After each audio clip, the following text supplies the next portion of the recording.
and then she would stealthily draw from her bosom a small gold locket, which contained a ruby heart on which was cut a simple love motto. She knew not who had sent it. It came to her in a bouquet found on the dressing table on her birthday, and was the first present she had ever received from any admirer. She mused and pondered, but dared not give utterance to her thoughts.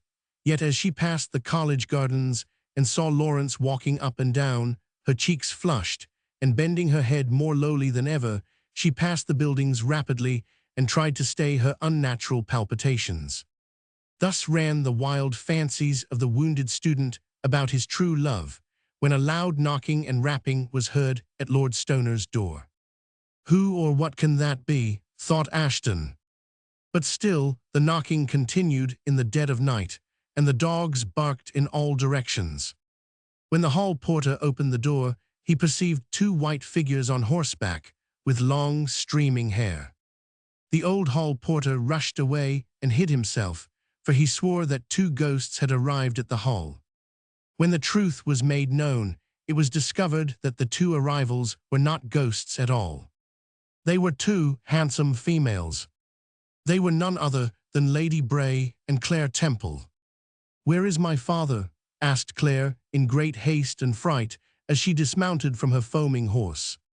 "Where is my uncle, the colonel?" gasped Lady Bray. "What is the matter, ladies?" asked Lord Stoner in great alarm. "Why, heaven help us, the two ladies have scarcely anything on but their night dresses. What is the matter? Explain, I beg, ladies, explain." "Arm yourself and your household," gasped Claire. "Arm them quickly." "What means this?" "Arm yourselves, all of you at once, or you are all dead men." "Explain," said the colonel to his daughter. "You know Regil, who has proposed for my hand?" "Yes. I refused him thrice." "I know it. What of that?" "He has joined a band of ruffians who have assumed the singular and horrible disguise of skeleton men. Emma and I were sitting at our bedroom window and could not sleep. We espied two men dressed in skeleton garb hiding in the shrubbery. We heard them conversing together and learnt that they intended to carry Emma and myself away and to murder all who opposed them. I did not stop an instant, for I and cousin crept from our room, saddled two horses, and galloped hither for protection. But just as we were crossing the hilltop, I espied a large troop of these demon-like horsemen approaching, and could hear them singing a song in which they praised Regil, their leader and chief, and swore to have the life's blood of someone they called the king's bastard, but what it meant I knew not. "Enough, daughter," said the old man, drawing his sword. "Ere these bloodthirsty fiends can arrive, we will fly with the wounded youth." In a short time, a carriage and four was provided. Lawrence was placed in it.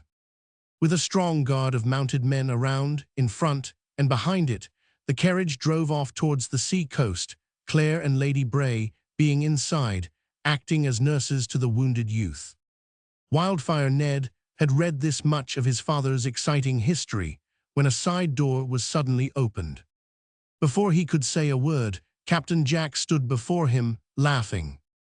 Chapter 44. Captain Jack pays Ned Warbeck an unexpected visit, the revelation.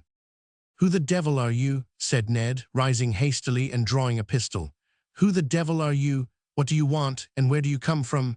Answer instantly, or a bullet shall whistle through your head." "Put down your pistol, my brave lad," said Captain Jack, smiling. "My name is Captain Jack. I am one of the crown officers, in other words, a detective, and am just come from one of the strongest prisons in the kingdom." "Indeed, and what has all that to do with me?" "A great deal, as you will quickly hear." "And how gained you admittance into this library?" "By a secret door, as you perceive." "I never knew that one existed." "No, but I did," said Captain Jack, smiling. "I know all about this house, as well as I do about the ins and out of Darlington Hall." "Indeed?" "Yes, a friend of yours informed me." "A friend of mine? Nay, he must have been an enemy." "Well, enemy, then, if you like. I dare say you remember his name." "I cannot guess." "Philip Regil." "The wretch." "Yes, he's all that and more, but I think his career of crime is well nigh ended. He is in jail. I need not ask for what, perhaps. Murder, Ned Warbeck, murder is his crime. And how came you to ferret out all his villainy? I have had my eye on him for a long time. When the fruit was ripe, we plucked it. Ha ha, he is safe enough now. And what are the number of charges against him? 12 or more. And how did you manage to capture him at last? For I have heard you were a long time in finding him out.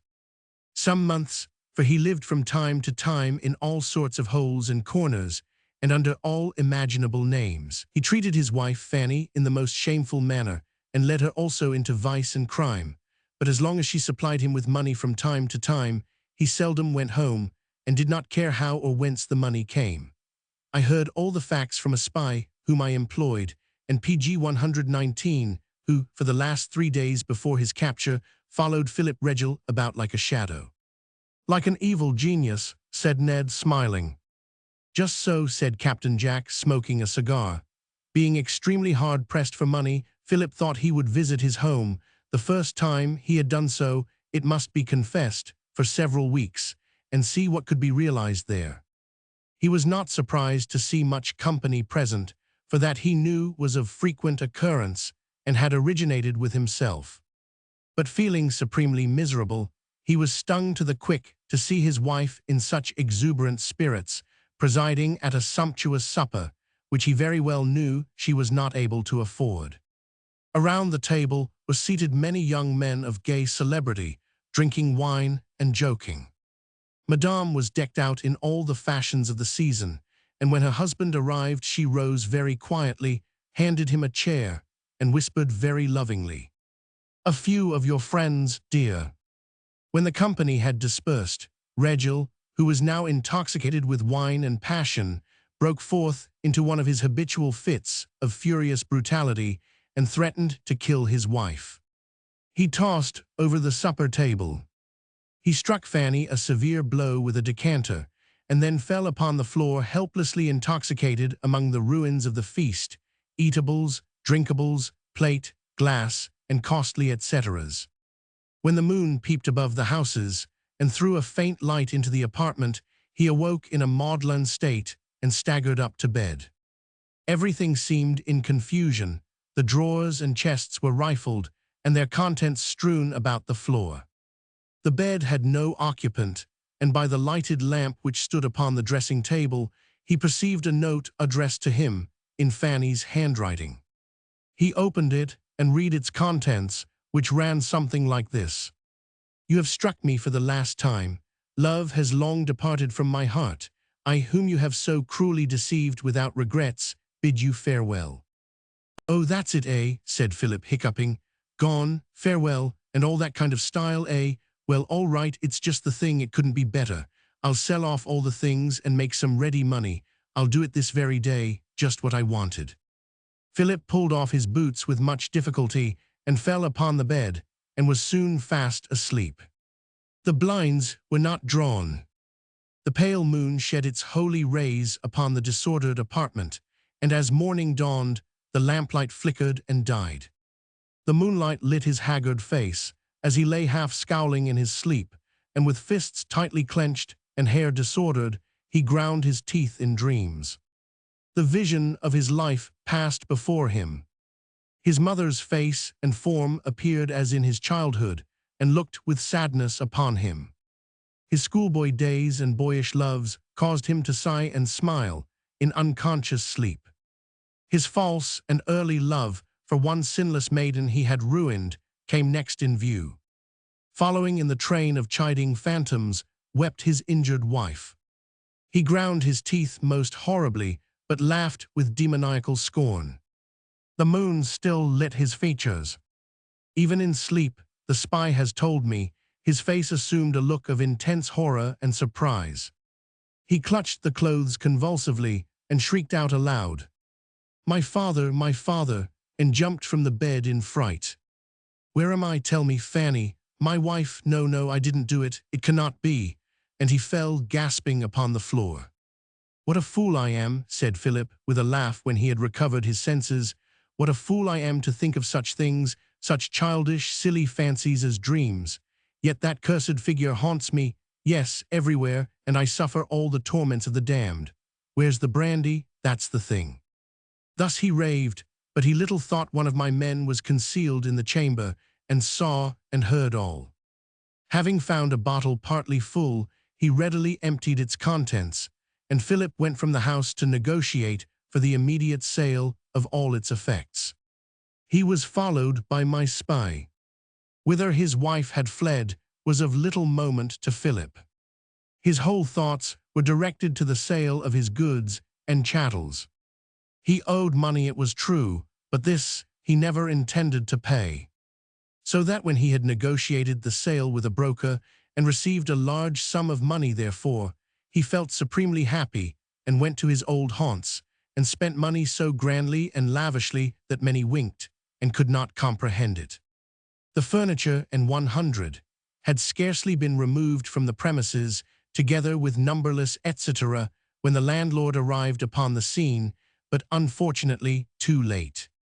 Numerous creditors were advised of the event, and were not slow in preparing very long bills for settlement, but when they reached the house, they simply found the place empty, with several other gentlemen, interested like themselves, standing round the door with long and very serious faces. They had been sold, they said, but whether this remark applied to the furniture or themselves is doubtful, although from their very blank countenances it is certain they would not have brought much at public auction. When Mr. Philip Regil was inquired for, he was found at the Royal Racquet Court, elegantly stretching himself in a new suit of clothes, imbibing brandy and water with much apparent satisfaction. There was no compunction of conscience in him, and therefore he deported himself very majestically to the crowd of creditors who surrounded him and lustily demanded the payment of their debts. These he laughed at, but in a day or two, when he was wanted, I easily tracked him out and laid my hands on him for the murder of old Farmer Bertram. Good heavens, you don't mean that. I do, though. I always thought it. I always knew it, said Captain Jack, laughing. But come with me, I want you, Ned Warbeck, on particular business. Come this way, and you shall know all. Wildfire Ned and Captain Jack left the library together and went towards Philip Regil's prison. Page 120. Chapter 45, in which something is said of Philip Regil, old Sir Andrew, and in which one of Philip's victims is made a happy man and a father. Upon the elegant house, and its fashionably dressed inmates in Minerva Street, of which Philip had heard many strange rumors, Mr. Regil never bestowed a single thought, although he had more than crude suspicions of who the much-talked-of Madame Fanny St. Clair might be. Old Sir Andrew had never thought of asking Philip anything regarding his daughter. She had separated from her husband, he full well knew, but as Philip never broached the subject, Sir Andrew, for purposes of avarice and greed, refrained from doing so. She has made her own nest, he would sometimes say to his old and asthmatic wife, propped up in her armchair beside the fire, therefore let her lie in it. I don't know nor care where she is. Don't bother me with your questions and nonsense, woman. I have something else to think about. I don't care what has become of her, there. Don't sit there sniveling, you old fool, or I'll leave the place altogether. In a few weeks, I hope, I shall be doing business in the city, and not in this miserable hole, with a crabbed old woman coughing all day and night. What'll folks think then of old Sir Andy, as they call me, when I appear on 'Change again, and with a large banker's account at my back? What'll they say then to the old president of the PHNX Insurance Company, whom they refuse to speak to, or even recognize now, eh? I'll show 'em all what money can do. I'm just as honest as any of 'em. It's all speculation in this world. So long as you've got the cash, you needn't care a snap of your finger for any of 'em. Don't sit there prating, you old hag. If you open your lips again, I'll squeeze the life out of you, I will, you miserable old thing. I hate the sight of you. And from the number of times that old Sir Andrew raised his chair in anger, it seemed probable that at some time, in moments of fury, he really would send the aged and afflicted woman unexpectedly into eternity. Augustus Fumbleton, Esquire, it must be confessed, was not at all troubled with matrimonial jars or grievances. He was not a married man, but, as he often expressed it, soon would be. In a month or two, all this business of Philip's will be over, and then I'll settle down, he thought, turn over a new leaf, and have his wife for my mistress. What a head old Sir Andrew, her father, has got, to be sure. He attends church regularly, I hear, and is looked upon out in the country as a perfect saint. Our church-going folks ain't always the best. There's many a man sits with a prayer book in his hand who's thinking of something else. Never mind, we'll do this little trick, and then I'll cry quits. If Messrs. Regil, Sir Andrew and Fumbleton were situated as we have described, Charlie Warbeck, Ned's brother, was in the greatest sorrow and concern for the safety of his young wife, and very despondent in spirits. Now ready. The boy sailor. Oars. Life on board a man-o'-war. This will be found one of the most exciting and powerful tales of the day. The scene of the story is laid in Cornwall, and it abounds with the wild legends and strange adventures of the daring wreckers and smugglers that haunt the bays and inlets of that rocky coast. 4 engravings. In a handsome colored border. Given away with numbers 1 and 2. Order early, 1 penny weekly. PG 121. The discovery of the victim, scene number 18. Her health had been very precarious for several weeks, and the anxious young husband was troubled exceedingly for her safety. For the doctors in attendance in consultation looked very serious and gloomy, and held out but little hope of her recovery. Dame Worthington and Mistress Haylark were almost in constant attendance, both day and night.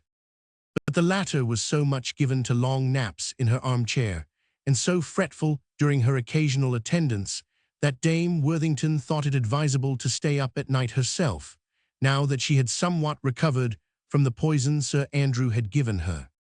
Instead of frightening the poor girl with stories and hobgoblin notions regarding her particularly critical position, the good, kind, old lady cheered her with all the funny anecdotes she could remember, and often made her laugh heartily and forget all about her sickness.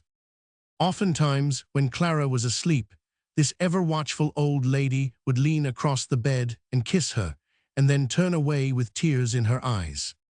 Night after night, she watched beside the poor suffering girl, and her delicate patient could not disturb a single curl upon her pillow without she arose, readjusted the bedclothes, and dampened her fevered brow. The parting of Charlie with his wife every morning ere he went to business was of the most tender description. He thought, and with sufficient reason, that perhaps he might never see her alive again, and it must be confessed, as he leaned over her to say good morning, his eyes were moist as she passionately kissed him. "Don't weep, Charlie dear," poor Clara would say, as she passed her thin, white, delicate arms around his neck in unaffected simplicity and affection. "There, don't weep, my good, good boy, or you will make me worse, darling. There, smile. Oh, how different you look, pet. What a shame it is that you look so solemn. There, go away smiling, and it will make me happy all the day," she would laughingly add as he bestowed a parting embrace and departed. While Charlie was full of business one morning at the office, but it must be confessed, in a very disturbed state of mind, a messenger arrived, saying he was wanted at home immediately, his wife was dying. If a shot had struck him, he could not have felt more pain and alarm. He seized his hat and ran down to the ferry boat like a maniac. Page 122. He had to wait 15 minutes before the boat started. It was unearthly torture to him. He could plainly see his house, on the south side of the river, which appeared to be no more than a few hundred yards distant. He sought for a rowboat, but none was at hand. He felt as if he could have jumped across the river and paced up and down like one demented. Just as the regular boat was about to leave the ferry wharf, old Sir Richard appeared, and in company with one of the best physicians of the city. He had been informed by the same messenger of the critical nature of the case, had left the India House on the instant, and had forced his old friend, Dr. Stevens, to accompany him. "Never mind your engagements, doctor. This is a case of life or death. I would not have her die for thousands." Within a few moments, the boat started, and the three gentlemen were soon landed on the other side. 2 minutes' walk sufficed to bring them to Charlie's residence. Charlie rushed upstairs and would have entered his wife's apartment. Mistress Haylark, looking double her ordinary size, stood outside the door, blocking up the door, and denied him entrance. "Go in there, sir," she said, pointing majestically to a back room with her right hand, holding a basin of gruel in the left. "Go in there, sir," she repeated, with awful solemnity of voice and manner, "and stay until you're called, and don't dare come in the room." Charlie, the young and anxious husband, was stupefied, but mechanically obeyed. He had not remained long in suspense, when the connecting door between the back and front bedrooms opened, and Dame Worthington, all smiles and tears, appeared with something in her arms, which, rolled up in flannels and shawls, appeared to be an armful of newly made muffins. "Look at that, my dear. Look at your own dear boy and kiss him." Old Sir Richard, Charlie, and Dr. Stevens gazed upon the tiny face of the babe, who, with its little fists tightly closed, half opened its eyes and began to cry right lustily. Dame Worthington gave old Sir Richard a peculiar look, and that respectable old gentleman smiled, shook Charlie by the hand, took a pinch of snuff, and turned aside. Dr. Stevens pronounced it an extraordinary infant, and said it must have weighed 10 pounds. While Charlie, overjoyed to hear of Clara's safety, took his firstborn from the good old lady's arms, kissed it, and going into the front room, placed it beside its mother.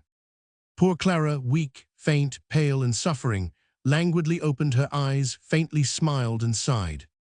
Charlie kissed her, of course, very fondly, and would have remained by her side, but the merry, laughing old dame and the august, solemn-spoken mother-in-law bade her daughter dry up her tears, and remember she was one of the Haylarks, and quickly hustled poor Charlie out of the room. Full of excitement, he knew not what to do.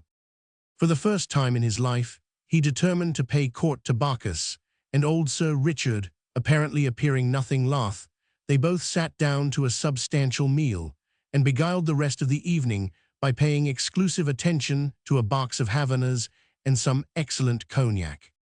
In his merriment and good humor, he kissed everybody, even his mother-in-law, whom he discovered coming upstairs with medicines and gruel. But that majestic lady, in her cap well stocked with flaming ribbons, frowned, and said he ought to be ashamed of himself, and should have more dignity, a quality he would have doubtless possessed in superabundance, only he was unfortunately not one of the Haylarks. Mr. Warbeck had no sooner become a father than he began to look and act like a much different man. He was gay and lively as ever, it is true, and if anything, far more so, but he began to assume the air and bearing of one upon whose shoulders rested serious responsibilities.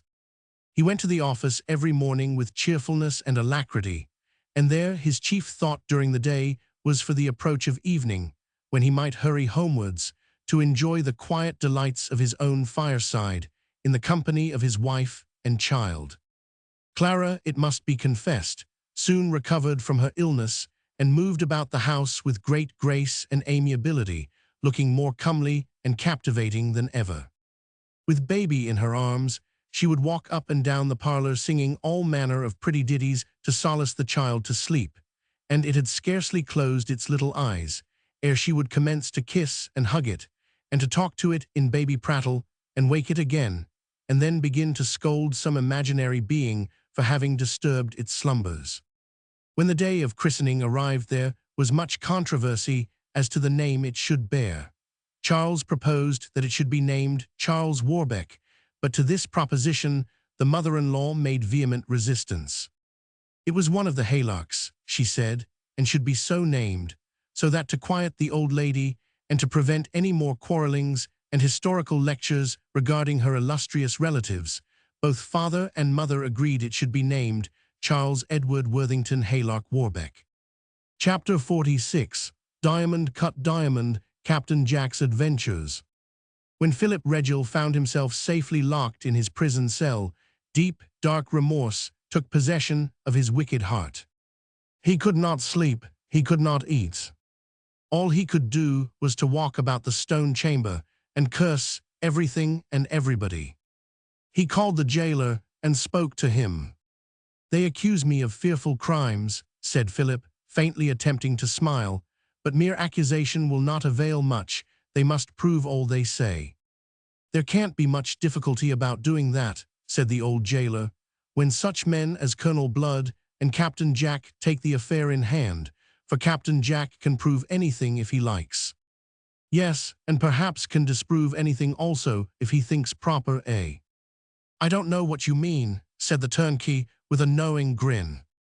"Perhaps not," said Philip with a sad smile, "but I dare say you might give a rough guess." "No one has any right to guess about such things," said the turnkey, "and besides, you must PG 123 know he is our superior officer, and I have no right to speak about what he does." "Well, you need not fall out with me," said Philip. "I have no friends here, but I think I could make one of you." "How do you mean?" "Would you take a note to the post office for me?" "I dare not." "Not for a guinea." "I must not." "Not for 3 guineas. Don't tempt me." "Yes, do. Give me pen, ink, and paper, and I will give you 10 guineas. My life is at stake. I should be implicated as an accomplice." "Nonsense. Do as I wish, and I will give you 20 guineas. The turnkey left the cell, but he soon returned. "Let me see the color of your money," said he, "and I will deliver your note." "Agreed," said Philip, and as he spoke he drew out of the lining of his coat a 20-guinea note and gave it to the jailer. In less than 2 minutes, Philip wrote a very hurried note and gave it to the jailer to post. He had scarcely done so, and the frightened jailer had barely time to put the pen and ink into his pocket when heavy footsteps were heard approaching. The turnkey turned deadly pale as he whispered to Philip, "It is Captain Jack, and half drunk as usual." "Hillo," said the captain to the jailer, "what brings you here?" "The prisoner wished me to lend him a Bible and prayer book, that's all." "Ha ha," laughed Captain Jack. "So Mr. Regil has turned religious all at once, eh? Very good. Ha ha, it's time he did something of the kind. Get you gone, and don't let me catch you talking to the prisoner any more. Do you understand me? If you do, you shall be dismissed." "But Captain, I have done no wrong. No offense was meant. You know I have been jailer here more than 20 years, and a steadier, a soberer, or a honester man never was than myself, though I say it."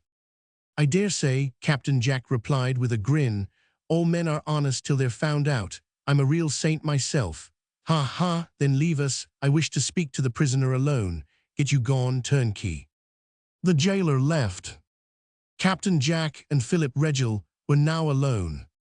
The captain took a seat on the edge of the table and looked at Philip much like a wild beast who has got his prey firmly in its clutches. Neither spoke for some time. Philip's eyes glowed with rage, but he spoke not a syllable for some time. Captain Jack amused himself with whistling and playing with a pistol. "May I ask what you want with me?" Philip began, at length, endeavoring to suppress the rage he felt. "Me want with you," said Jack. "Oh, I really beg pardon for intruding, ha ha, but I thought you might want to see me, that's all." As he spoke he smiled like a demon. "You have acted the knave towards me, Captain Jack." "Have I, though? How complimentary you are." "Yes, you have, Captain Jack. You have acted like a black-hearted scoundrel." Go on, I am listening. You can't hurt anybody with your tongue.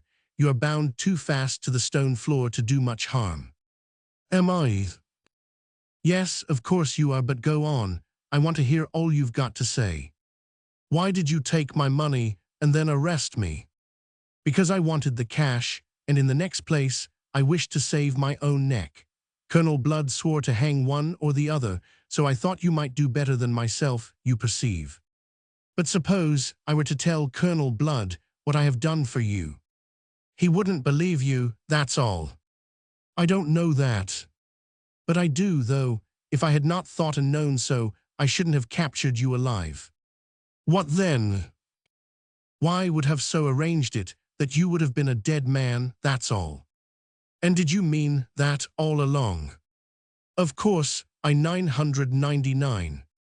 For some time neither spoke, but looked at each other occasionally with an expression of fierce brutality in their eyes. At last Philip said, "Suppose I disprove all your charges and accusations, what then?" "Oh, but you can't." "Go." "No, impossible." "But if I get witnesses to swear to my innocence?" "Why then, I'll so manage it as to have 2 witnesses to your one to swear quite the contrary." "You are a villain, Captain Jack." "Lord bless you, didn't you know it before? I'm called that name every day, I'm quite used to it now."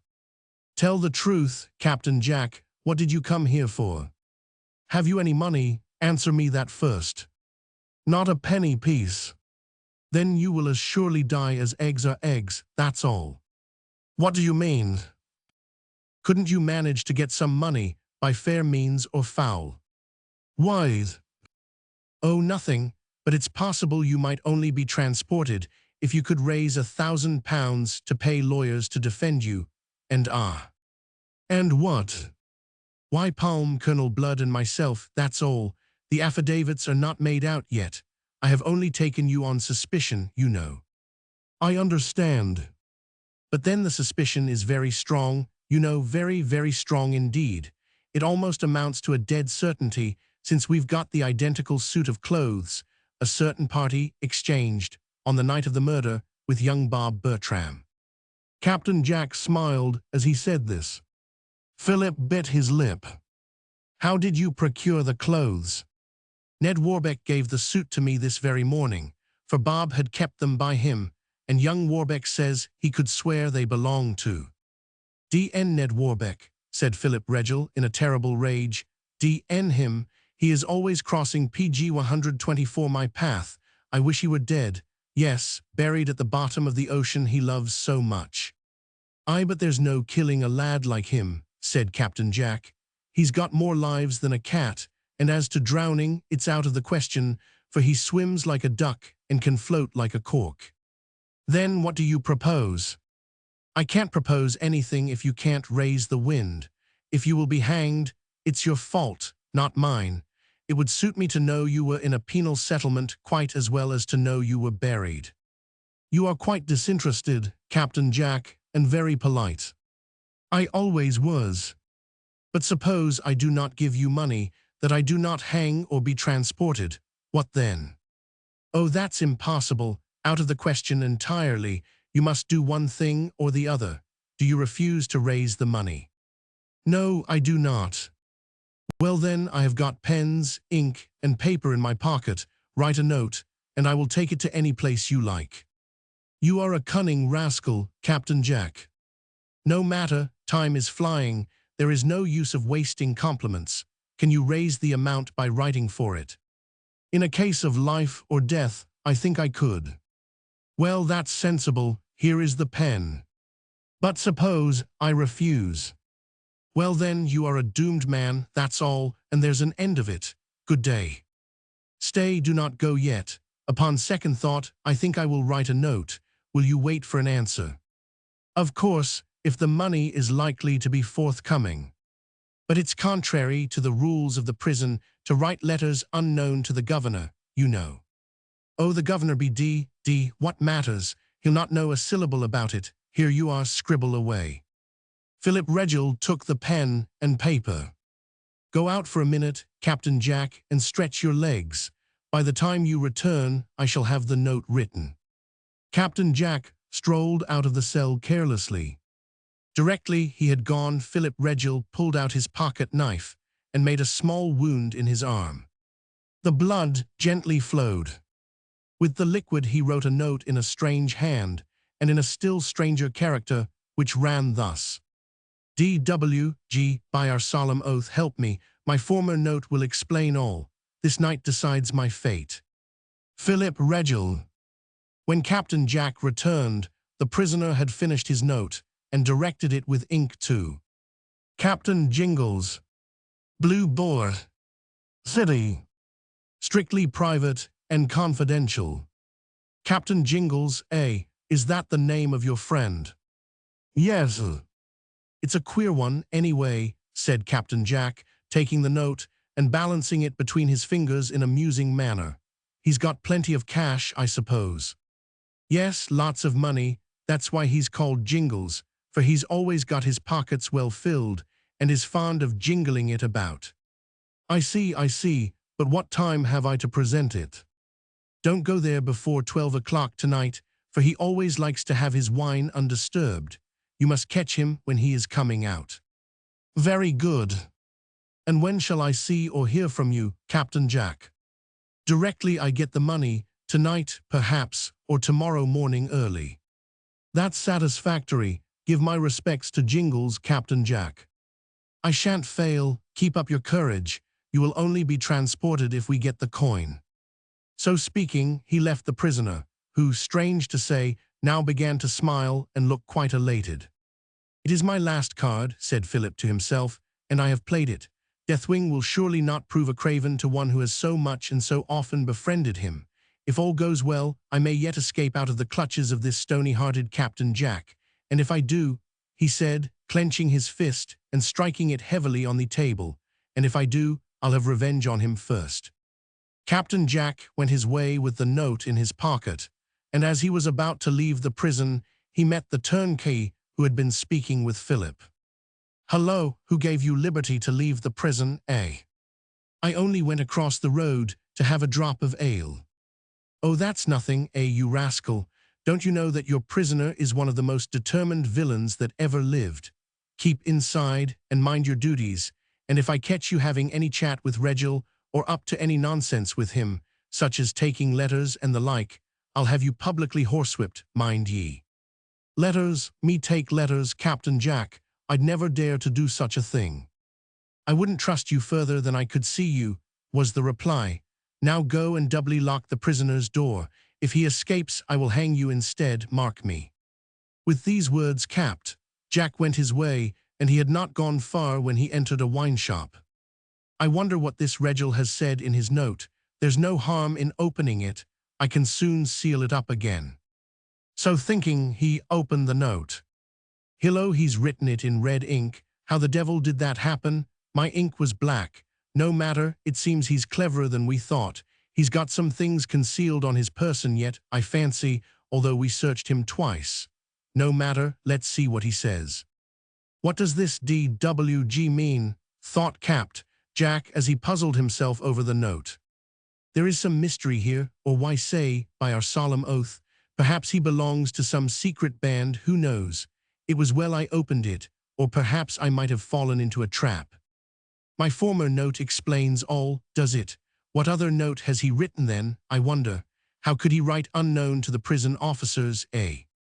Ha, Mr. Philip Regil, I begin to smell a rat, thought capped Jack. He has made friends with someone in the prison, no doubt. That cross-eyed turnkey, I shouldn't wonder. Oh, if I catch the rascals up to any kind of tricks to thwart me in my plans, I'll have them all hung, that I will. This night decides my fate, eh? Quite right there, Mr. Philip, quite correct and no mistake. But I must be careful. Yes, capped Jack, you PG 125 must be very careful of yourself in dealing with this tricky customer, for it strikes me that this capped Jingles may be some powerful friend of his and an enemy to me. What shall I do? Shall I take the note myself, or let one of the dozen do it? No, I must take it myself, for if this Jingles gives the money, 10 to 1 my men would bolt off with it. For several hours capped, Jack didn't know how to act in the matter. He didn't want to trust any of his men with such a large sum as £1,000. For if he had done so, and they for a miracle proved honest, he would have had to divide the spoil with them all. This was a consideration that capped Jack did not at all relish. No, said he, I must stick to this little sum myself, and if I get it, why, Philip Regil may be assisted to escape without trial at all, and the trial will be sure to fall on the sleepy jailers, for we must hang somebody. Time was flying, however, and something must be done in the matter. It was now 10 o'clock, and yet he was undecided how to act. He was sauntering along the dark streets when he accidentally came across one of his own men. "Hello, Captain, is that you?" "Why, Ben, my lad, how are you? I've not seen you for 3 or 4 days. You seem rather mellow." "Yes, Captain, mellow is the word. I am rather mellow, if it comes to that, and I like it." "So it seems. You seem to be pretty well off for money, Ben." "Yes, Captain, I've made a little this last day or two." "How was that?" "Why, seeing that the dozen haven't had anything to do, not a single job on hand for this last month, I thought I'd do a little bit of business for myself on the extreme quiet, for our trade has been as flat as ditch water of late." "True, Ben, and money is very tight." "So I thought, but as I've got a few pounds to spare, you are welcome to them, Captain." "No, thank you, Ben, but where did you pick up the money?" "At the old Bull and Mouse." "Indeed." "Yes, the old house is full of people, and their card-playing is going on both night and day. There's one chap there as must have won over £1,000 these last few days." "What's his name?" "Jingles, Captain Jingles, I think they call him." "Ah, you don't say so. What sort of a fellow is he?" "Well, he's rather tall and strong-looking, but he's got a grey head and long hair, and wears spectacles and stoops like a very old man. Not much good in a quarrel or a fight, I suppose." "Him, bless your heart, no. He's as gentle as a child, and I warrant me as weak as a cat." This description of the person to whom Regil addressed his note so pleased Captain Jack that he altered his mind again for the 100th time, and resolved to take and present the note himself, and thus pocket the large sum bargained for. He soon got rid of Ben, and, with a light heart, bent his steps towards the well-known inn. He was muffled up to the eyes, and when he had ordered a bottle of wine and other luxuries, he entered the card-room and seated himself in a quiet corner. He cast a quick glance around him, and instantly perceived old Jingles, who had at his elbow a large sum in gold. Card-playing was now at its height, and so tempting did it appear to Captain Jack that, after a time, he joined them, and for the first hour won a good stake. Heated with wine and flushed with his unexpected success, he made a very heavy bet with old Jingles, and, to the astonishment of all present, lost it. Jingles raked the heap of shining gold into his old hat, and put it into his pocket with a wicked grin which almost drove Captain Jack mad. Captain Jack lost every farthing he had, and was so aggravated that he could have danced around the room with passion, and felt as if he could have shot old Jingles, who, calm, quiet, and unruffled, played on, and still continued to win with astonishing good fortune. "No matter," thought Captain Jack, "he will have to pay me £1,000 for his friend, which will make me all right again. I wish they'd stop playing. I want to present this note, and learn what he'll do in the matter. If he refuses, I'll get 1 or 2 of my lads to waylay the old rascal and rob him.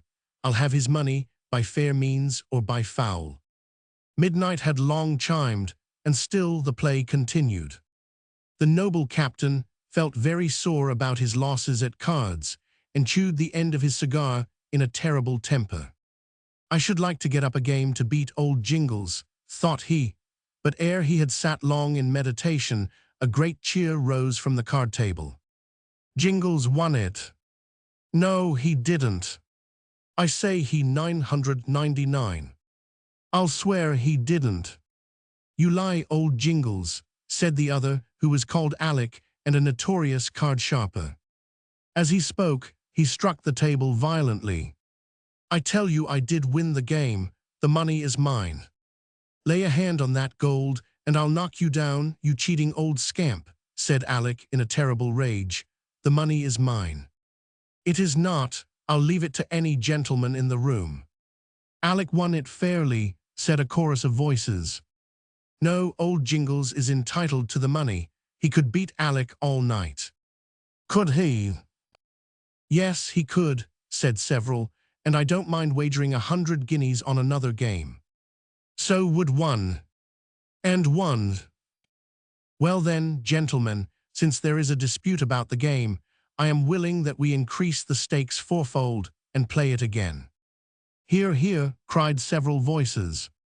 "I don't mind," said old Jingles, "but not till I've had some supper and a walk in the cool air to freshen me up a bit." "Well then, it's decided. Put down your money. Gentlemen, in half an hour the game begins again." "Agreed, agreed," shouted everyone. The money was put down for the contested game of cards, and great enthusiasm prevailed amongst PG 126, the audience, all of whom seemed to have plenty of money. Captain Jack was pleased that old Jingles did not win the last stake, and mixed among the company, who were almost unanimous in their opinion that Alec would be sure to play his very best and win, for, said several, of all men on earth he hates most, it is old Jingles. "I am sure to win," said Alec triumphantly, "and will lay 2-1 on it." "Here's here." "So will 1. And 1. And so will I," said Captain Jack, whose brain now began to get muddled with wine and excitement. "Where's your money?" "Oh, I shall have some presently," said Jack, "as much as anyone in the room." At that moment, he saw old Jingles leave the room. He followed him. In a few moments, he overtook the old man and presented Reginald's note. "In difficulties, eh?" said the old man, eyeing Captain Jack like a hawk, "but he has not stated the amount he wants." "Oh, he left that to me." "Indeed, can I trust to your honesty?" "Oh, honor bright." "Then who are you?" "Well, they call me Captain Jack, and I am one of the Crown officers." "Oh, yes, I think I have heard your name mentioned before in very flattering terms in your endeavors to suppress or destroy the famous skeleton crew." "Exactly," said Captain Jack, bowing in mock humility. "And what is the sum you need, my noble captain?" "Well, I think £1,500 will get him out of trouble." "Quite a modest sum, certainly. But then, you know, Mr. Jingles, you are very rich, and there are a great number of persons to be paid out of it." I see, but how much do you intend to keep for yourself?" asked the old man, fumbling in his pockets. "Me, my dear sir, I do not intend to keep a farthing. It is out of pure friendship for the poor young man that I do this." "How very kind of you. Well, Captain, all I can say is that if I give you this amount, I hope you will use it properly, for I must help young Reginald out of this difficulty. I have sworn it on my oath, and my oath must be fulfilled. How much was the sum you named?" £2,000. "Why, just now you said £1,500. But I made a great mistake." Never mind. £500 more or less isn't much in a case of life or death." So saying, the old man pulled a large wallet of banknotes and paid Captain Jack the large sum demanded. One would have thought that Captain Jack might have been satisfied with this large amount and would have gone homewards and fulfilled his engagement with Philip Reginald. But he did not. The more money he had, the more he wanted. Besides this, he had suddenly entertained a deep and deadly hatred against old Jingles for winning his money at cards. He therefore retraced his steps towards the Bull and Mouth, and when near the door, who should he espy coming out but Alec, the well-known card-sharp. "Ah, my noble captain, how are you? I was glad to see you had so much spirit in the card-room as to offer to back me in this game, and as I rather like you, I'll let you into the secret." "Secret, what is it?" asked Captain Jack, with his ears all cocked ready to receive it. "Well, you see," said Alec, taking the noble captain's arm, "but come away from the doorway first, there may be listeners. You see, this old Jingles is very rich and passionately fond of cards. He has cartloads of money, where he gets it nobody knows, but at all events, during the past week, he has won enormous sums at the card table, and how he does it nobody can find out." "You don't mean that?" "I do, though. There is a secret about it, and I have found it out." "What is it?" "All the cards have private marks on the back, which cannot be seen by the naked eye, but his spectacles magnify, I have found out, and therefore, when he looks across the table, he can see what cards I hold in my hand." "Oh, the cunning old devil!" Yes, isn't he? But in this game we are going to play tonight, I have made a promise that he shan't be allowed to wear his spectacles. Then you are certain to win. What a capital idea. Yes, isn't it? Those gentlemen brought me there tonight to fleece old Jingles. But he won from you all the time. Yes, true, said Alec, grinning, but that was the dodge in order to give him courage. I see it all plainly enough now. Very well, and now that I have told you this important secret, will you give me shares in your winnings? Yes, have. Agreed. How much have you? £2,000. Well, I will so play that the odds which are on me now shall change on him, and when you think he is winning, do you take up all the odds laid against me? I will, and be glad to do it. Certainly, why shouldn't you win 1,000 or two as well as he? Why not, indeed, and I will, you'll see. I know you will, if you follow my advice. I will to the letter. You see through it, don't you? Nice dodge, ain't it, Captain? Said he, half reeling with wine. You'll make a clean £4,000 by the job, and hazard nothing, you know, while I win the stake and make twice as much by outsiders, friends, who with unlimited cash will bet on me. Can you see through it, my boy? The noble captain saw through it clearly enough, and although half tipsy, gave Alec an ominous but eloquent wink and squeezed his hand in token of friendship. Come along, my boy, said Alec, taking the captain's arm. Come along, old boy, don't let's pass a public without a drop or two. They keep the best old wines in the whole kingdom up this street. Come on now, only one more, Captain, and then we'll return.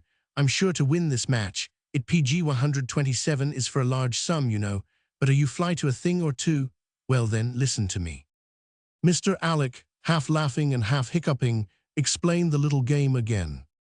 Old Jingles knows I can beat him now. Lord bless you, I have improved wonderfully of late, but the gentleman won't believe it, and will back Jingles to any amount. I shall beat him by long odds. I heard him confess it himself. He told me so tonight on the sly, and wouldn't play the game at all. Only some gentlemen agreed to stand most of the money for him.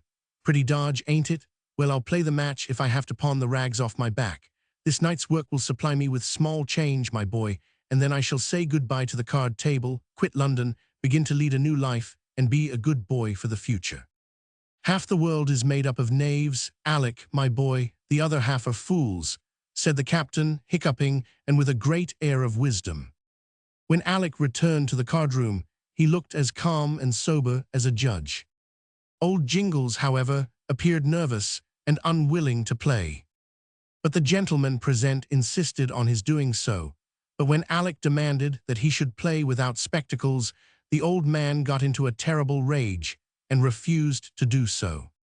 However, after a stormy discussion in which it was insinuated that old Jingles had some dishonest motive in wearing them, he threw them upon the floor and smashed the spectacles all to pieces. The game commenced, and heavy wagers were laid on Alec's winning it.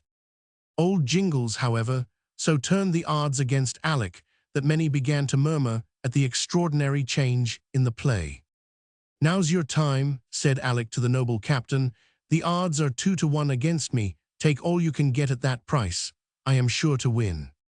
The noble captain, having received the tip from his friend Alec, took all the odds laid against him until his £2,000 was exhausted.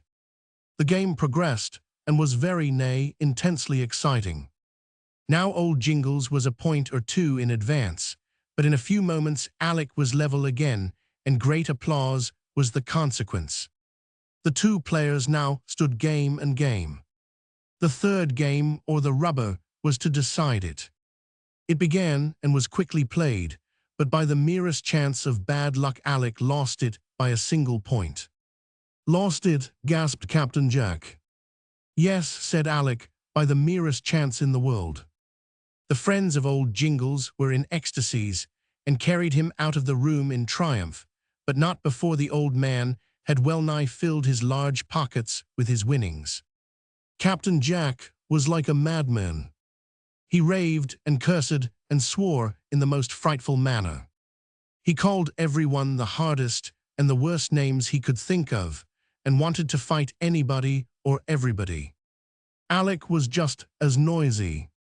He swore that he had been cheated, swindled, robbed, and whatever else his imagination could conjure up. So noisy and turbulent was he, and the noble captain, that the gentleman at last bundled them both out into the street. There they stood out in the cold with drawn swords, and using the most dreadful language. "Never mind," said Alec, "we will best old Jingles yet." "What do you mean?" "I know where he lives."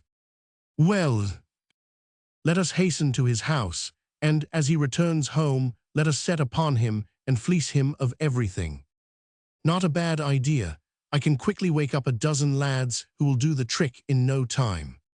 Never mind calling in assistance. Surely 2 strapping fellows like us can easily settle the old man, and the money will be our own." "Agreed," said Captain Jack. "I've got a black mask in my pocket." "So have one. Then when we assail him, let us wear them, and speak not a word." This plan was agreed to, and the 2 intended robbers set out on their journey. They had a mile or 2 to go, but by quick walking they soon arrived at the residence of old Jingles. "It don't look like a gentleman's house," said Captain Jack. "Why, it stands by the river side like a huge warehouse for goods." "So it does," said Alec, "and I've often heard it whispered that he is engaged in secret with smugglers, robbers, and the like, or why is he so wealthy?" "I think as you do from the looks of the place," said Captain Jack, "but I wonder if he has returned yet." "What time is it?" "Why, 4 o'clock, said Captain Jack, who thought for an instant of his engagement with the prisoner Philip Regil. "Then he must have returned." "Hang the luck, who is that though whose shadow just now passed across the blinds? There it is again." "Why, that is the old rascal for £100, said Alec in a tone of great disappointment. "What shall we do?" "Do? Why, we'll knock, and demand admittance in the name of the Crown, and search his premises for stolen goods." "An excellent idea," said Alec, rubbing his hands, "and as he lives alone, why, we can rob him of every farthing he's got in cash." "So we will, but are you sure that he lives alone?" "I am. There is but one old servant in the whole place, and he is over 60 years of age." Firmly bent on revenge for what he had lost, and caring not a jot for Philip Regil's escape, Captain Jack knocked at the door. "House ho, house, open to officers of the Crown," said Captain Jack in a very brave tone. In a moment the window was raised, and old Jingles appeared at it in his nightcap and dressing-gown. "Who calls so lustily at such an unseemly hour?" asked the old man. "I do," said Captain Jack. "Open, or I'll break in the door." "Called tomorrow." "Open, I say." "Come some other time, madcaps." "Open, or I'll break it open." "Go to the devil," said the old man, and he slammed down the window again with great violence. Alec could not but laugh secretly as Captain Jack walked up and down, cursing and swearing. Page 128. "Have you any keys?" said Alec. "Yes, I never thought of that. I've got several skeleton keys in my pocket. Let us stop a little while until the old man goes to bed, and then we can let ourselves in without making any disturbance. The night is dark, no one will perceive us." After a time, Captain Jack and his friend Alec tried the keys in the door, and were very happy to find that they could open it. "Now the old rascal must look out for squalls," said Jack. "We have got him at last." "Won't he be surprised, though?" "Yes, and no mistake, particularly when he finds out that I am an officer of the Crown." The door was gently opened, and the 2 intruders entered very quietly. They crept upstairs. When they arrived at the top of the landing on the first floor, Captain Jack peeped into the front room. No one was there. The room was dimly lighted by a small, solitary light. Yet dark as it was, Captain Jack could see that a large dining table was laid out, as if for the supper of a dozen or more. "Hullo, what does all this mean?" said the noble captain in a whisper. "Rather strange, ain't it?" echoed Alec in a whisper. Before they could make any other observation, old Jingles appeared upon the scene, and came from a secret closet so suddenly and noiselessly that neither of the intruders heard or perceived him until he said, abruptly, in their ear, "Well, and who are you? What do you want, and where do you come from?" This was so unexpected by Jack and Alec that the former, for a moment, could not answer, and the latter began to titter in the background. "Did you come to rob me?" the old man asked in a determined voice. "No, that is to say, not that exactly, but—" "Well, no buts for me. What do you want?" said the old man, advancing towards Captain Jack. In an instant the nightcap and dressing gown, the false wig, mustache, and stooping gait disappeared like magic, and to Captain Jack's horror, he stood before no less a person than the terrible Deathwing. "Deathwing," gasped Captain Jack, staggering back. "Yes, Deathwing, no one else," repeated a dozen voices behind him. On turning round, Captain Jack perceived that he was surrounded by no less than a dozen of the skeleton crew. Before he could say a word, two of the grim gentlemen took the astonished officer by the scruff of the neck and held him out at arm's length. "Where is Alec?" gasped Captain Jack. "Here I am, you scoundrel," said that worthy, who now re-entered the room, attired like one of the crew. "What, was it all a trap, then?" "It was," said Alec. "It was diamond cut diamond, Captain Jack, and you have lost the game." "Now ready." "The boy sailor." "Oars." "Life on board a man-o'-war." This will be found one of the most exciting and powerful tales of the day. The scene of the story is laid in Cornwall, and it abounds with the wild legends and strange adventures of the daring wreckers and smugglers that haunt the bays and inlets of that rocky coast. 4 engravings in a handsome colored border, given away with numbers 1 and 2. Order early, 1 penny weekly. PG 129. Entrapped by the gypsies, see number 19. "Do you know that your life is forfeit, fool?" said Deathwing. "You cannot mean that." "I do, though, except on one condition." "Name it, then, most worthy Deathwing." "Have you liberated Philip Regil with the money I gave you for that purpose, or have you squandered it tonight in card-playing?" "Oh no, upon the honor of a gentleman, I assure you I procured his release." "Indeed?" "Yes." "You did it, say you?" "I 999. "And how?" "Well then, most worthy Deathwing and gentlemen," said Captain Jack, turning to the crew around him, "I'll unburden my heart and tell you the truth." "For once in his life," said Alec with a boisterous laugh, "go on, I am listening." "In the first place," said Captain Jack, beginning to invent a string of lies, "in the first place, I took the £1,500. £2,000 was the sum I gave you." "Ahem, beg pardon, so it was. I forgot all about it at the moment." "Well, I took the £2,000 directly you gave it to me and mounted my horse so as to make all the haste I could in order to return and see the famous game between old Jingles." "So?" "I beg pardon, I should have said Captain Deathwing and his friend Alec." "Well?"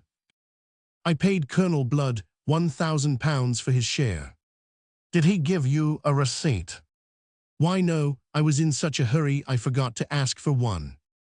"And yet you promised to produce receipts for all your expenses." "So I did, most august Deathwing, but, as I said, I was so much interested in your game of cards, I forgot to take note of my promise." PG 130. "Well, go on, what did you do with the other 1,000?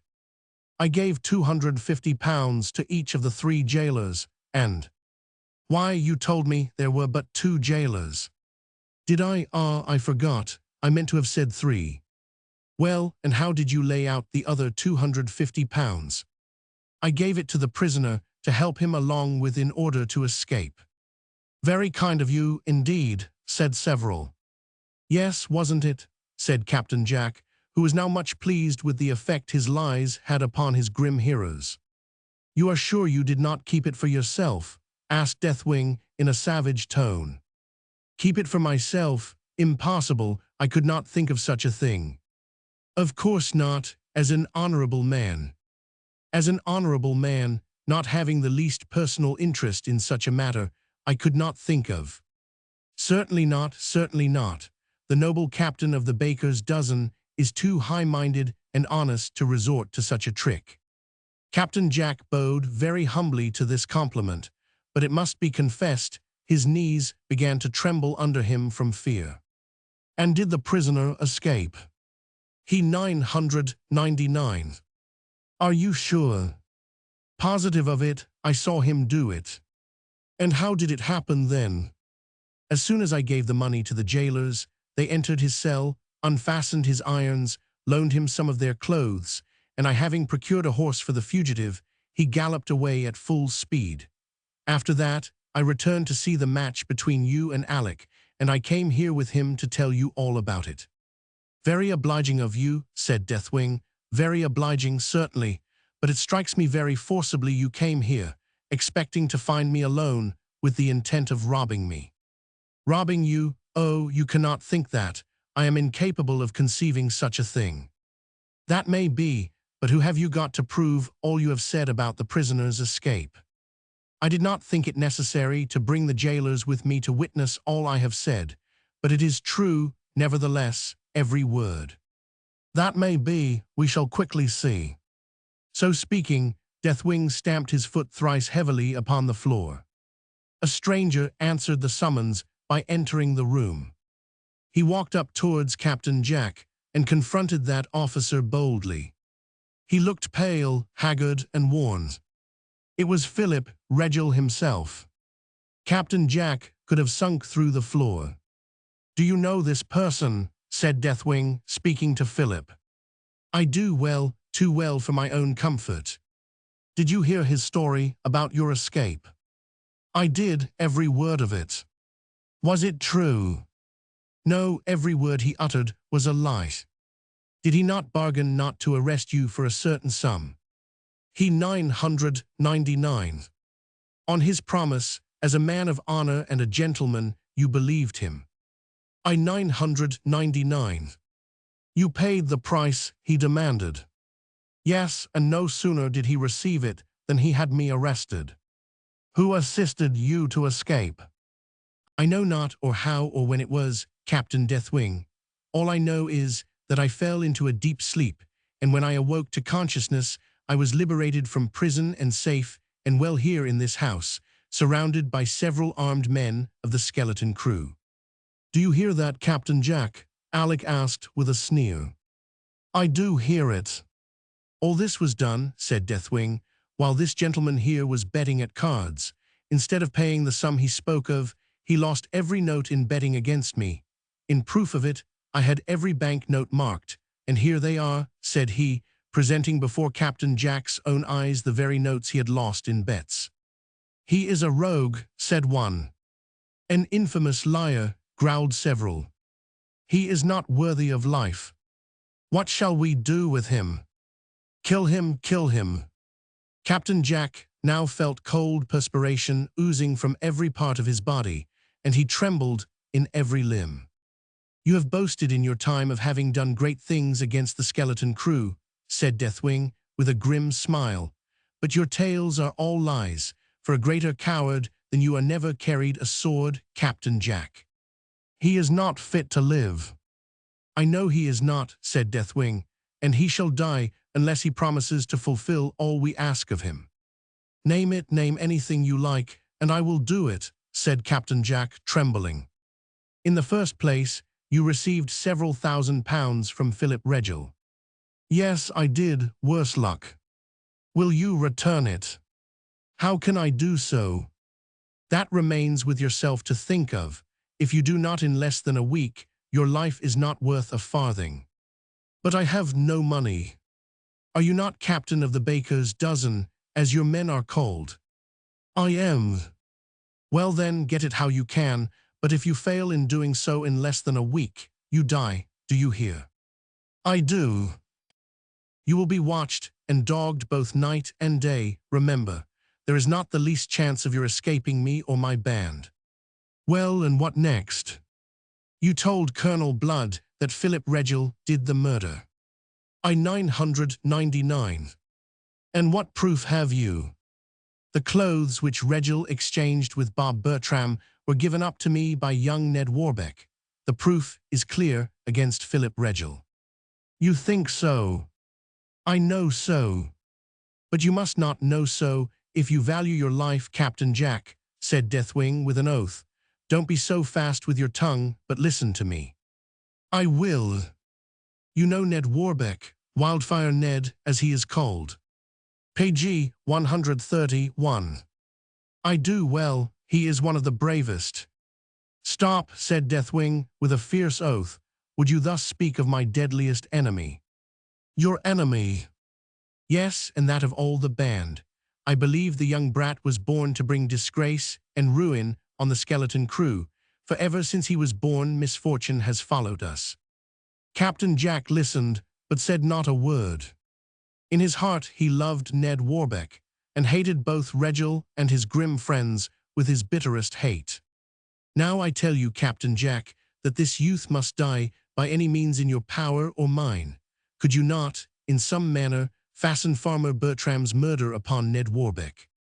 It is possible, but... No buts with us. You must do one thing or the other. You must die here, where you now stand, or take a most solemn oath to arrest Ned Warbeck and charge him with murder.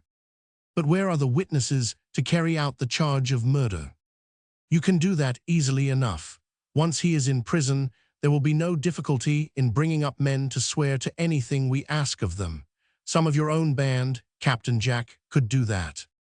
Yes, if they were well paid for it. And so they shall be. But where is the money to come from? Oh, you must find that. Me. Yes, you, rob Colonel Blood, or whoever you choose. I care not what you do, so you obey my commands. I will do as you wish, said Captain Jack, who was over-anxious to get away from such horrible-looking people. Let me go, and I'll fulfill any commands you like. So be it, remember your oath. I will.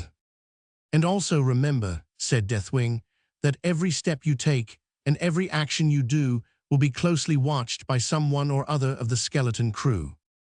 I will not forget. Then, on your bended knees, before all assembled, swear on this sword to fulfill my commands. I will. Captain Jack fell upon his knees, and then, in the midst of all assembled, swore to apprehend Ned Warbeck on the charge of murder, and to procure witnesses at any cost to support the charge. In a few moments thereafter, Captain Jack was in the open air again, and free. He knew not why or wherefore, but directly he got into the streets again, he ran from the house with great fleetness, like a hare which has escaped from a deadly snare. Chapter 47. The Oath. Ned Warbeck is arrested for murder. When Captain Jack had run himself out of breath, and had come to a dead standstill from sheer exhaustion, he leaned against a lamp-post, and puffing and blowing, began to think what he had better do. What the devil must I do? He mused. I know not which way to go or what to be up to.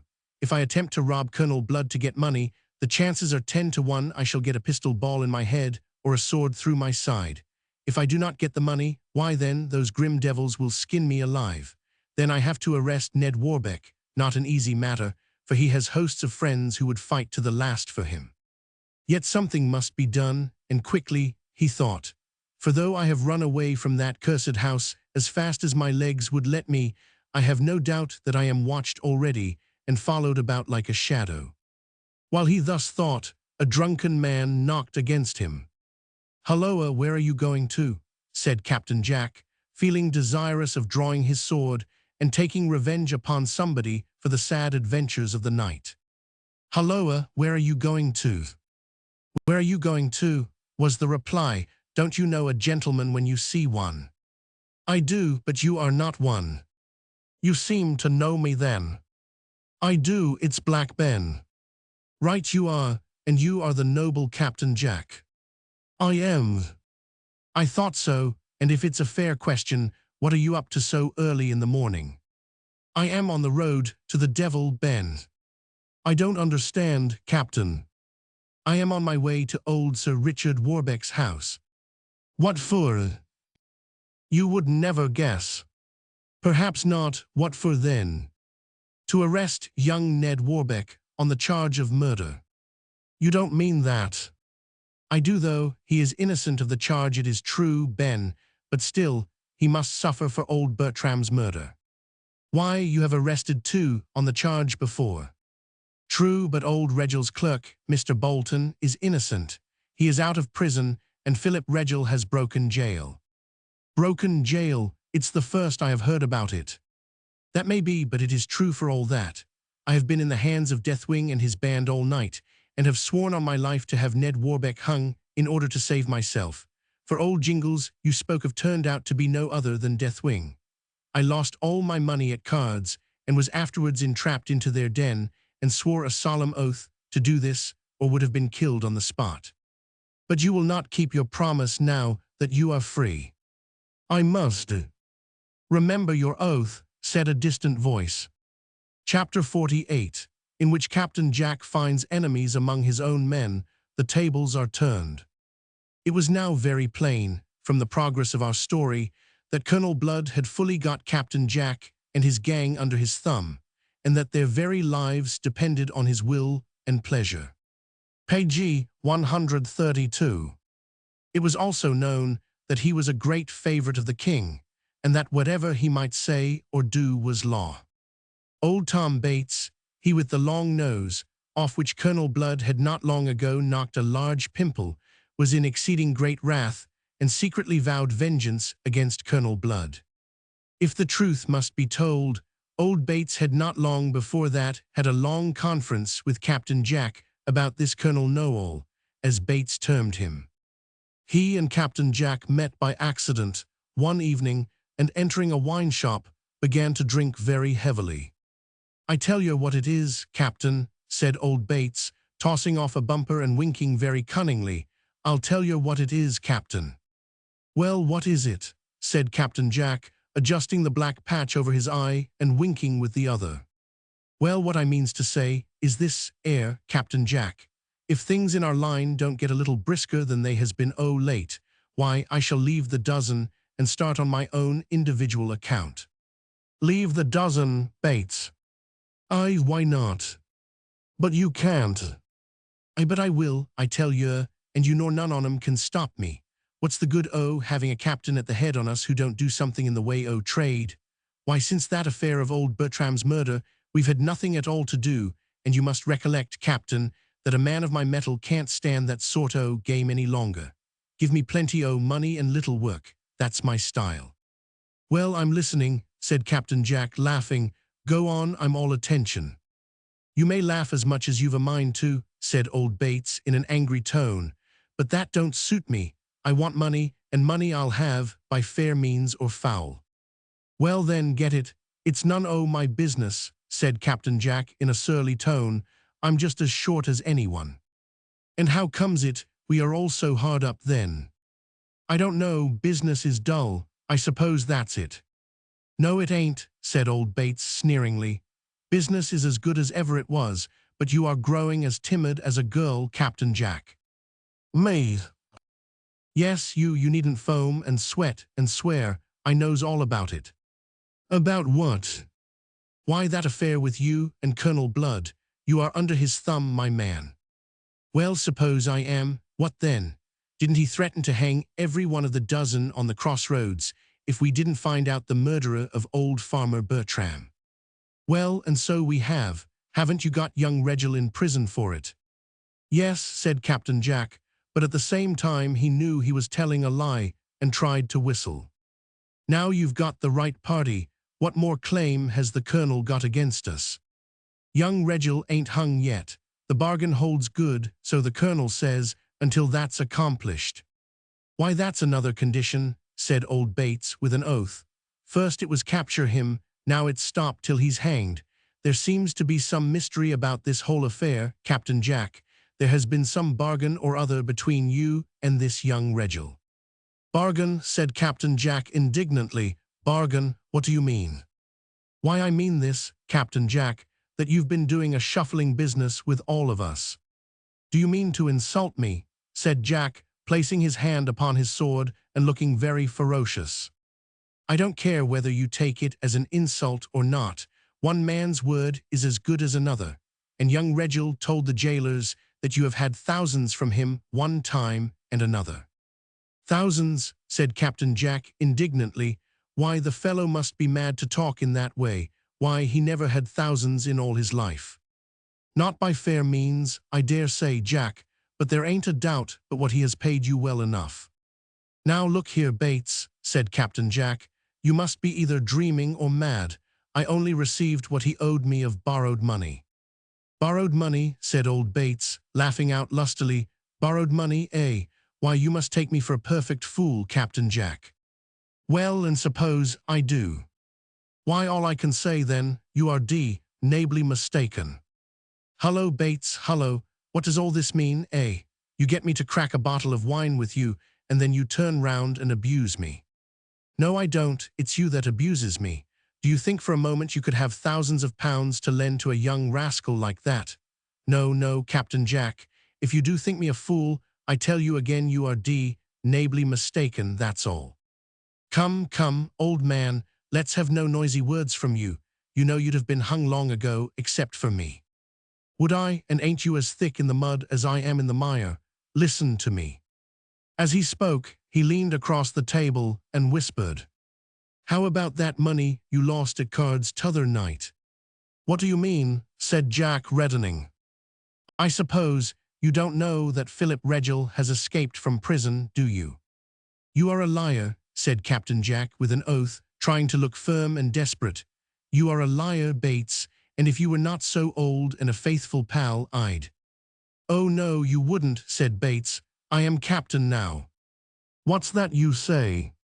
"Nay, you needn't curse and swear, Jack. I'm telling you the truth." "But that ain't the truth." "Yes, it is." "No, it ain't, you old liar." "Look at this, then," said old Bates, pulling out 12 warrants cancelled. "Do you know what these mean?" "Why, those are the death warrants that Colonel Blood had when he went down to Darlington." "I know it. But he had 13, not 12. "I know he had, but Colonel Blood holds the odd one." "Indeed, and whose is it?" "Why, yours, Jack." "Mine." "Yes, and no mistake." "And do you mean to say that Colonel Blood has given the 12 to you, and not the odd one also?" "I do mean it, and for a special reason." Page 133. Old Bates was so triumphant in his manner that Captain Jack looked staggered and amazed. "Why, you take all the breath out of my body, Bates," said Jack. "The breath soon will be taken out of your body, if you don't mind. There's a nice new gibbet waiting for you, so Colonel Bland says." "Why, what is all this for?"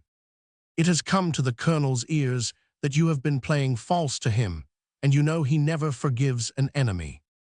"The devil," said Jack. "Do you mean to say, then, that he knows all about Regil?" "He does, and since he has escaped, he has made up his mind to have revenge on you." Old Bates smiled like an old ogre as he pulled out of his capacious pocket a sealed document. "Do you know what this is?" said Bates. "It looks like a warrant." "And so it is. You are not mistaken. It is for your own apprehension." "You are joking." "I was never more serious in all my life." "And do you mean to arrest me?" "That depends," said Bates. "The dozen and I have had several meetings, and it was resolved to throw you out of the captaincy and put me in." "Well—" "I begged for your life hard, very hard, Jack, for all the lads swore you had played foully with them and deserved to die." "But I haven't, Tom." "You have, Jack. You have been flashing about town for a long time like a lord, and spending lots of money, which ought to have been divided among us, for we've been as poor for the last few months as church mice." "What do you propose to do, then?" said Jack, drinking his wine. "What do the lads intend to do? Surely you cannot think I'd let myself be taken by any of my old pals while I carry a sword by my side." "Your sword would do very little good for you, Jack, for I could call upon the citizens here in this place and carry you off by fair means or foul if I liked. Here's my warrant, as you see, arrest him, dead or alive. Those are the colonel's words. The colonel is a scoundrel, said Jack, striking the table, and if I ever come across him I'd. Hush, said old Bates, don't talk so loudly, you might be heard by somebody. Well, go on, let's hear the very worst. I know you've got me in a very tight corner. Yes, Jack, and one from which you cannot possibly escape, if I only say so. Well, no matter, a short life and a merry one, said Jack. Here, landlord, bring me another bottle. You have not paid for the last one yet, sir, said the landlord. What, said Jack indignantly, not paid? What mean ye, sirrah? I don't mean anything in particular, said the landlord, but I know your face well. What of that? In fact, I know it too well. Explain yourself. Do you wish to insult a gentleman like me, knave? Nay, sir, I do not. But the last time you called here you had a party of friends with you. You had the best supper I could provide, and dozens of my best wine, and not a single farthing was paid for anything.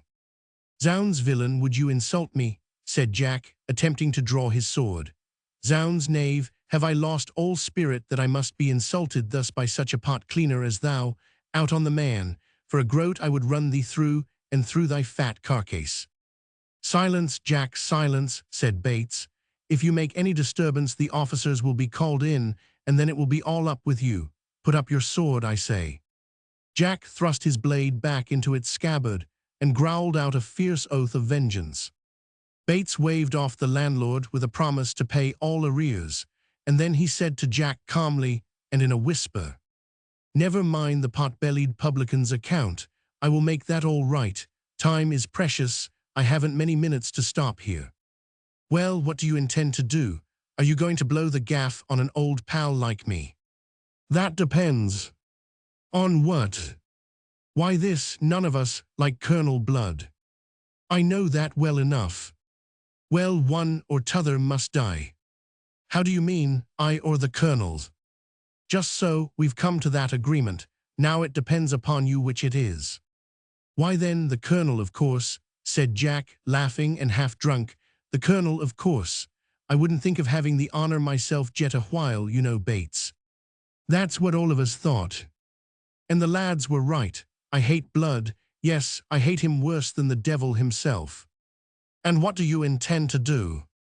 Why, waylay him and give him a sly poke in the ribs, for if he's not put out of the way soon, all of us will be hung, one by one, when he's served his turn with each. That's my idea, and also the opinion of every man in the dozen. Look you here, said Jack, suddenly brightening up.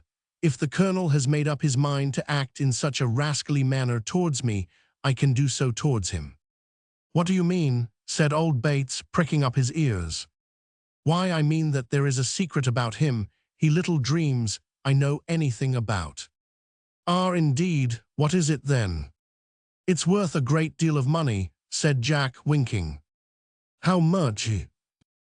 Why, £500. I don't understand. Of course you don't, but I do. Then out with it. Secrecy and honor, said Jack. Yes, of course. Well then, read this, said Jack, pulling out of his pocket a printed proclamation, which he placed before the wondering eyes of Tom Bates. You read it, there it is. 100 crown ours. Attempted. Murder, £300 reward, murder. Whereas an atrocious attempt at murder has been made upon the accepted suitor of one Ellen Harmer, the daughter of the miller at Darlington.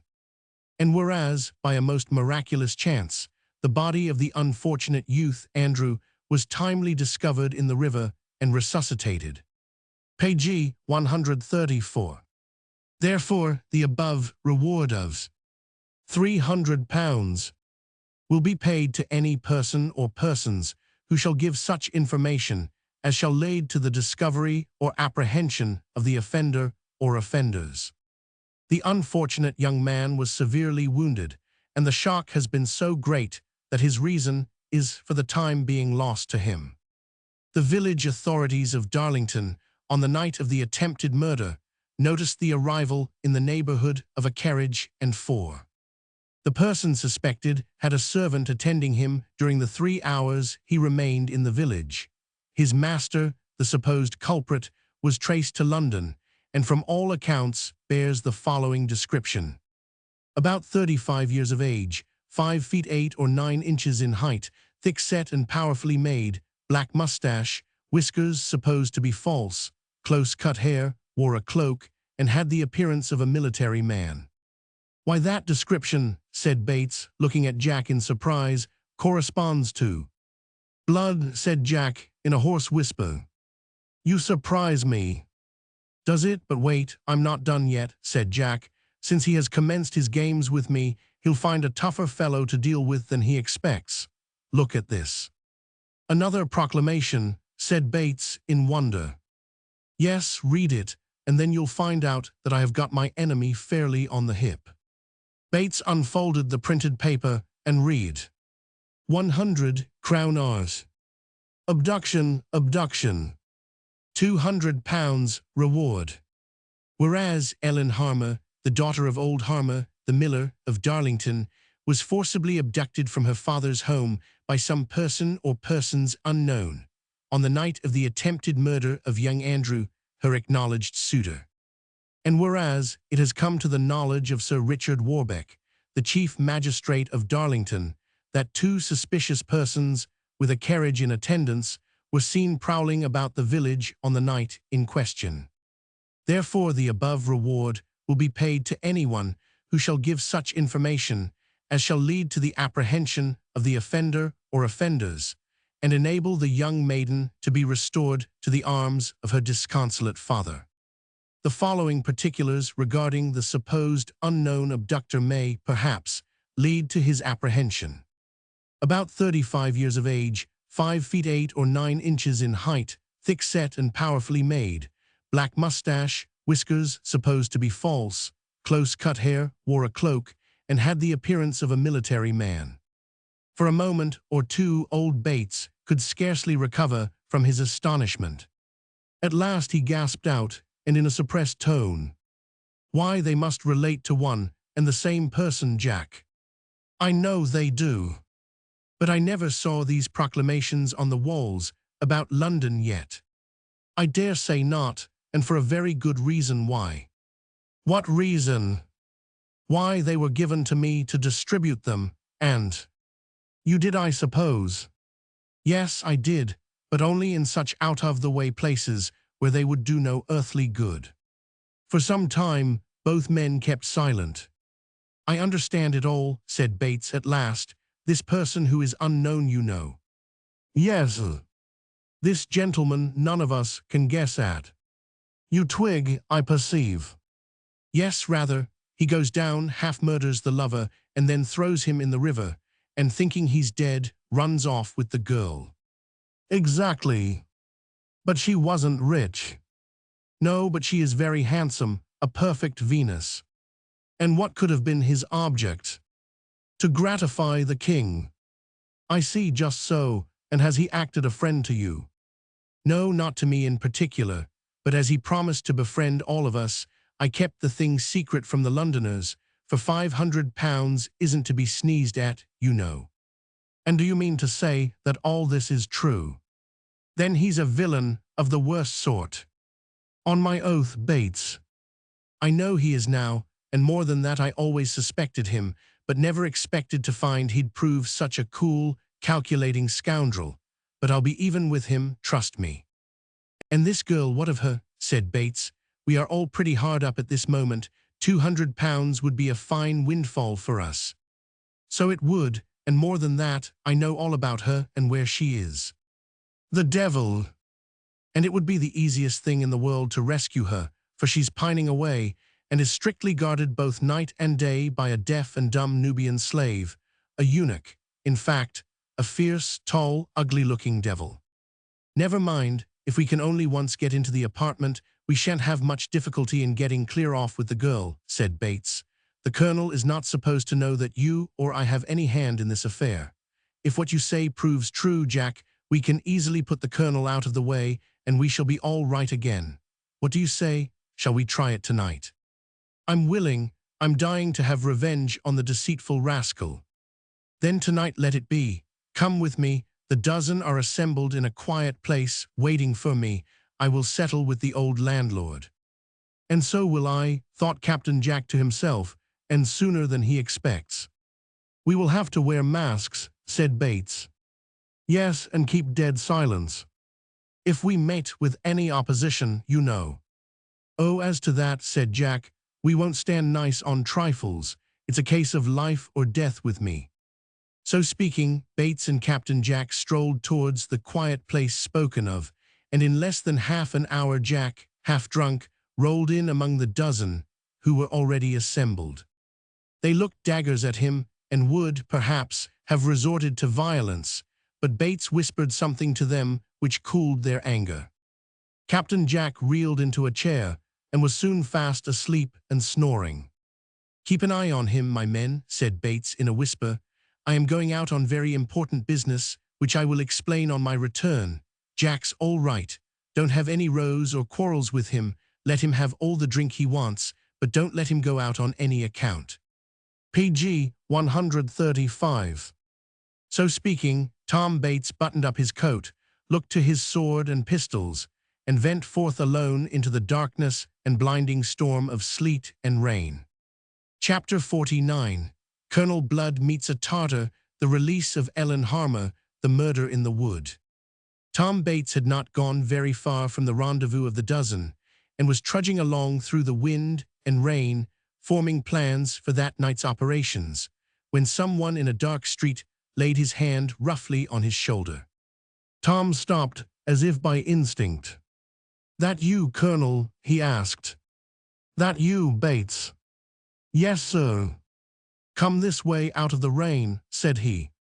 And he led the way up a dark, narrow alley, which was lighted by a single lamp. Well, and what news, Bates? Have you secured that reprobate Captain Jack yet? No, Colonel, it is a more difficult matter than might be supposed. Where is he, then? I know not, Colonel, but imagine that now we are after him, he is hiding away in some of the back slums in or around London. But how could he have got any information about my wishes or intentions? That I know not, sir, but certain it is that we have been seeking for him both high and low in every hole and quarter, but I fear me he has left London. Left London, and for what, pray?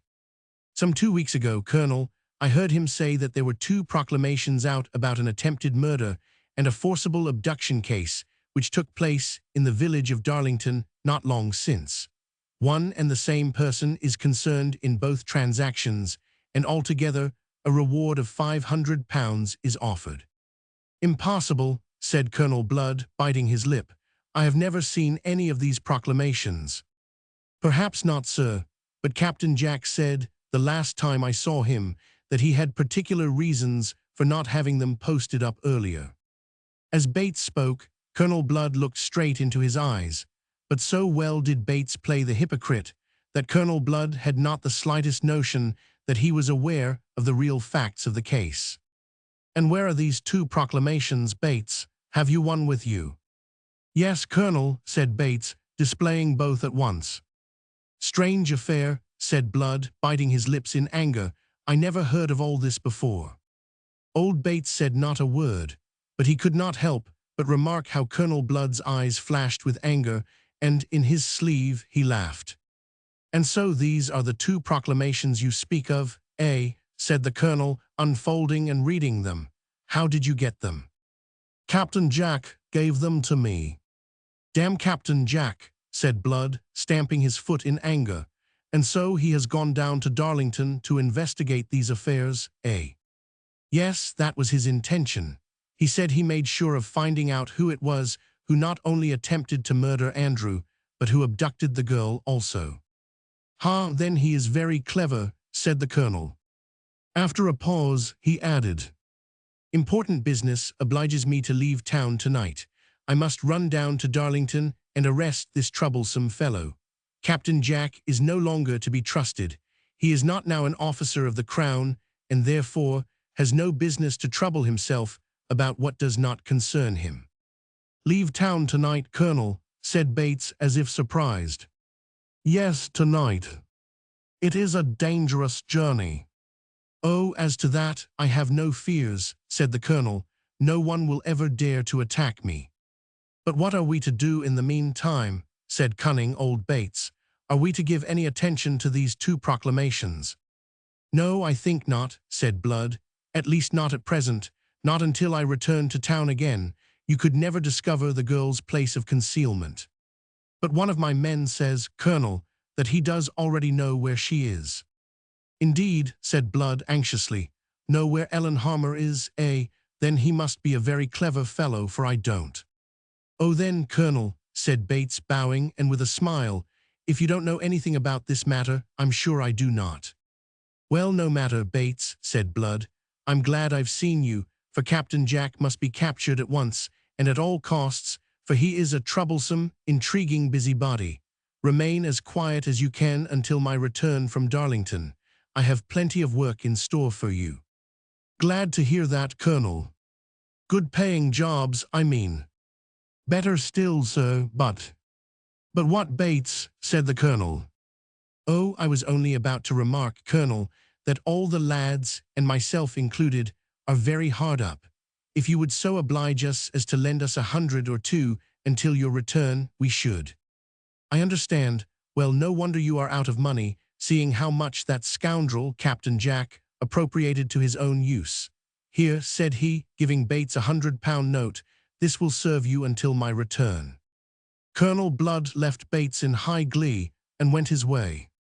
Well, this isn't bad to commence with, said old Bates, putting the note into his pocket, but I mustn't let any of the lads know I have got so much. I'll have it changed, give 'em £10 to drink with, and the rest I'll stick to as my own perquisites. Bates changed the note, and when he returned, he found his companions grumbling at his long delay. The £10, however, revived their drooping spirits. They called for whatever they liked in eating and drinking, and the time passed very rapidly. Most of the dozen had got well-nigh tipsy before the hour of midnight, and were very noisy. However, when they had their fill, old Bates called a council of war. Look to your weapons, my merry men, said he. See that your pistols are well loaded, and that your swords are not blunt. We've got a job on hand tonight. A job, said all, in high glee. Yes, and one that will pay us well. Get yourselves sober, every one of you. What is it? PG 136. Are the doors closed? Said Bates. No one listening, I hope. Not a soul, said one and all. What is the job?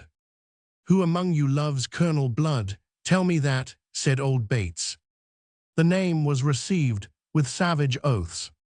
Not one, I perceive, said old Bates. So much the better, and now I'll tell you what I have on hand. Solemn silence ensued, as Bates said. Blood is going down to Darlington tonight to arrest Jack, who is here. I have put the colonel off the right scent. The devil, to arrest me, said Jack with an oath. Silence, Jack, growled several with threatening looks. Silence, and listen to Master Bates. He is our captain now, not you. Well, and while Blood is away on this wild-goose chase, Jack has proposed to rob his house. Capital idea, said all. So think I, said Bates. So come, prepare yourselves, put masks in your pockets, and bring a rope ladder with you. And dark lanterns, said Jack. A small crowbar to wrench open the shutters, said Bates, and in less than an hour we can clean out the whole house. Dead silence must be kept, not a word spoken by anyone. If we meet with resistance. Well then, use your weapons fearlessly, said Jack. The night is dark and stormy, just the right weather to crack such a crib as his. Come then, said Bates, we'll take a parting glass and then away. Agreed, agreed. We mustn't all leave the house together, but go in 2s and 3s. Just as the clock strikes 1, let every man meet at Colonel Blood's house and hide under the highway. This plan was agreed to, and the dozens separated. Colonel Blood's splendid townhouse was situated in and surrounded by large and beautiful gardens near the river bank, not far from Whitehall Gardens. The night in question, instead of becoming clearer, got more cloudy and stormy than ever. Few persons were to be seen moving about in the streets, for the weather was too boisterous and threatening. As the neighboring church clocks chimed 1:15, a stranger might have perceived sundry persons cautiously approaching Colonel Blood's house. Some came by land, but the majority hired a boat and quietly rowed up the river until they got fairly under the garden walls. The last two persons who arrived, and they on foot, were Captain Jack and Tom Bates.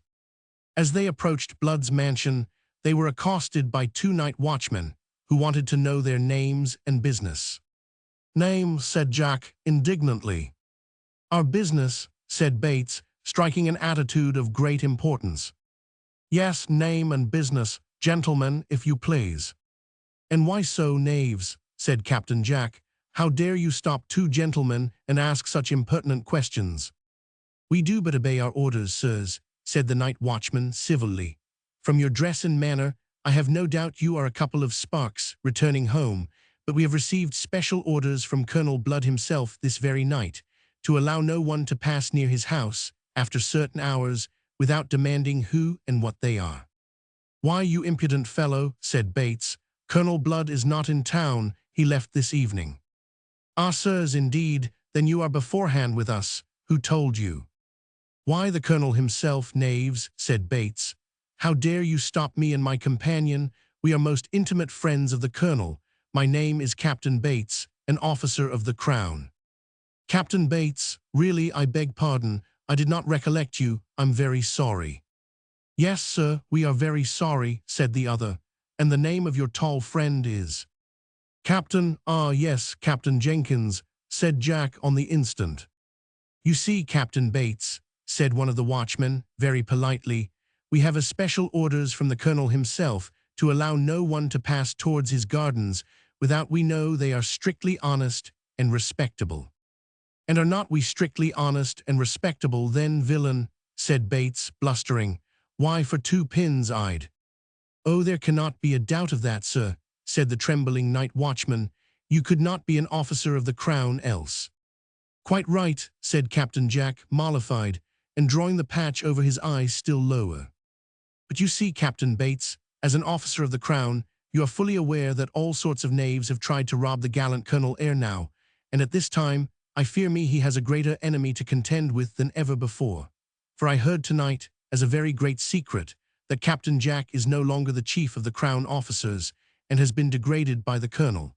In truth, we have special orders to guard the place against him and his gang above all others." "Captain Jack, eh?" said Bates's long-legged companion. "Ah, now I come to think of it, I heard something like that spoken of tonight, while attending the Countess of Gresham's ball. A great villain that Captain Jack, I hear." "Oh, monstrous," said the watchman in chorus. "Oh, a perfect rogue and vagabond. Instead of doing his duty in arresting rogues and rascals, he has been bribed to enormous amounts by them to allow them to remain at large." "Shocking, monstrous," said Jack. "Horrible, he ought to be hanged," said Bates, coughing, "which he will surely be if the Colonel only lays hands on him." So speaking, and bidding them good night, Jack and Bates went on their way, laughing. "Fine fellow that Bates," said one of the watchmen. "Yes, only for his nose. Why, it has got a piece clipped out of it, which spoils his beauty. He got that in a desperate duel, I once heard him say, but he killed his antagonist, run him through and through the body. Fine fellow is Bates. How much did he give you to drink his health with?" "A gold piece." "Good luck to him," say one.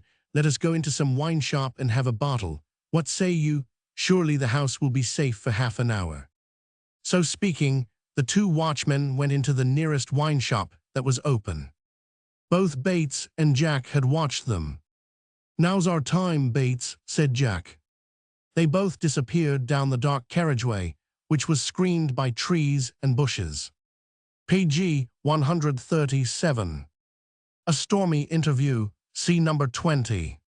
They both whistled softly, and the signal was quickly answered. "All right, the lads are up to their time." In a moment, where a second before no one had been seen, 8 or 9 men appeared crouching under the garden wall. All right, said one, whispering to Bates. Have you taken a good squint all round the house? Yes, all are abed. Sure of that? Positive. But the dogs. We have poisoned them an hour ago. They are all stiff and cold by this. Then let us commence. Where is the rope ladder? Here it is, said one, unwinding a rope ladder from around his body, and which had been concealed by a short cloak. Let a man watch each side of the house, said Jack. Bates and I will enter and pass all the valuables out to you, put them into the boat as fast as possible, and if there should be any alarm, run towards the river. The boat is large enough to take us all. If we only had skeleton keys now, said Bates. Hang your skeleton keys, said Jack in disgust. Don't I know all about the house? I ought to do, for I've been in it often enough. No skeleton keys in the world would open those doors. They are doubly bolted inside and cased with iron. Give me the rope ladder. With great dexterity, Captain Jack threw one end of the rope ladder up into the air, and the hooks at the end caught in the iron railings of the balcony. Silence, said Captain Jack, and after trying its strength, he began to ascend. But for a moment, let us see what was going on inside the house. Ellen Harmer was confined therein, and was supposed to be strictly watched both night and day by the deaf and dumb eunuch, the Nubian slave. The fame of her great beauty had reached the ears of the king, but instead of presenting her to Majesty, Colonel Blood had made up his mind to PG 138 keep her for himself, after having, as he termed it, tamed her into submission. But this proved a much harder task than the colonel had ever imagined. Ellen Harmer would not be tamed. The colonel had offered her wealth and luxury, but she received all his unmanly proposals with scorn. I can afford to wait, thought the hard-hearted colonel. I can afford to wait. A month or two of confinement and pampering will soon bring down her proud spirit. In hopes of keeping her away from the king, he had removed her first from one place to another, until at last he imagined that his royal master had given her up for lost. This, Colonel Blood fondly hoped, was the case. But he was very much mistaken. The king had his spies about as well as the cunning colonel, but it was not until this very day that he had actually discovered the beautiful Ellen's hiding place. When he heard of it, he was in a terrible passion, and for a moment vowed all manner of things against Blood. When he heard, however, that the colonel had made a sudden journey to Darlington, he made up his mind to visit Blood's mansion alone and take her away by force. He had employed a truculent courtier to be on the spot about 3 or 4 in the morning. By which time, said the king, I shall have made an impression on the rustic beauty. If she will not consent to be my mistress, why then I will give the signal, Rochfort, and be you ready with a guard and a barge to bear her away by force. But let all things be done in secret, so that not a syllable may be known to Blood on his return, for I want to make a fool of him after all his deception with me. These were the instructions given to Rochfort, and at the moment that Captain Jack was quietly preparing his rope ladder outside, the king was already secreted in the mansion. Ellen Harmer, in her sumptuous chamber, was reclining on a sofa. She could not sleep, and the splendid bed with its satin hangings was uncreased. The Nubian slave stood watching her, and his dark eyes flashed with admiration as he furtively gazed at the beauty. It was his duty to watch and guard. Ellen tried to read, but she tossed from her indignantly the only books the colonel allowed her to receive, namely, some of the licentious works of the time, which, in our day, would not be tolerated in the lowest of society, but which in the period we speak of passed off for works of wit and amusement. Infamous man, sighed Ellen, to incarcerate me thus from my poor old father, and endeavor to poison my heart and mind with such beastly reading. Oh, that I were free or dead. She beckoned to the slave. He noiselessly approached her and knelt at her feet. You are the only friend I have found, she whispered. The slave bent low and kissed her feet. Is the house quiet? Have all retired to rest? The slave bowed. The colonel has left for the country, I have heard. Again the slave bowed. "I would escape from this gaudy dungeon," she said. "It is impossible. The doors are all doubly locked and barred. Many fierce dogs are loose in and around the grounds, and would tear you in pieces," he whispered. "Then I fear all hope is lost." "Not lost," said the slave. "Hold your breath, make not the slightest noise. I have a secret to impart. All hope is not yet lost. This night is the night of your deliverance." "What?" gasped Ellen in a sudden and half-suppressed tremor of joy. "The king is in the mansion at this moment." "Impossible, slave." "'Tis true, fair lady, but hush, I hear footsteps, hush." Ellen did not hear the slightest sound and seemed to think the slave was mistaken. But he was not. He crept to the chamber door on his hands and feet and listened. He held up his finger in token of silence. Ellen Harmer sat rooted to her seat. She listened, but not a sound was audible. "It is the king," said the Nubian in the faintest of whispers. "He came to the house in a good disguise, but I recognized him." "If it be the king, then," said Ellen, "I will throw myself at his feet and ask protection from the fiendish designs of your master, Colonel Blood." "It will be useless," said the slave. "He comes here to take you away to the palace or some secret place, for the rumors of your amazing beauty have entranced him. You are destined to be his mistress, or death awaits you." "Then welcome death," said Ellen, "ere I submit and degrade myself to so low a level. Heaven assist me in my sore trial this night." While she spoke and wept, the Nubian slave crept back again to the door. "I hear his footstep again," he whispered, and laid his ear close down to the floor. At that moment, the bed hangings rustled. With a gasp of horror, Ellen perceived an elegant stranger had effected an entrance into her chamber. It was the king. The slave had not perceived this and was still listening, with head averted. The king, sword in hand, looked at the dusky slave and breathed a desperate oath. He raised his sword and would have killed the dusky but faithful Nubian upon the spot. In an instant, however, Ellen rose from her seat and, falling on her knees before the king, held up her hands and with tears in her eyes begged for his life. The king turned and smiled, and motioning to a corner, the slave rose and crouched in it. "Move an inch or utter a word," said he, "and you die." "He is deaf and dumb," said Ellen. "Spare the poor, docile, faithful creature. Be merciful, stranger, for pity's sake, harm him not. He is the only friend I have." I forgot, so he is deaf and dumb," said the king. "I have heard Blood speak of this eunuch before.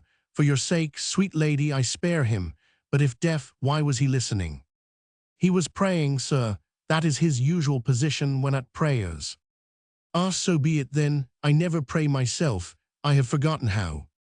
This he said with a sneering smile, and as he turned towards Ellen, he dropped upon one knee, and with the sweetest of smiles whispered, "Fly, lady, fly with me.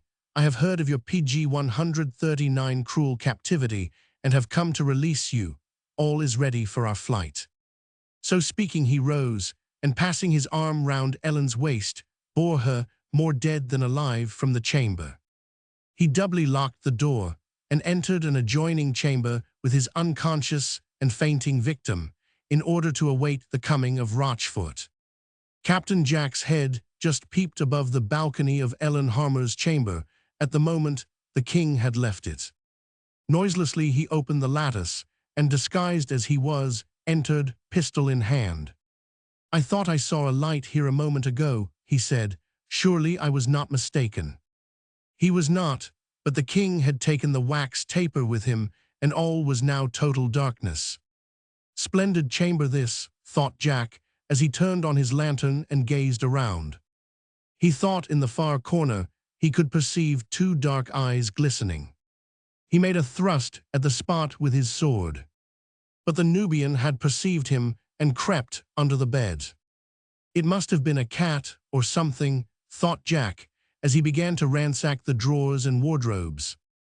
Watches, jewels, silks, satins, and money he found in abundance. "Hillo, this will do," he mused, as he filled his pockets in great haste. But the next thing to be done was to descend the stairs so as to admit his companions. He was in his stocking feet and moved about without making the slightest noise. After much trouble, he forced back the lock of the chamber door. Like a cat, he descended the stairs and withdrew the two huge bolts of the front door. This was done without the slightest noise, and several of his gang entered and distributed themselves all over the mansion. In a very short time, Jack and his comrades stripped the drawing rooms, parlors, and other rooms of all their valuables, and as quickly as possible filled several sacks with gold and silver ware from the plate chest in the pantry.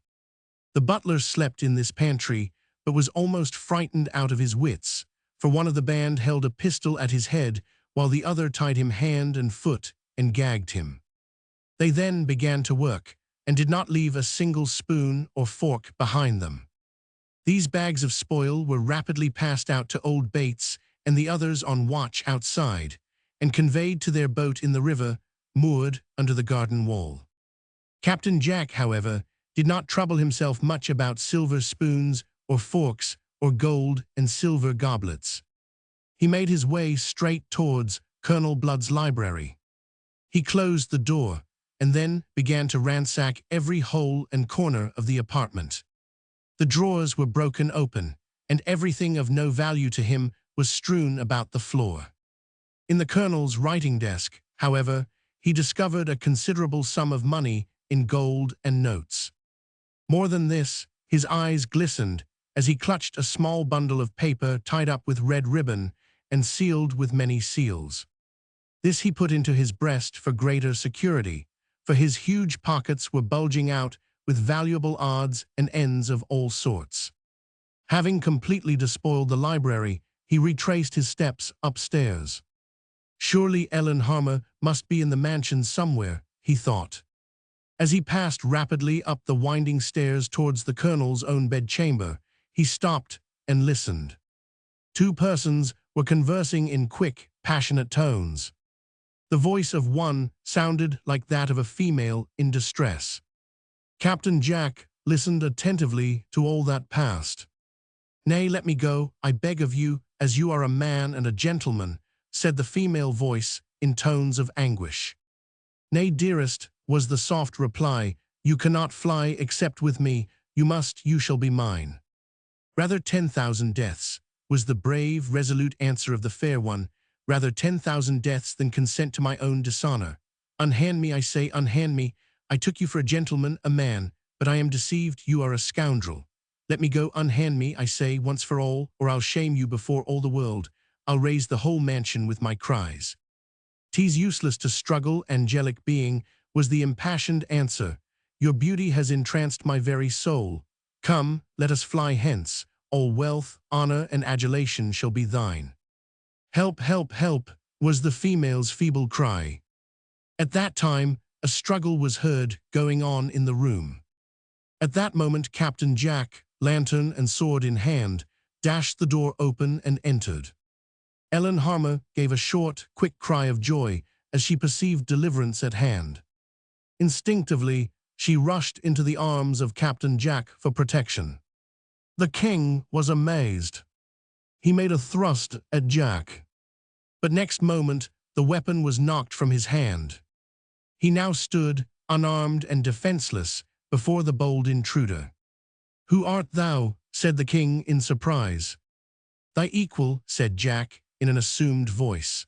"What, is it nothing that you now cringe before me, and yet a moment ago you would forever have dishonored this blameless girl? Out upon thee for a craven." Save me," sobbed Ellen.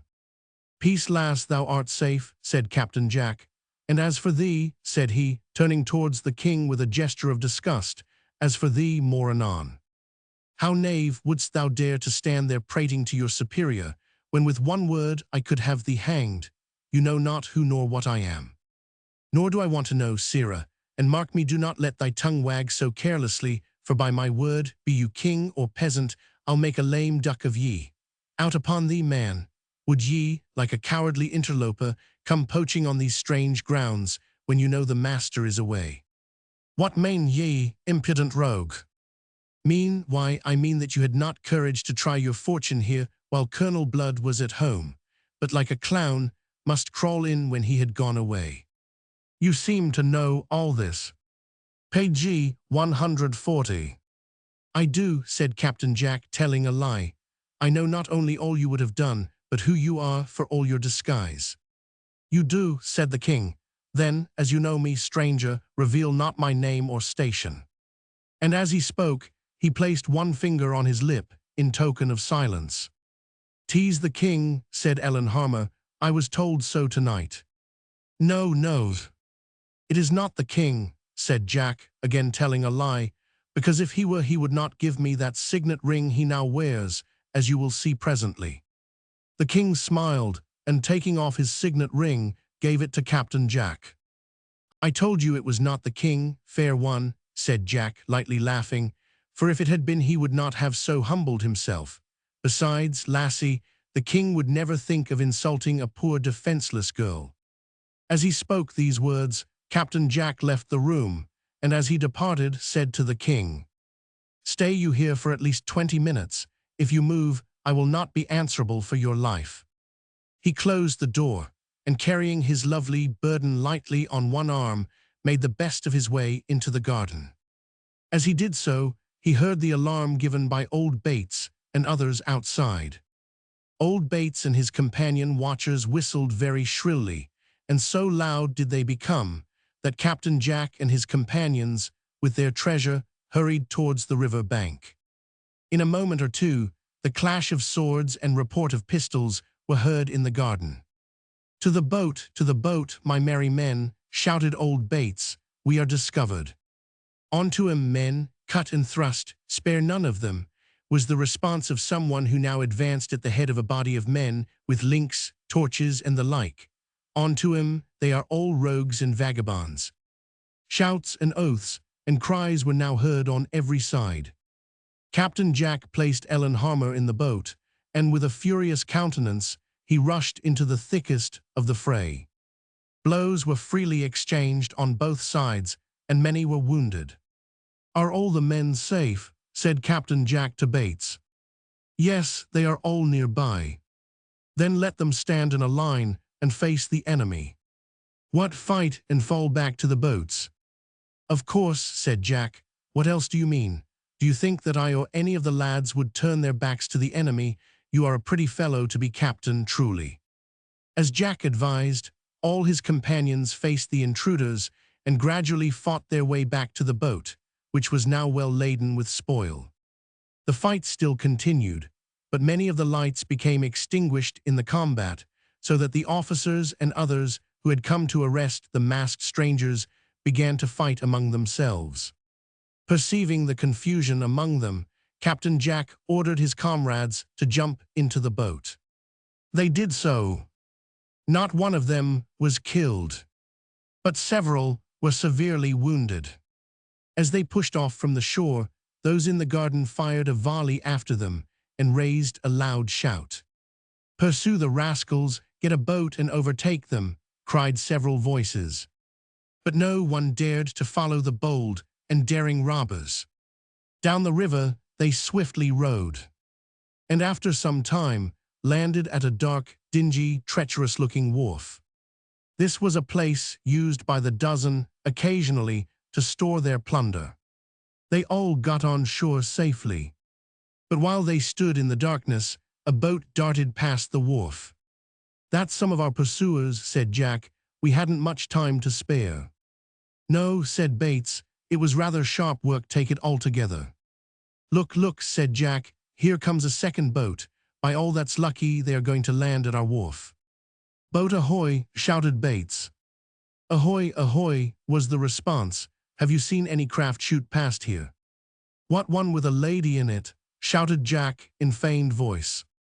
"Yes," was the distant answer.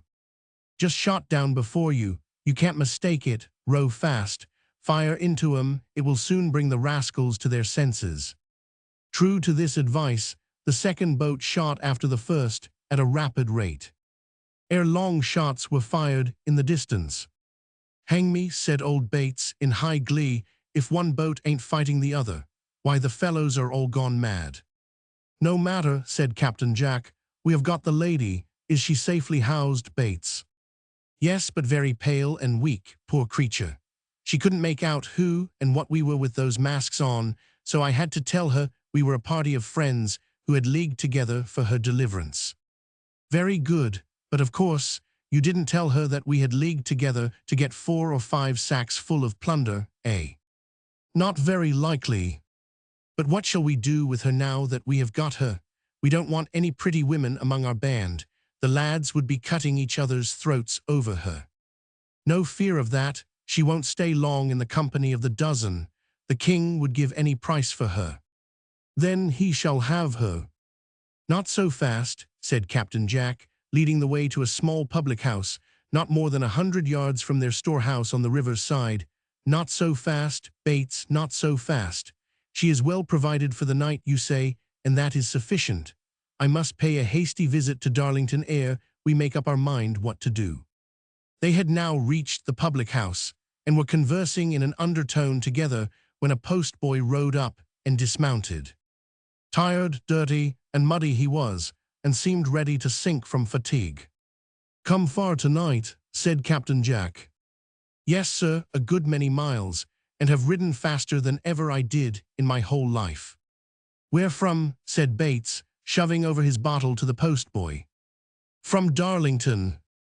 "Darlington," said Captain Jack, pricking up his ears.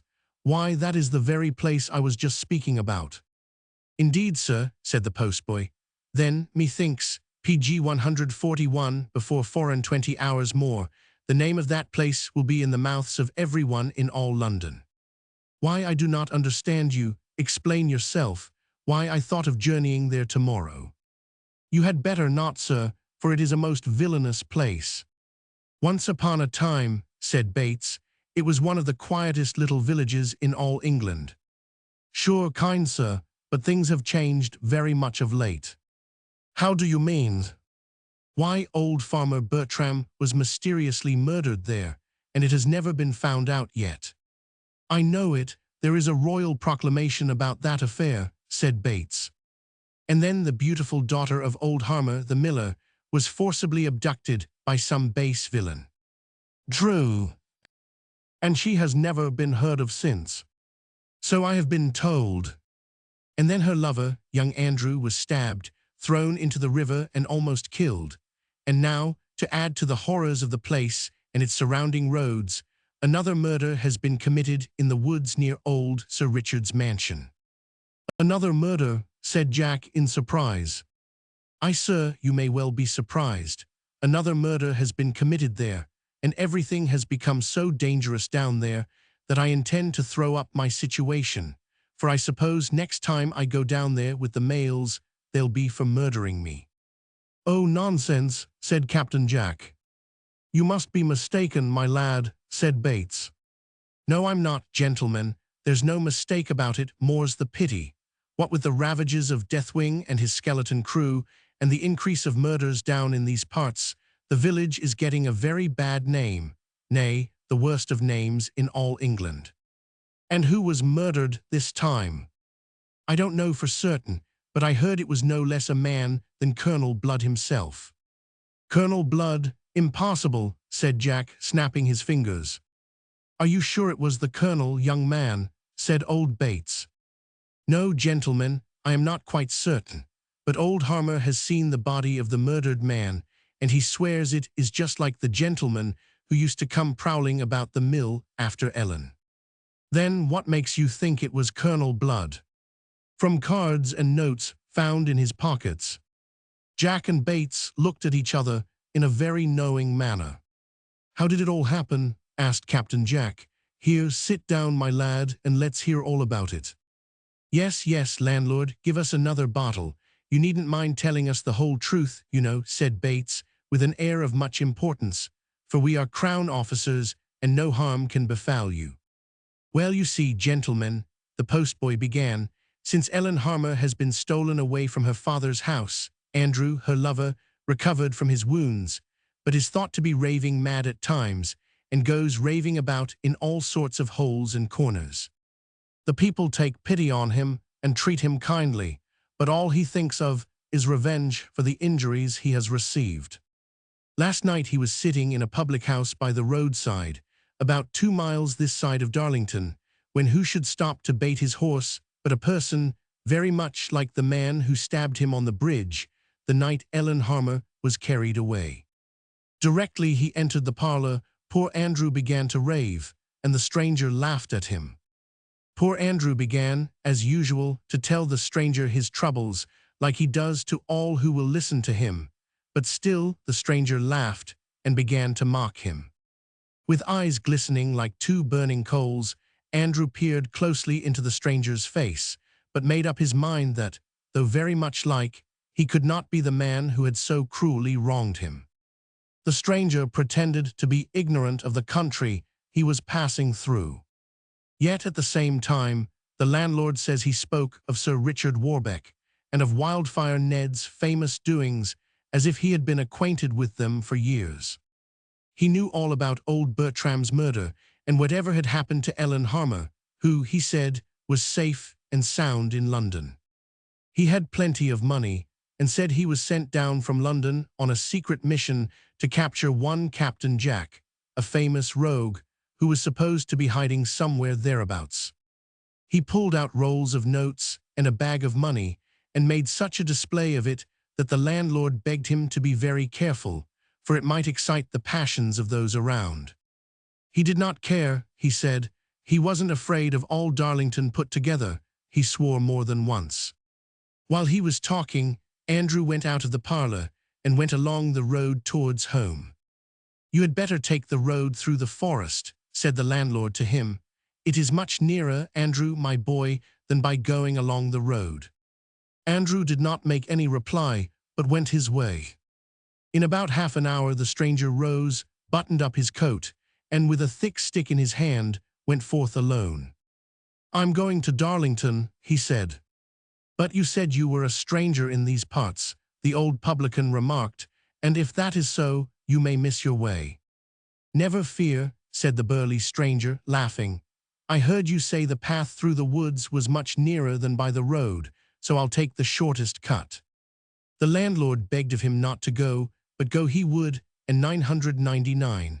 What happened afterwards I could only learn from his own lips, as he lay weltering in his blood, about half an hour afterwards, for in that time he was brought in by 2 rustics with his throat fearfully gashed.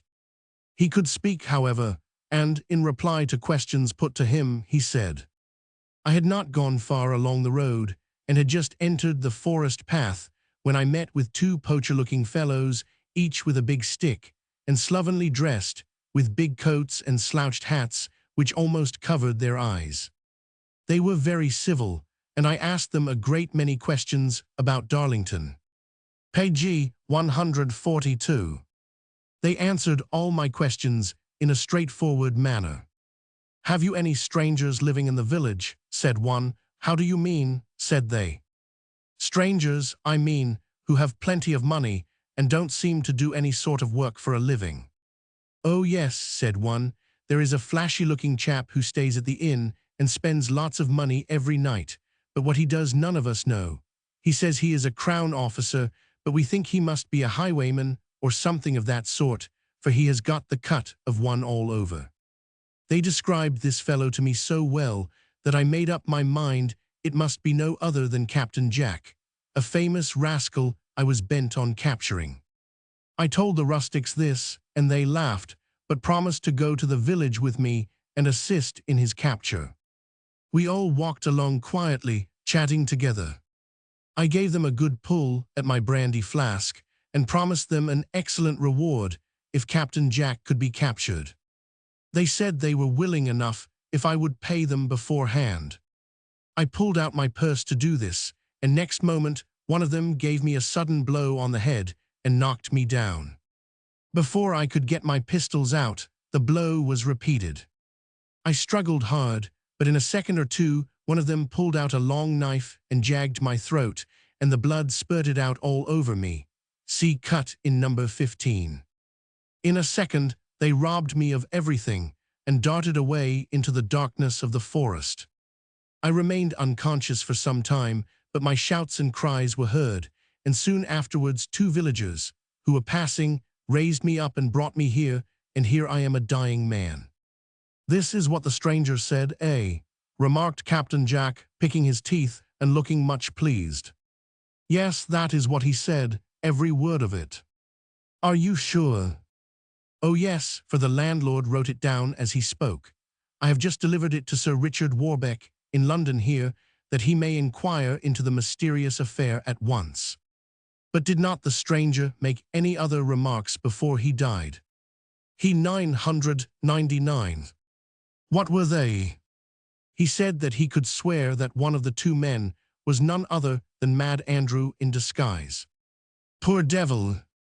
"And the other one," observed Bates, "had he any idea who he was?" "He said he thought it must have been Captain Jack himself, in disguise." "Thunder and lightning, you don't mean that?" "I do, though. He signed his name as best he could to the dying deposition." "Oh, it couldn't have been Captain Jack," said Bates. "I'll swear to that." "And so will I," said Captain Jack. "The thing was impossible." "Quite so," said Bates. "'Tis a very serious charge to make against an innocent man." "So it is, gentlemen. But then, you see, the character of Captain Jack isn't very good at the best of times, so I hear, and the dead man's oath will be taken before that of anyone else." "Devilish queer affair," said Jack.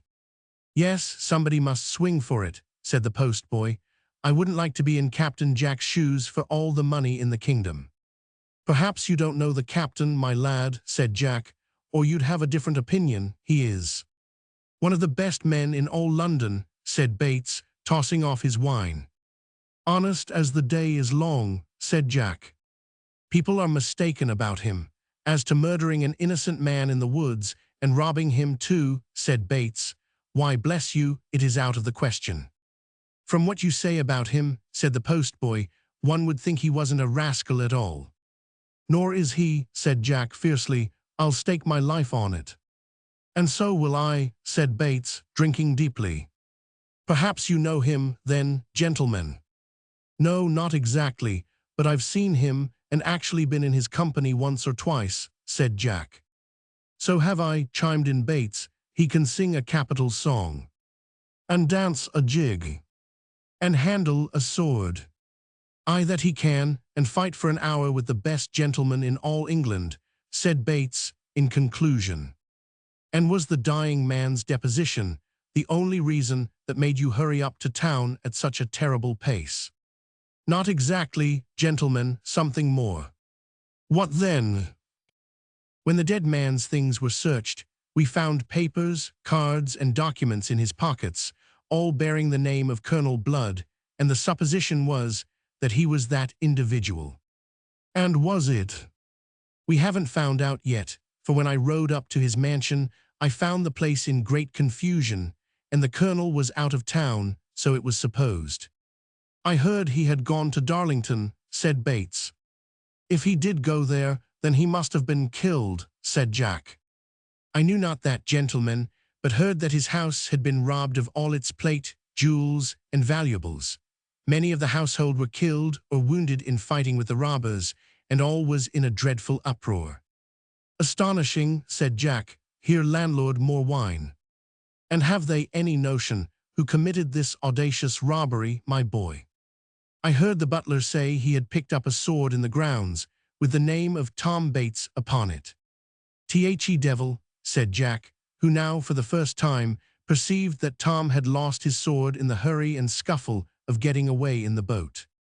Old Bates himself felt thunderstruck when he heard this, for until that moment he had thought nothing about the sword he had lost.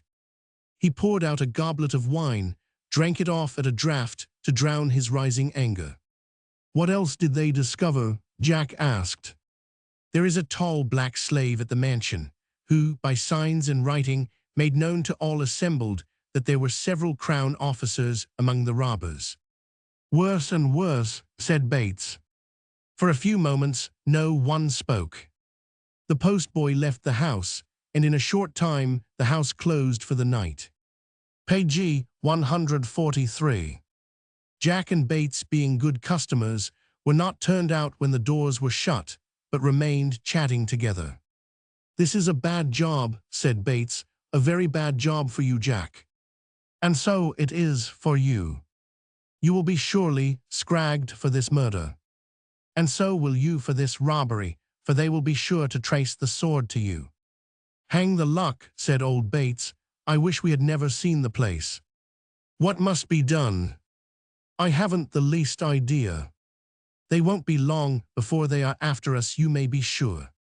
"I don't care what they do, now that Colonel Blood is killed," said Jack. "He was a deceitful, tricky devil." While they thus sat drinking, loud knocks were heard at the door outside. "Who's there?" asked the landlord. "Don't open for them," said Jack. "It's only some thirsty roisterer returning home." "House ho! Who are you? What do you want?" "Go home, I tell you, the house is closed." "House ho, within there, open in the name of the king." "The what?" said Jack in alarm. "In the name of the king," whispered Bates. "What can it be?" asked Jack. "Surely not a guard of soldiers, landlord." "Yes, it is, sir. I have just peeped out of the window. There is a file of soldiers outside, with an officer at their head." "House ho, within there. Open in the name of the king, landlord, or I'll burst in the door." "What do you want?" "Open, I say." "What are your orders?" "To search the house." "Your name, officer?" "It matters not to you. Open." "I have no one here, I assure you." "You lie, landlord. You had, if you have not now. Open, I say once more." "Your warrant, sir." "My name is sufficient, old dolt." "And what is it, I beg you?" "Colonel Blood." Directly Jack and Bates heard this ominous name, they dashed out of the room just as the impatient soldiers were bursting open the heavy, oaken door. "Fly," said Jack, dashing out into the backyard. "Fly for your life, Bates," teased the colonel himself. "Fly, fly." Chapter 50, in which the skeleton crew are very busy and make a rich haul of plunder, led on by Deathwing and Philip Regil. "What would you have done without me?" said Deathwing to Philip Regil when they were once more alone and in confidential conversation. "Why, I must have been hung, I suppose," said Philip, with an attempt at a smile. "A prospect you much liked, I know." "Well, it must have been, had not your men rescued me." "I know it, and yet all through your career of villainy you have looked upon me and my band as hard-fisted, ungrateful scoundrels. I know you have." "Not so bad as that, quite." "Oh yes, you have. I have heard, and know more than you imagine about your doings about town. Had you not taken our oath years ago, not all England could have saved you from gracing a gallows." "Well, I know it, and am glad I did take the oath, but what do you require of me now?" "Nay, we do not want you. It is you who need us." "How do you mean?" "Have you forgotten your wife? Is there not vengeance in your heart against Fumbleton, who has taken her from you?" "There is, and against others besides him." "Who?" "The two young Warbecks." "And no one else?" "Yes, against old Sir Richard himself." "Do you contemplate killing them?" "I do." "But how?" "Through your aid, Deathwing." "And the price?" "Half of all the estates which fall to me, Darlington Hall, and all its fair domains." "But can you get them all at one stroke?" "I can, for if these brats, Charlie and Ned, are put out of the way, I am the sole heir, as I have said before." "Then so be it. It shall be done," said the grim chief, "but not yet." "Why not?" "You must become a member of the crew first, an active member, I mean, and then we can talk about it." "I am willing." "Then to try your courage, I will soon find fitting opportunities. Are you a good shot?" "Capital." "And can handle your sword?" "Like any gentleman." "'Tis well, but—" He was about to say more, when two of the crew entered the room. "Well," said Deathwing to them, "have you followed him?" "Yes, both night and day." "What news?" "He has found favor with the dozen again, and tonight they have robbed Colonel Blood's house of all its wealth." And escaped. Yes. You followed them. We did, and saw where they deposited their plunder.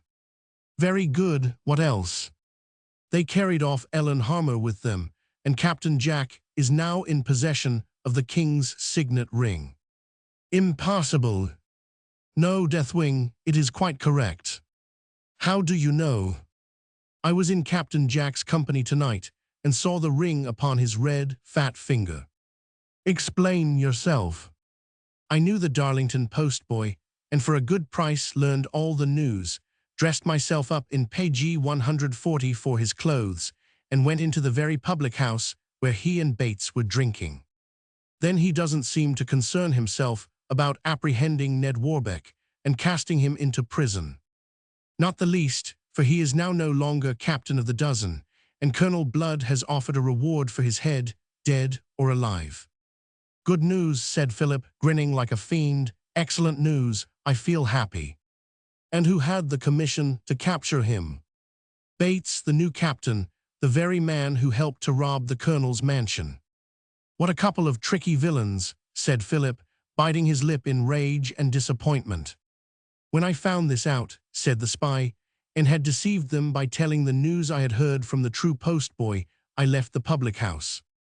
And informed Colonel Blood of it all.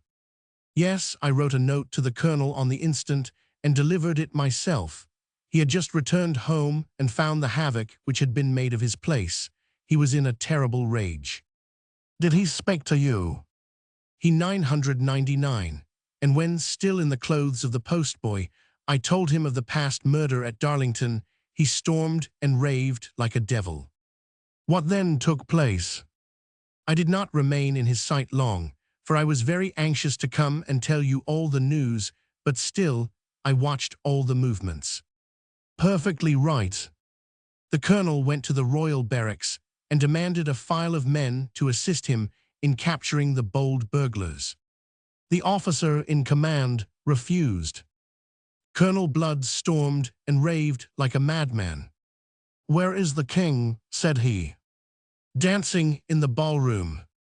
Take my card to him, said Blood. It is all sufficient. He will be sure to see me. Why not go up into the ballroom yourself? Said the officer. I hid myself under a dark archway and listened to all that passed. Blood complained of his dress, and at last a second officer took up the card. In a few moments, the king descended into the courtyard, apparently in a very bad temper. They walked towards the dark archway in which I was concealed. I heard all that passed between them. Well, Blood, said the king in a cross mood, what is the meaning of all this? You want a file of soldiers, I am told. Colonel Blood explained all about the robbery and swore in the king's presence like a trooper.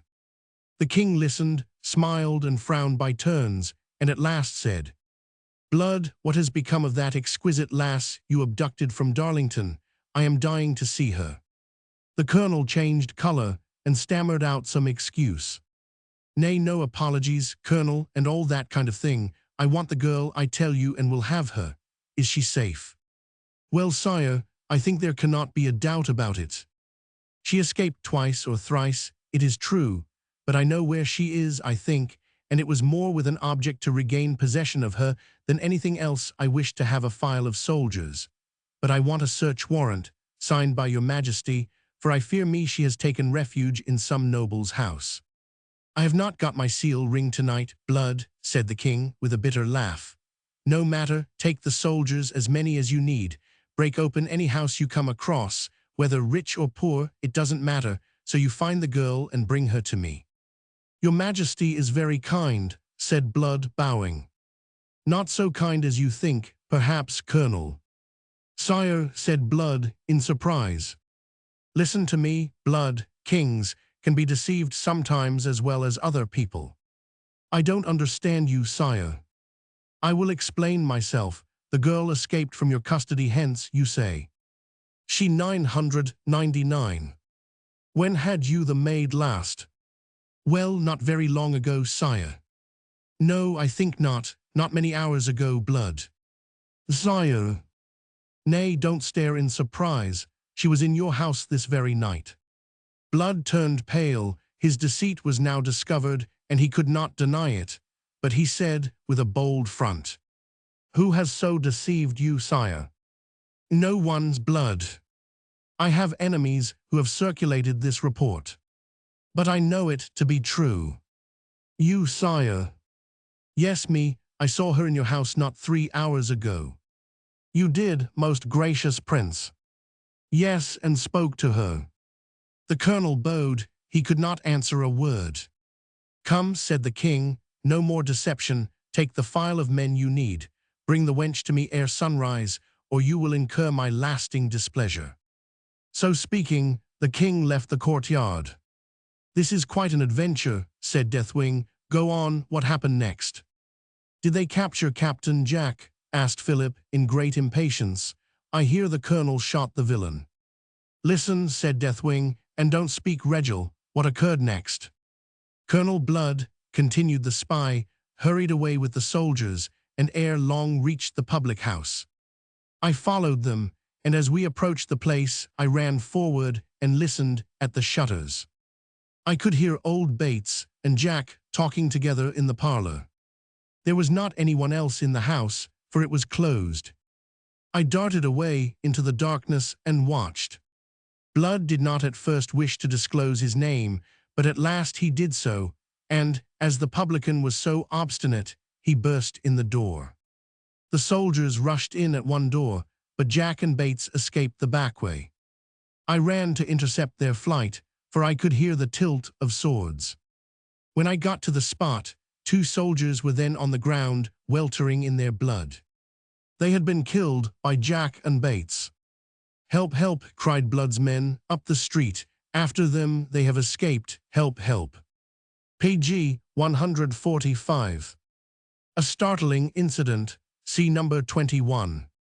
Chapter 51. The skeleton crew hold a merry meeting.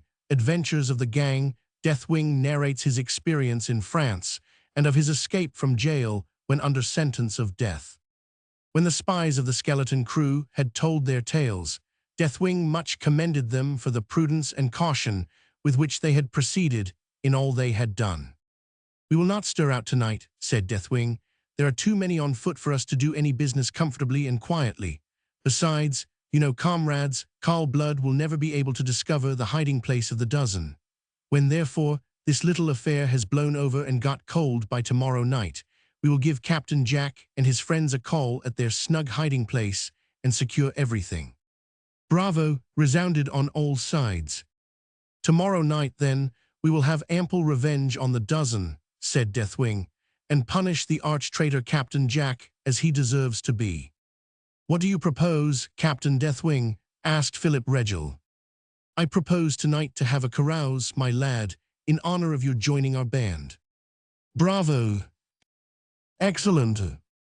Bring out the wine, boys, and let us enjoy ourselves tonight, for perhaps in less than 24 hours more than one of us will be laid low." "No fear of that, Captain."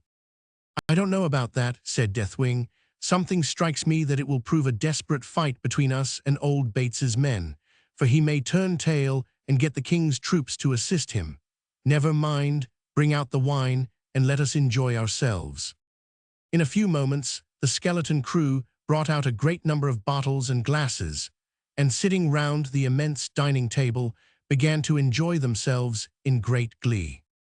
"Now," said Deathwing, "as our new companion here, Philip Regil, hasn't any clear notion of what he will have to do among us, let each of you advance and detail all you have done of late, either by my orders or according to your own whims, that will give our novice a better idea than all the instructions in the world." "Advance in order," said Deathwing, "and stand at my right hand, so that all may hear and see." Page 146. As he spoke, one of the crew advanced and said, "I threw off my disguise and went to Barnet Fair, where I fell in with 2 of Captain Jack's band. It is against our rules to work with any other band, but go on, let us hear," said Deathwing. "We went to a farmhouse and stripped it of everything and got clear away without being detected." "Very good, cleverly done. What then?"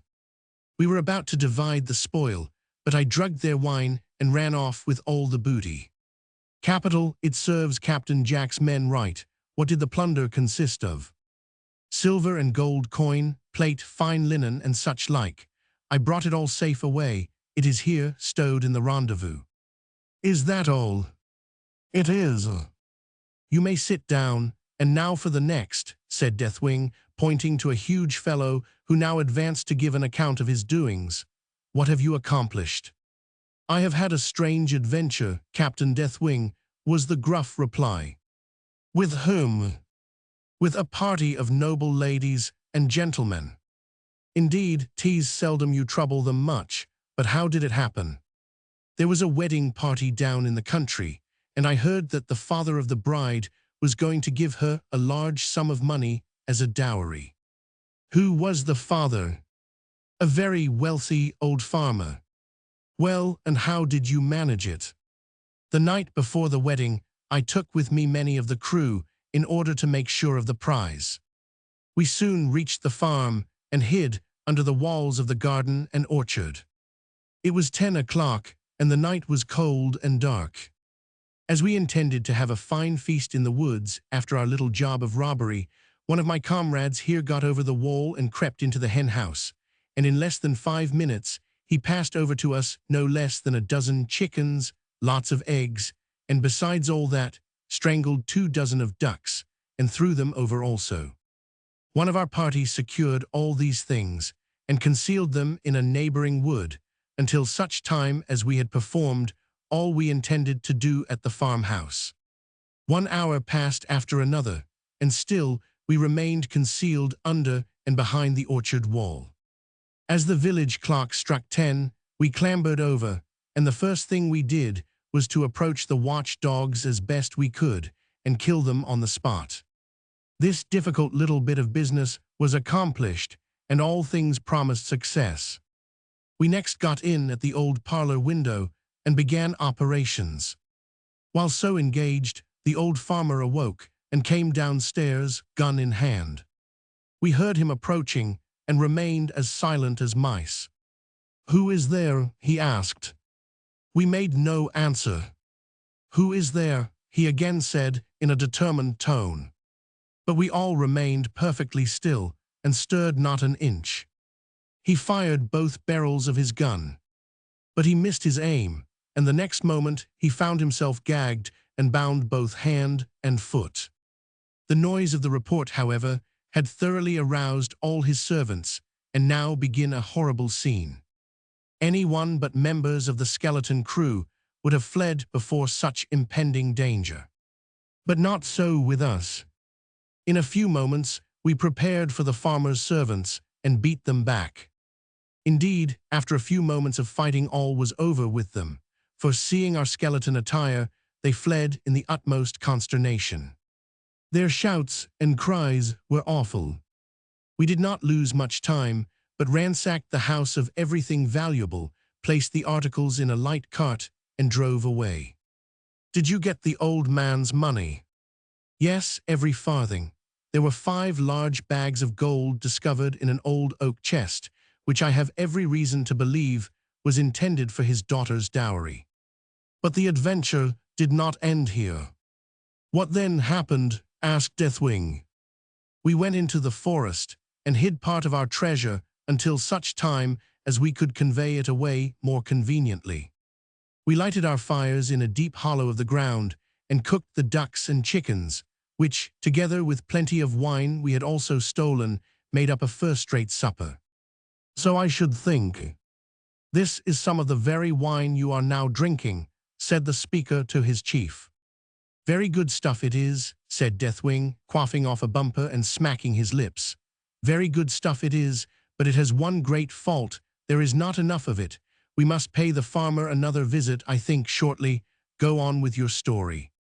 During the night, while we were drinking and smoking and enjoying ourselves in the forest, never thinking that anyone had observed us or knew anything of what we had done, a gypsy woman crept up to me, and before I was aware of it said, "The officers are on your track." "How do you know it?" I answered. "I have just come from the farm, and all is in an uproar. They have got all the county officers there and are preparing to follow you." I laughed at this, for I knew they could never find out where we had got to. However, I listened to the gypsy and gave her some refreshment, and she became very chatty. She seemed to know all about our doings, and said if she had a mind to do so she could find out you, Captain Deathwing, any day she liked. Indeed, she must be very clever then. At all events, that is what she said, and remarked that more than once she has seen rewards offered for you, but would never divulge who, what, nor where you were. A capital woman, and what was her name? Hannah. I know her, said Deathwing, but will not speak of her now. We have had business together more than once. She is a living repository of secrets. Go on. She told me that the farmer's daughter was coming from London, and that she possessed presents of immense value which her intended lordly husband had given her as bridal presents. Is she coming alone? I asked. No, was the reply, but it is very easy to PG 147 attack the escort and secure her. In fact, I have received orders from Lord Rochfort to do so. You? I asked. Yes, me, she proudly answered. I have a numerous band at my command and can do anything in that way. And why does Lord Rochfort wish to have her captured? Because her beauty has enslaved his elder brother, whom he does not desire to marry, for if his brother dies without issue, Lord Rochfort succeeds to his vast estates. But have you told him that you can or will do this? No, she replied, not positively. She may be escorted by a powerful party of well-mounted, well-armed men. No matter, said I, if she is rich in jewels and diamonds, as you say, leave the matter in our hands, and I warrant we will not only secure the girl, but create no noise or bother about it. But how? Leave that matter to me, I replied. For some time she would not consent, but when I had pledged the honor of the crew that no harm should befall the wench, she consented, and departed, after telling me the exact time at which the intended bride was expected to pass by that particular part of the road. As soon as Hannah had departed, I and my comrades started out to have a look at the road. Now, not far from the forest wherein we were concealed, there were cross roads with finger posts. I hit upon my plan immediately. And what was it? Deathwing asked. Why, to change the finger posts and thus send them in the wrong direction. A capital plan, said Deathwing. And did it succeed? Asked several. Yes, as I will explain shortly. Early in the morning, we got spades and loosened the finger posts so as to be able to change them in a few moments. We waited for hours, but no carriages appeared. At last, a long way off, we espied two vehicles approaching. But one was about half a mile ahead of the other. The first one contained the intended bride, the farmer's beautiful daughter, and a female attendant. In the second rode Lord Rochfort's brother and a few friends. Now I had sent up the road for two of my men, whose business it was in some way to stop or retard the progress of the second coach. This they managed to do, and very cleverly indeed. How? Asked many. When the bride's coach approached the cross roads, we changed the finger boards. The driver followed their painted directions, and instead of going by the main reed, turned short into the forest carriageway. Before the mistake could be rectified, I had the gates closed after them, and thus they could not return. Meanwhile, however, those whom I had posted up the road had suddenly thrown a lasso round the horses' legs, and down they tumbled, carriages and all.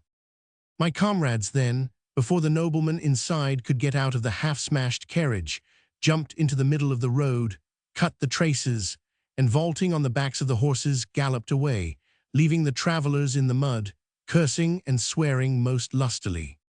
They dashed down the road and soon joined me, for I was at that moment engaged with the hinder carriage. When I ran up to the coachman and threatened to blow his brains out if he stirred, he began to tremble like an ass, much more so, indeed, than the fair one inside, who, all diamond-decked, was fair and beautiful. Her attendant fainted as I opened the carriage door, but the other one quickly gave up to me all her trinkets and things of value. Having secured these, I directed the coachman to drive on along the forest carriage way, for I knew he could not go very far without falling in with Hannah's tribe of gypsies. So you secured all her property? We did, but did not offer any violence to the trembling one. What became of her? Her coachman slowly drove onwards as I had directed him, and shortly got right into the midst of Hannah's camp. Strange to say, among the men there assembled at that moment was Lord Rochfort himself, disguised as a gypsy, and he it was who handed the bridal beauty from the carriage, while old Hannah, with outstretched hands, pointed to the girl, saying, "Now has my prophecy come true, see cut in number 17. But what prophecy was it? Deathwing asked. Hannah told Rochfort that for a certain sum she could, by means of her magic art, cause the carriages of the bride to lose its way and come voluntarily into her power. It was a trick on her part, but Rochfort believed it to be true, for he knew nothing of what we had done in the matter and remains in ignorance of it up to the present moment." "So that is your adventure, eh?" "It is, Captain Deathwing. We came back to the rendezvous much richer than we went forth, and without receiving a single scar." "Very well done indeed," said Deathwing, quaffing off more wine and becoming very talkative. "Very well done indeed, but the thieves or professional gentlemen of the present day are not worth a pinch of snuff compared to what have been in my lifetime." "You have been in France, then, I heard you say," observed Regil. "France, why of course I have. Where is there a place I haven't been to, I should like to know? I belonged to a gang there when I was young. It was made up of both English and French. English, I mean, who were obliged to leave their country for their country's good, men who preferred exile to death. Well, when I was first introduced to the gang, it was in its full glory. We had a great many members in different parts, but the most cruel among them all was one we called the Scorcher, and from him we were always afterwards called Scorchers. This man, hardened as I am now, looked to me like a devil, and through all the years I have lived, I cannot forget the cold-blooded villainy of the old Scorcher, who used to roast the feet of all those who would not confess where their money and valuables were. Now we are more merciful than that," said Deathwing, laughing. "We kill 'em outright and don't torture.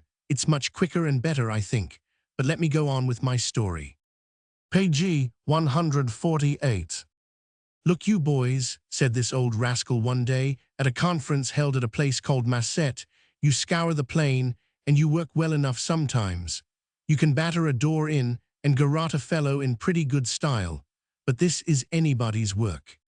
You don't understand the clean trick, the tender licks. When you have quieted a customer, you break open his chests and his cupboards expecting to find the shiners. But the yellow boys are not always kept in such places. Some shabby wretches hide their paltry money where the devil himself could not find it. You get nothing, you only lose your time, and find you have worked merely for the glory of it. That's not the way." "Well, what would you do?" I asked. "What would I do, boys, if I had my youth again?" "This is what I would do," replied the old rat, becoming quite animated. "I would do what I did more times than once when I roamed alone. Now, boys, this is the way. When a wretch will not squeak, you must quietly light a wisp of straw between his legs, and if that does not loosen his tongue, prick the soles of his feet with a fork and scorch them. He must be very hardened to endure that without squeaking. If you have to do with a young married couple, singe the wife in presence of her husband, or the husband in presence of his wife. It is not always that the singed one speaks first." A less cruel but very important character among us was Baptiste, the surgeon. He was amusing and the merry Andrew of the gang. This Figaro of the treadmill handled the cups and cards as cleverly as he did the lancet and razor. This harmless pursuit gained him ready admittance to the farmhouses, where he bled patients for 5 pence and a plateful of hashed meat. Every branch of industry has its brokers and warehousemen. In our gang, the brokers were abundant. Among them was one Barb, nicknamed the cowkeeper, whose occupation was to contrive business or work for us. He hired himself as a laborer at farms, where he would only remain long enough to make himself acquainted with the number and character of the inmates, their habits and resources. He would then suddenly abscond and carry to our headquarters the intelligence he had picked up. The warehousemen or storekeepers were the receivers or fences. They existed in all the towns and villages within the territories of the gang. Some were thieves when opportunity served. Others contented themselves with buying stolen property and robbing the robbers. The fences were almost all of them innkeepers or knackers.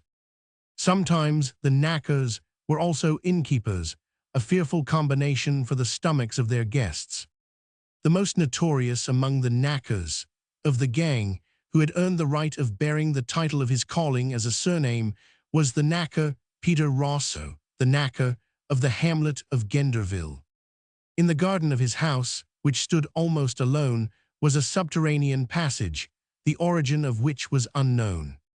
It was, however, supposed to be the secret outlet of some abbey or feudal castle, long since destroyed.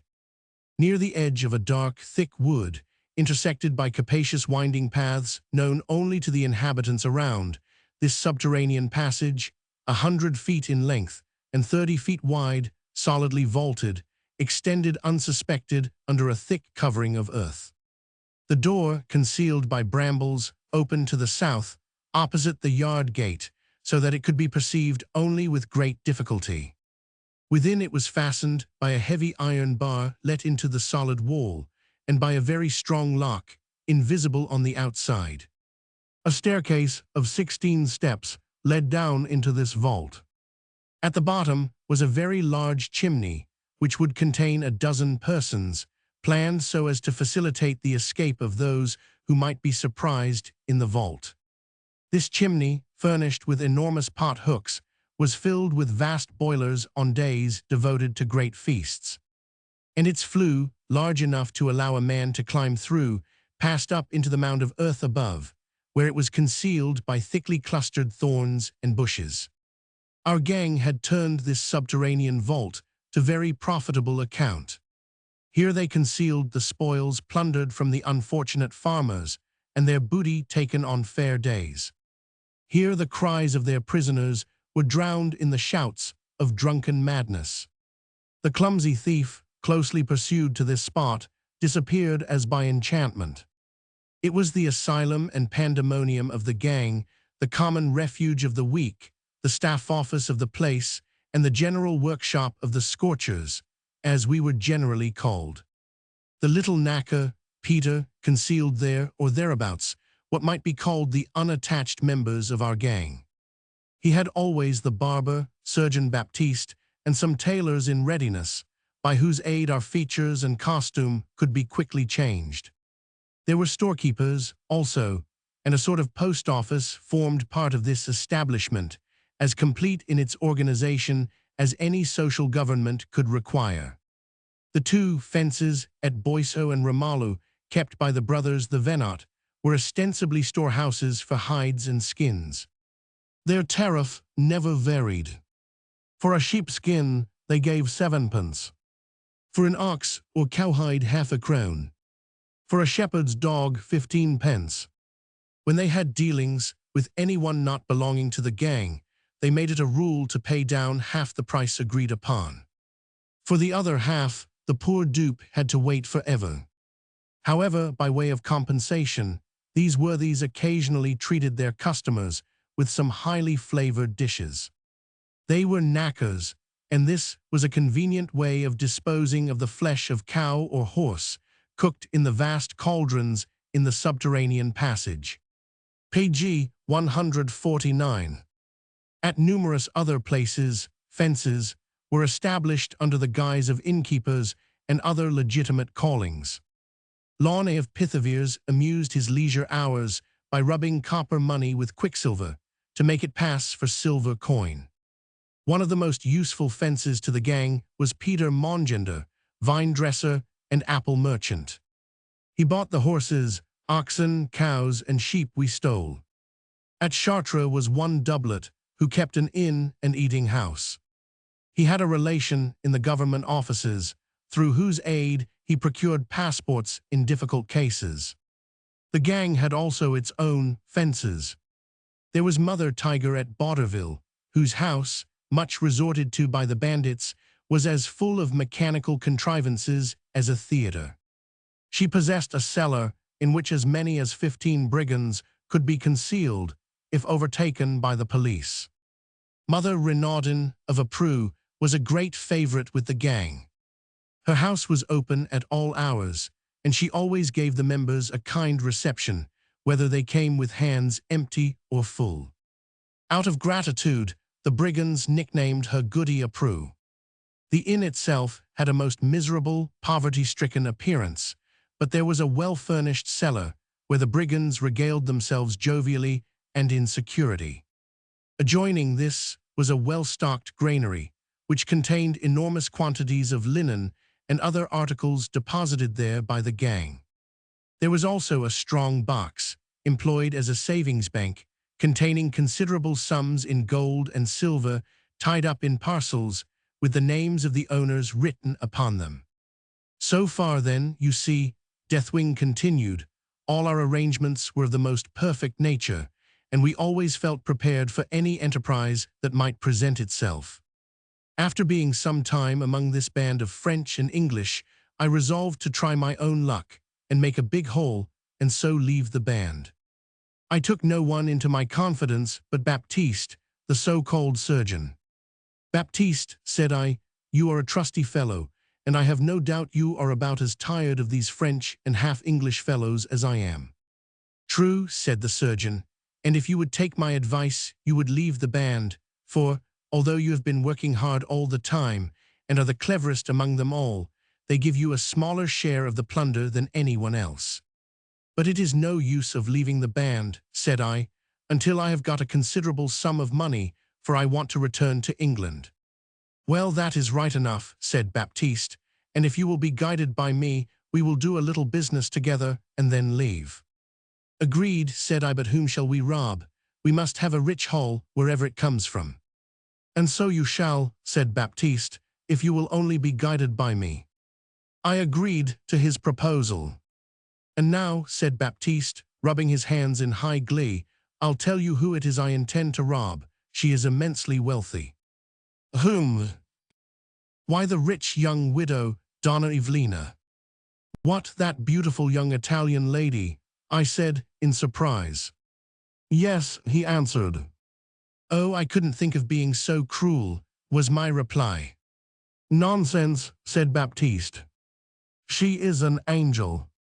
"Not quite," said Baptiste, laughing. "She is my wife." "Your wife," said I in great surprise. "She is rich and noble while you are a robber, you would say." "Quite so," I replied. "That is nothing when you know all," said Baptiste. "I was always noted for my winning ways, as the ladies say, and am not bad-looking when I dress myself and pass off as a noble." "And what name do you go by?" I asked, laughing.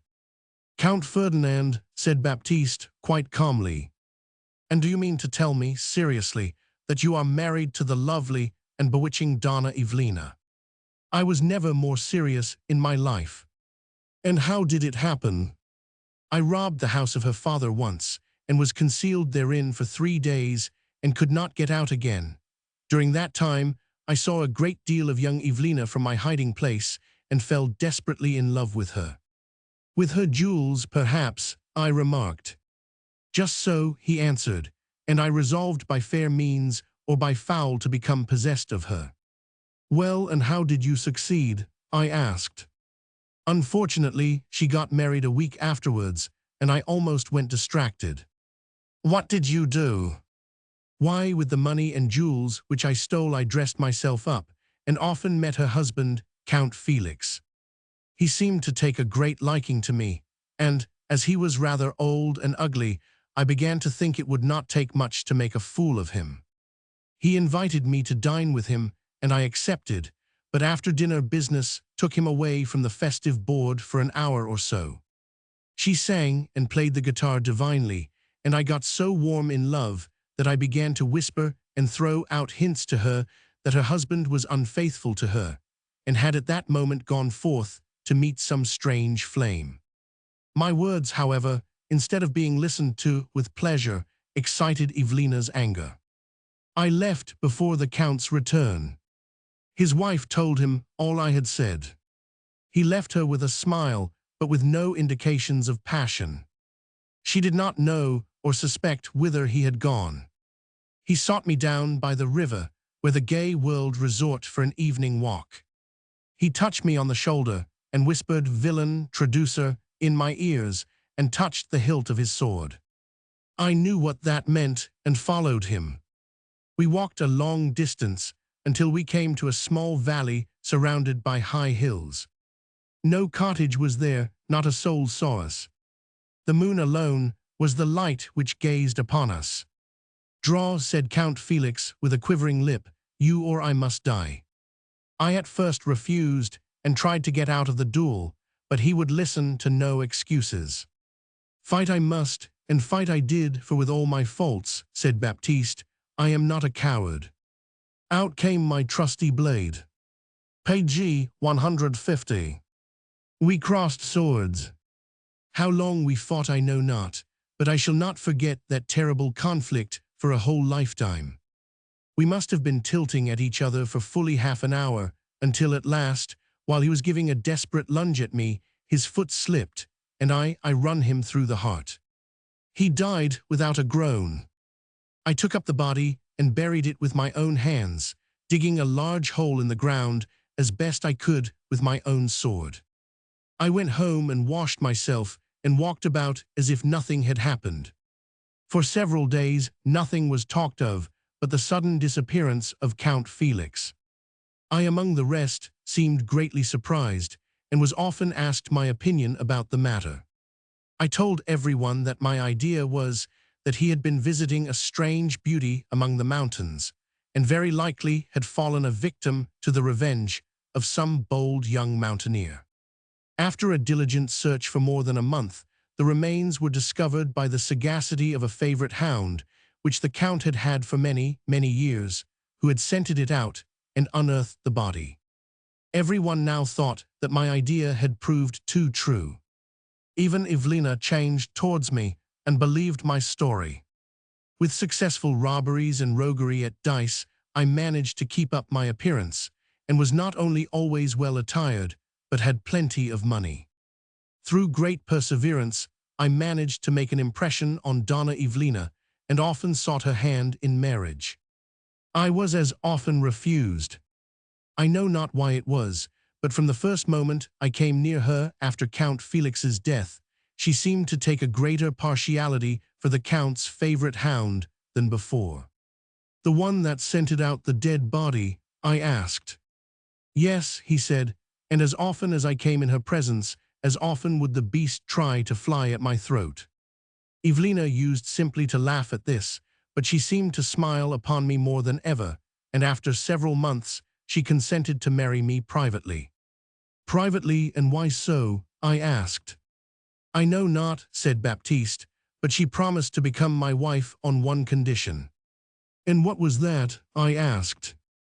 "Why, that I should never divulge the secret, or ask to live with her, or be for even half an hour alone with her until the end of 12 months. "Singular request," said one. "Yes, but I agreed to it and have kept my word, for she is immensely rich.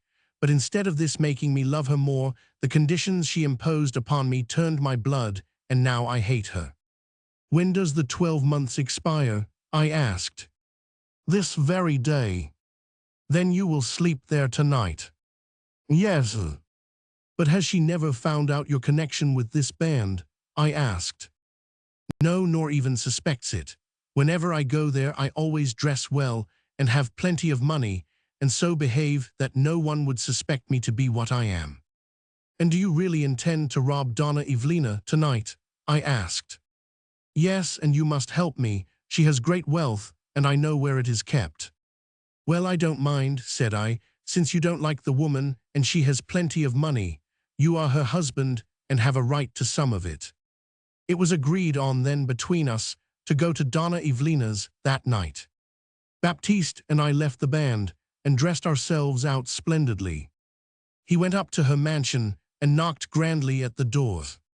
It was opened by a servant in livery.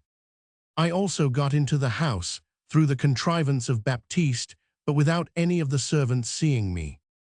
Most of Evelina's jewels were kept in a chest in the blue bedchamber. I tried to discover it, but the mansion was so large I could not find it for a long time. At last I found it and was about to search for the chest when I heard footsteps upon the stairs. I hid myself in a closet. 2 footmen led in Baptiste, who was half drunk. He was laughing and hiccuping and singing by turns. He threw himself upon the bed, and the servants retired. I intended to get out of the closet and wake him, but at that instant I heard a deep growl and remained where I was. Through cracks in the closet, I saw the chamber door open. There stood Donna Evelina, looking beautiful and grand, but deathly pale, and she was attired from head to foot in black velvet robes. In the left hand, she held a chamber lamp. By the right hand, she held a fierce-looking hound firmly by the collar. The dog's eyes seemed to be like 2 balls of fire, as he writhed and tried to get away from her firm hold. Still Baptiste snored away loudly. With a curl on her lip, Donna Evelina said, in a half-whisper, "Married are we, eh? Yes, a mock marriage it was by one who for money played the part of a priest. No more, and this is the nuptial night, eh? Sleeping fool, ha ha." These few words were spoken in such terrible tones of quiet anger that I began to fear for poor Baptiste. "Thy marriage bed shall be thy deathbed also," said she. And she loosed the hound. With a bound he darted towards the closet in which I was concealed. He growled and sniffed, as if in warning. As if by some supernatural instinct, the animal then leaped wildly on the bed. A heavy groan was all I heard. Baptiste was murdered. With one fierce bite, the animal had severed his windpipe, as clean as if it had been done with a knife. The pure white sheets were quickly dyed in blood. With a loud laugh of triumph, Donna Evelina left the room, saying, "Count Felix, thou art avenged." I thought of escaping from my place of confinement, but I dared not do so. The hound lay before the door, and I could see PG 151, his white fangs glistening in the light through his gory jaws, as with fiery eyes he kept watch before the closet. In less than half an hour, every bell in the house began to ring violently. The servants began to run to and fro in search of their mistress. At last they all rushed into the chamber, lights in hand. As they saw the ghastly sight before them, they recoiled in horror. "Where is the murderer?" they shouted. The hound gave a fierce growl and sniffed at the door. "He is here, he is here. In the closet he is hiding." "Hold the hound while we see," said many. 2 powerful men seized the dog and held him by the throat. A 3rd and 4th footman, sword in hand, opened the door. I was discovered. With a fearful growl, the hound tried to burst away from those who held him, but could not. In a second, I was seized by several retainers, who with swords pointed at my breast, led me away to prison. I was cast into a loathsome dungeon that same night on the charge of murder. Heavy irons and manacles weighed me down. But I could not sleep. The gory ghost of Baptiste was ever crossing before my excited imagination, and a cold sweat oozed out all over me. I thought that my last hour was come, and that on the morrow I should be hung. Judge of my joy, however, when in the middle of the night the governor of the prison entered my cell and ordered my release. He had received a letter from Donna Evelina, who had that same night entered a convent for life, stating the whole truth about what the hound had done. I was accordingly released. This was a narrow escape for me, and as soon as I got clear of the prison walls, I hired a horse and left the town. I did not have much money to spare, so as I was riding along, I met a merchant. I robbed him in a very cool and clever manner, and beside his money, took a pair of pistols and a passport from him. I tied him to a tree and left him alone in his glory. My mind was made up to leave France, and accordingly directed my way towards a small town on the sea coast. I had not gone far when I was overtaken by two mounted officers, who said it had been discovered that the person just liberated from the castle had turned out to be one of the scorchers, and they were in search of him. I muffled myself up so well and assumed a strange voice so cleverly that I threw the officers off the scent. I told them, however, that the very man they were looking for had attempted to rob me, but that I had proved more than a match for him, and in punishment had tied him to a tree by the roadside. They believed my story and hastily galloped back in the direction I had indicated. Of course, I need not say that I rode off rapidly in the other direction. I came to the small town I intended, but it was walled in and had gates. I knocked at the gates for a long time, and at last they were opened by a stout, sturdy porter. He demanded my passport. I gave him the one I had stolen from the merchant.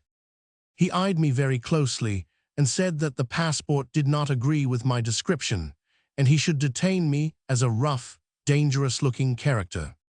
"Don't be quite so clever," I said, half annoyed. He tried to get hold of my bridle rein, but I knocked the gatekeeper down with one blow and started off at a hard gallop. "Stop thief, murder, robbers, thieves," shouted the prostrate official in stentorian lungs. The cry was quickly taken up by the rabble of the town, and I thought it best to gallop right off and gain the open country again. "Stop thieves, robbers, murderers, stop him," shouted the excited mob in full cry. Onward I galloped through the dirty, narrow streets of the straggling town as hard as possible. Once or twice my horse slipped and fell under me. I raised him again, but from every hand came stones and dirt and rubbish, which was hurled at me on all sides. I did not know the right direction of the opposite gate, and so had to guess at it as best I could. Far behind me were my pursuers, panting and yelling like so many half-bred hounds, when suddenly my flight was stopped by a high dead wall. Escape seemed impossible. My pursuers gave a loud shout of triumph as they perceived my progress was arrested, and I had almost given up every hope of escaping, when a sudden thought struck me that the wall might be nothing less than the city wall. I could regain my liberty through a window of one of the houses down the street, and against the city wall, I thought. I saw one with the door open. I jumped off my horse and entered the house with a pistol in each hand. My pursuers, however, had seen it, and as I entered one of the rooms, I heard them thundering at the street door. There was no one save an old woman in the room I entered. Seeing a fierce-looking man suddenly enter with a brace of pistols cocked, she fainted and fell on the floor. I rushed to the window and looked out. Judge of my joy, the fields were beyond. I threw out some pillows and the bed into the field below. Next I locked and barred the door. After this, I strongly barricaded it with the table, chairs, and whatever else I could. My next performance was to get up the spacious old chimney, and there I hid myself, wailing impatiently until night should come. As I imagined, all my plans proved successful. After banging at the door for a long time, they broke it open and rushed in headlong over each other. They were staggered when they found I was not there. "He has escaped from the window," said one. "Yes, sure, see the bed and pillows lying on the grass yonder." "Oh, the cunning knave," said a third. "He threw those things out to soften his fall." They searched the room, and, in fact, all the house, but I was so well concealed up the winding page 152 chimney that although they looked up, they could not perceive me. The old woman and her friends left the room, and there I sat among the soot thinking what should be done next. The bed was brought up again, and the old woman tidied her room, and towards night went out, for, as she said, she was afraid to sleep there alone that night. She locked the door upon me, and as soon as I heard her do so, I crept down and lay for an hour in her clean sheets. When midnight chimed from the church towers, I got up and tore the old woman's sheets into strips. With these strips, I made a sort of rope and let myself down into the fields below. Seeing a black-looking forest not far off, I ran towards it and slept for an hour or two. My first business in the morning was to make towards a village to get bread, for I was almost famished with hunger. But judge of my surprise when I discovered that in the flight and scuffle of escape, I had lost every farthing I had in the world. The baker looked very hard and cunningly at me, but I offered to sell him one of my pistols if he would only give me some refreshment. The baker agreed to the bargain and gave me plenty of bread and meat for my weapon. But unfortunately for me, the baker himself had been robbed about a month before that, and he looked upon every rough person as a cutthroat or thief. When, therefore, he had got my pistol, he told one of his apprentice lads to watch my movements while he went, and informed the bailiff. The bailiff had exerted himself very much to find out who the persons were who had robbed his particular friend, the pot-bellied baker, so that he felt great pleasure at finding that one of them at least had been discovered at last. He fussed about a long time, putting on his sword and pistols, but in the meantime I made the best of my way to the forest again and began to enjoy myself with the food I so much needed. I sat behind a tree smoking after my repast, and then had a gentle dose. I was suddenly awakened by 4 stout athletic fellows armed with clubs and led on by the pompous bailiff. They seized me hand and foot, tied me with cords, and then carried me through the village in triumph and put me into prison. I protested that I was a runaway German and wished to fight against Prussia in the French service.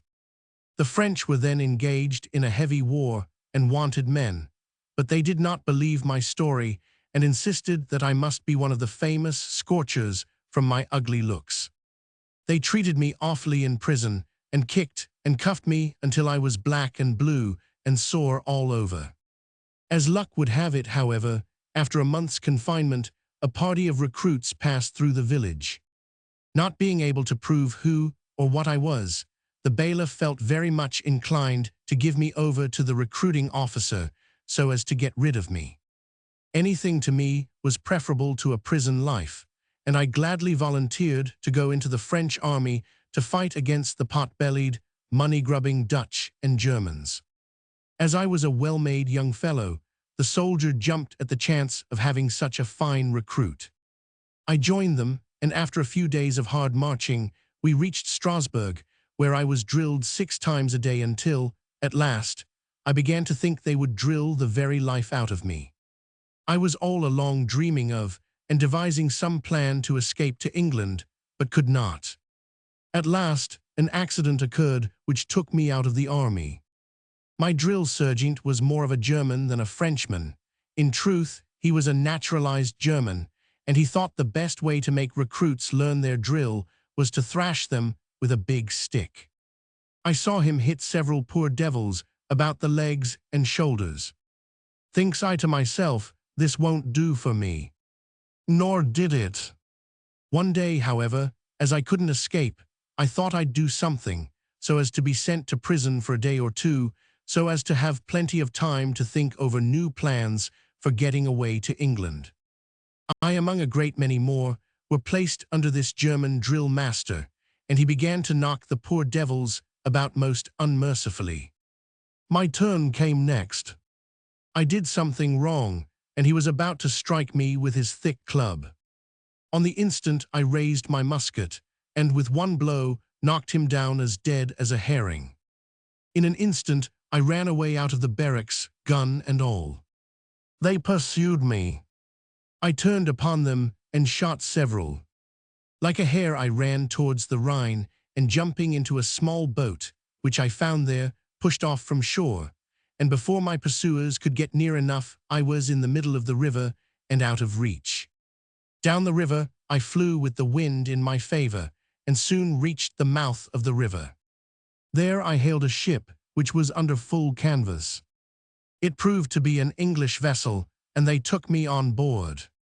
For several weeks we were knocking about in very bad weather, and I made myself so useful that one and all took a great liking to me. But here again misfortune overtook me.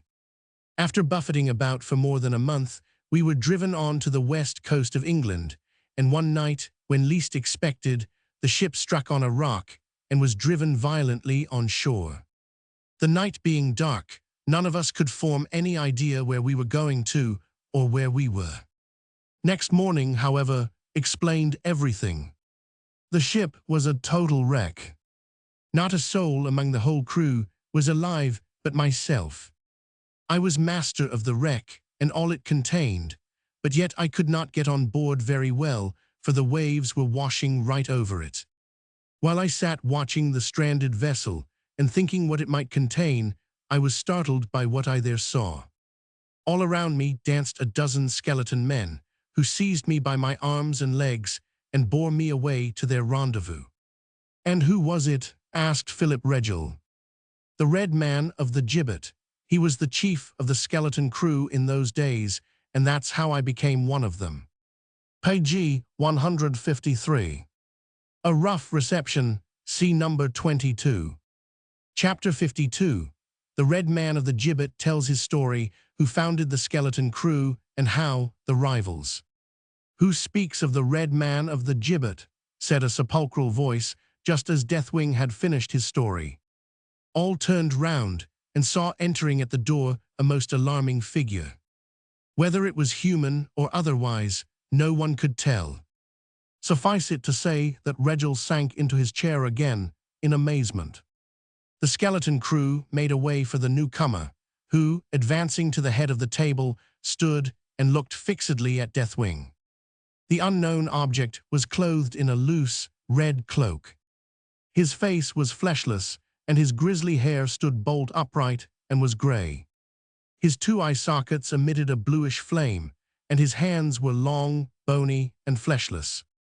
"Who speaks of the Red Man of the Gibbet?" he said. He turned round and looked contemptuously at the skeleton crew, as he said, "You have listened to Deathwing's story, but he has not told you the origin of the famous skeleton crew. It dates farther back than to the period of which he has spoken. No one knows it but myself." "Then, ghastly object, speak," said Deathwing. "Tell to me and my followers how it came to pass that thou, the tenant of a lonely gibbet, should walk the earth like mortal." The Red Man grinned in a most ghastly manner as he said, "Peace and listen." All were as silent as the grave as the Red Man began. "The skeleton crew was founded centuries ago. Their deadliest enemies have been the Warbecks. Their greatest friends have been found in the Regel family, and since, as I know that this night Philip, the last of the Regels, has formally joined your band, and will ultimately command it." "Command it," said Deathwing, with a sudden start. "Yes, command it ere long. It is but proper that all should know who and what were the founders of the skeleton crew, and the cause of its origin." "Then speak," said Philip, looking in amazement at the ghostly, ghastly figure of the Red Man of the Gibbet. "I will speak, but let each and all listen, I to every word. Many, many years, centuries ago, the Red Man began, there lived an old lord who had no children nor wife, for they had all died young." Page 154. This noble was named Warbeck, or, as he was called, Lord of the Lakes. Unknown to anyone, he adopted 2 male children and brought them up as his own, just like, at the present day, old Sir Richard Warbeck adopted Charlie and Ned. Of this, however, no one knew anything, but the children were not of equal age, nor of the same parents, although they always passed as brothers and bore the family name of Warbeck. The elder one was tall, pale, thoughtful, and studious, with black hair and a martial aspect. His name was Edward. The other, who was 3 or 4 years younger, was of a different aspect and not so tall. He was fair-haired and rosy-cheeked, with bright blue eyes and very passionate.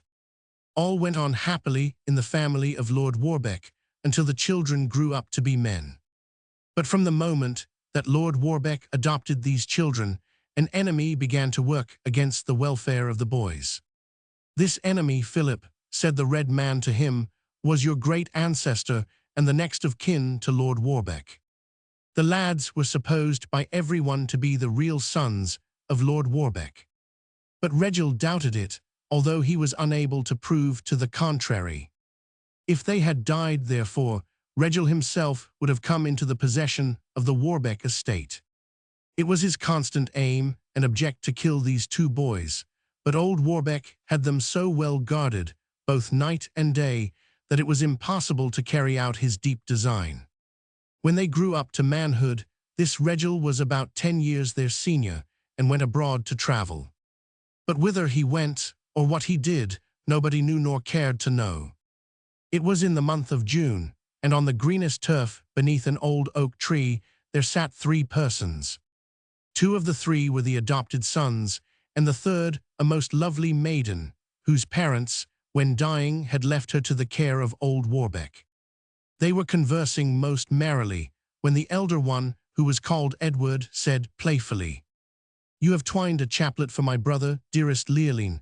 Have you not a flower for me?" The beautiful maid blushed deeply, and culling from her flowers the freshest of the roses, began to weave them into a chaplet for him. At this moment, a servant came up to them, saying that my lord desired to see Leoline immediately. The maiden rose and hastened to the old lord, her guardian, leaving the 2 young men alone. For a moment they spoke not, but maintained a dead silence. Charlie braced on his sword, which he had carelessly thrown on the grass, but Ned gathered up the flowers that had been plucked by the fair hands of Leoline. This action annoyed Charlie. He bit his lip and changed color. At length he said, with a forced laugh, "I must confess, brother, that you carry out your affection for our fair cousin Leoline to a degree that even relationship cannot warrant." "True," said Ned calmly, "I love her with an affection surpassing that of blood." "How," said Charlie fiercely, with blood mounting to his temples, "do you dare to think of Leoline as a bride, then?" "Dare," said Ned, turning pale and drawing himself up to his greatest height. "Yes, I have said the word," Charlie remarked boldly. "You must know that I also love Leoline. I, too, claim her as my bride, and never, while I can wield a sword, will I surrender my claim to any living rival.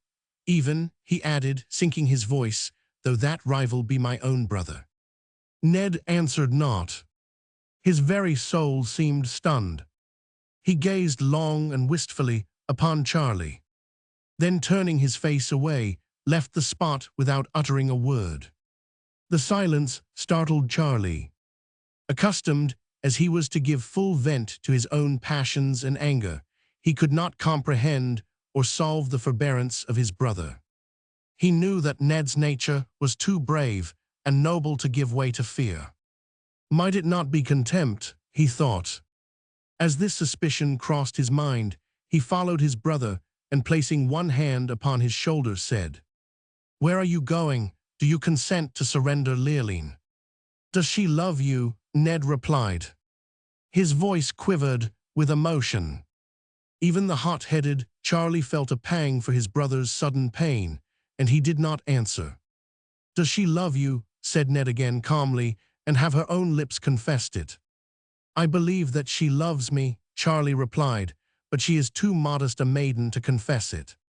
"Enough," said Ned, as he was about to walk away. "Stay," said Charlie fiercely. "Though she hath not confessed her love, let me tell you this, brother, dare not cross my path in love. If you do, by my soul and hope of heaven, one of us too must die." "How little canst thou read the heart of one who truly loves," said Ned with a smile. "Think thou I would wed her if she loved thee, brother? Out upon the thought." And Ned walked away, leaving Charlie red with rage. Pale with thought, Edward, the elder brother, took a lonely walk in a retired part of the castle grounds, and while musing on what had happened, he encountered Leoline alone, and they began to converse together like brother and sister. "Let us rest here for a moment, dear Leoline," he said. "I am sick at heart, and have much to say to you." He spoke these words so solemnly that the fair girl looked up to him in great surprise. "Have I ever offended you?" she said tenderly. "No, no, you have been too good and kind. Forgive me if I have." "No, Leoline, you have not. You could not offend me. But I have a task, a severe task to perform, and though it pains me, it must be done." "Listen, fair Leoline, listen. Once on a time," Edward began, "there lived among these hills and lakes a certain old lord who had 2 sons, and an orphan like thyself also dwelt at the cattle with them. The eldest son, but no matter, let us not waste words on him. The younger son, then, dearly loved the orphan girl, not for her immense wealth, but for herself alone, and he prayed that his elder brother would urge his suit, for he much feared a refusal. Leoline, my task is done. Tell me truly, dost thou love my brother?" Gazing down upon the fair one's drooping eyes, PG 155, he saw that she trembled violently, and her cheek was suffused with blushes. "Say," continued Edward, mastering his own feelings, "say, Leoline, tell me, are not they my brother's flowers you now wear in your breast and hair?" Leoline blushed as she said, "Do not deem me ungrateful, because I wear not yours also, but—" "Hush," said Ned Warbeck, "I am but as thy friend. Is not my brother more to thee than simply friend?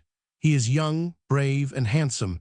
Heaven grant that he may deserve thee if thou givest him so rich a gift as thy affections."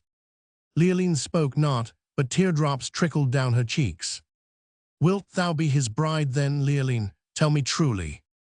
"Yes, and Edward, I will be thy sister." He hastily kissed her marble forehead and plunged into an adjacent thicket to hide his own feelings. When he had recovered his self-possession, he went in search of his brother. He found him alone in the wood, leaning, with folded arms, against a tree and gazing on the ground. Edward felt for his brother's dejection. "Cheer thee, Charlie, cheer thee," said he. "I bring thee most excellent tidings. I have seen and spoken to the divine Leoline. Nay, start not, brother, she loves thee, she is thine." "Generous, brave-hearted brother," said Charlie, with a sudden flush of pride upon his brow, and he threw himself upon his brother's neck, and could have wept as he said, "No, no, brother Edward, this must not be. Thou art the elder brother, and hast the best claim to the fair one's hand. I resign her to you with all my heart, but forgive my angry words this morning." "Think of the past no more," said Edward. "The love of Leoline is an excuse for greater offences than thine, and now be kind to her. Her nature is soft and keen. I know her well, for I have studied her faintest wish. Thou, Charlie, art quick and hasty of ire, but remember, a word wounds where love is deep. For my sake, as for hers, think more of her happiness than thy own. Now seek her. She waits to hear from thy own lips the tale that sounded cold upon mine." With these words, the 2 brothers parted, and once more entering the castle, Edward went into the grand old baronial hall. The old lord still slept in his easy chair.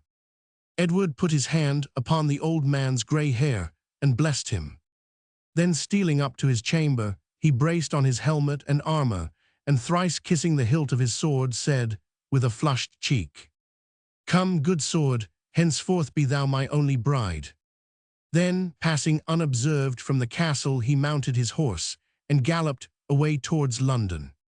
He safely arrived and offered his services to the king, who was, at that time, engaged in a heavy war with France. His behavior was so noble at court, and so handsome did he appear, that more than one fair maid fell in love with him. Temptations were many around him. He was courted and feasted on every hand. But still he remained true to his purpose, and never forgot his own deep love for Leoline. After spending some time at court among the rich and gay, he started for Dover with a great number of troops.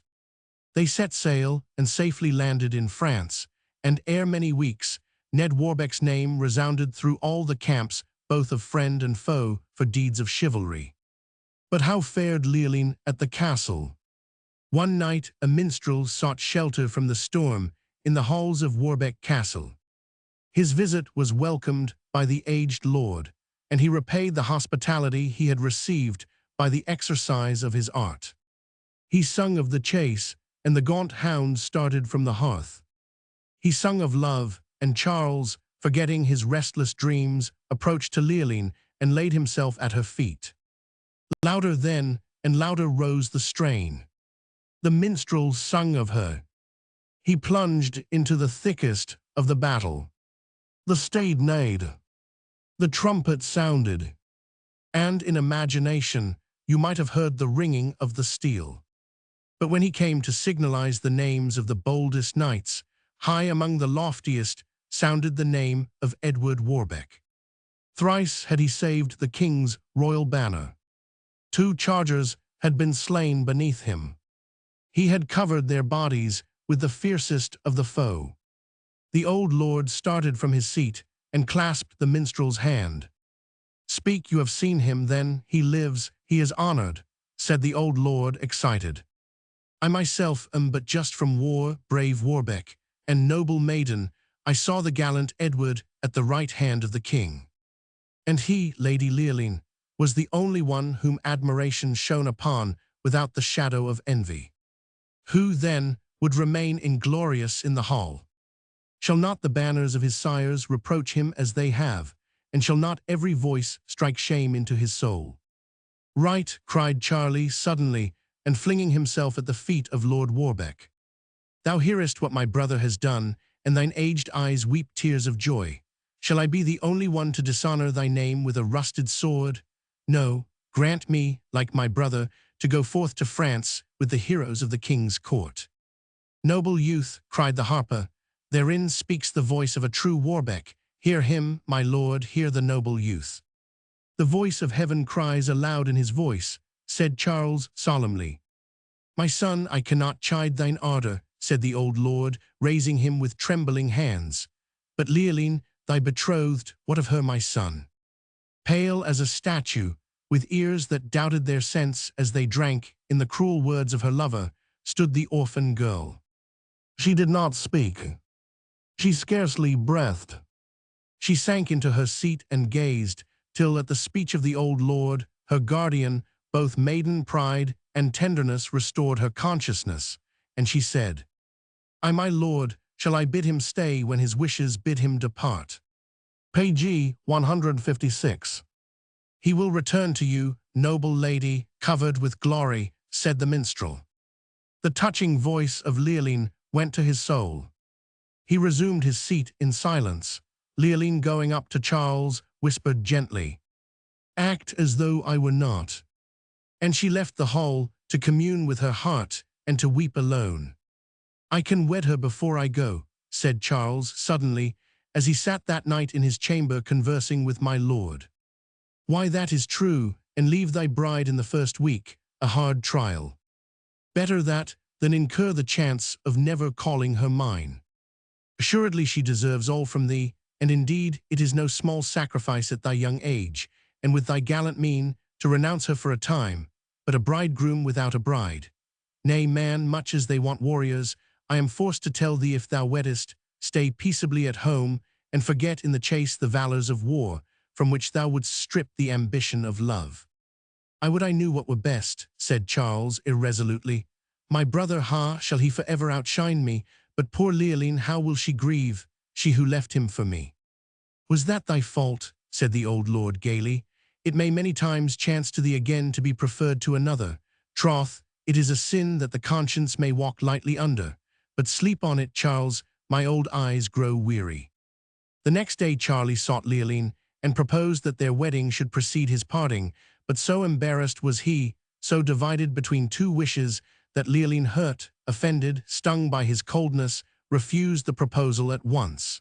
She left him, lest he should see her weep, and then she repented of her just pride. But Charles, striving to appease his conscience with the belief that hers was now the sole fault, busied himself in preparation for his departure. Anxious to outshine his brother, he departed, not as Edward had done, alone and unattended, but levying all the horses, men, and money that the old lord could afford. Charles embarked for France at the head of a glittering troop of horsemen. The aged minstrel still remained at the castle, and, affecting sickness, tarried behind, and promised to join Charles in France. Meanwhile, he devoted his whole powers of pleasing to console Leoline. The force of her simple love was, however, stronger than all his arts. In vain, he insinuated doubts of Charles's fidelity. She refused to hear them. In vain he poured, with the softest accents, into the witchery of flattery and song. She turned heedlessly away, and was pained at the remembrance of how coldly Charles had treated her before departing for the wars. She shut herself up in her chamber, and pined in solitude for her absent lover. The old minstrel, who was none other than Regil in disguise, now resolved to attempt darker arts to obtain power over her. But from some cause, he suddenly left the castle on some secret mission of so high import that it could not be resisted by a passion stronger in his breast than love, the passion of ambition and hate. Meanwhile, though ever and anon the fame of Edward reached their ears, it came unaccompanied with that of Charles. Of him they heard no tidings. And thus the love of the tender orphan was kept alive by the perpetual restlessness of fear. At length the old lord died, and Leoline was left entirely alone. One evening, as she sat with her maidens, the ringing of a horse's hoofs were heard in the outer court of the castle. A horn sounded. The heavy gates were unbarred, and a handsome soldier entered the hall. He stopped for one moment at the entrance, as if overpowered by his emotions. In the next instant, he had clasped Leoline to his breast. "Dost thou not recognize me, Leoline?" he said tenderly. He doffed his helmet, and she saw that majestic brow which, unlike that of Charles, her lover, had never changed or been clouded in its aspect to her. "The war is suspended for the present," said he. "I learnt my father's death, and I have returned home to hang up my banner in the hall and spend my days in peace."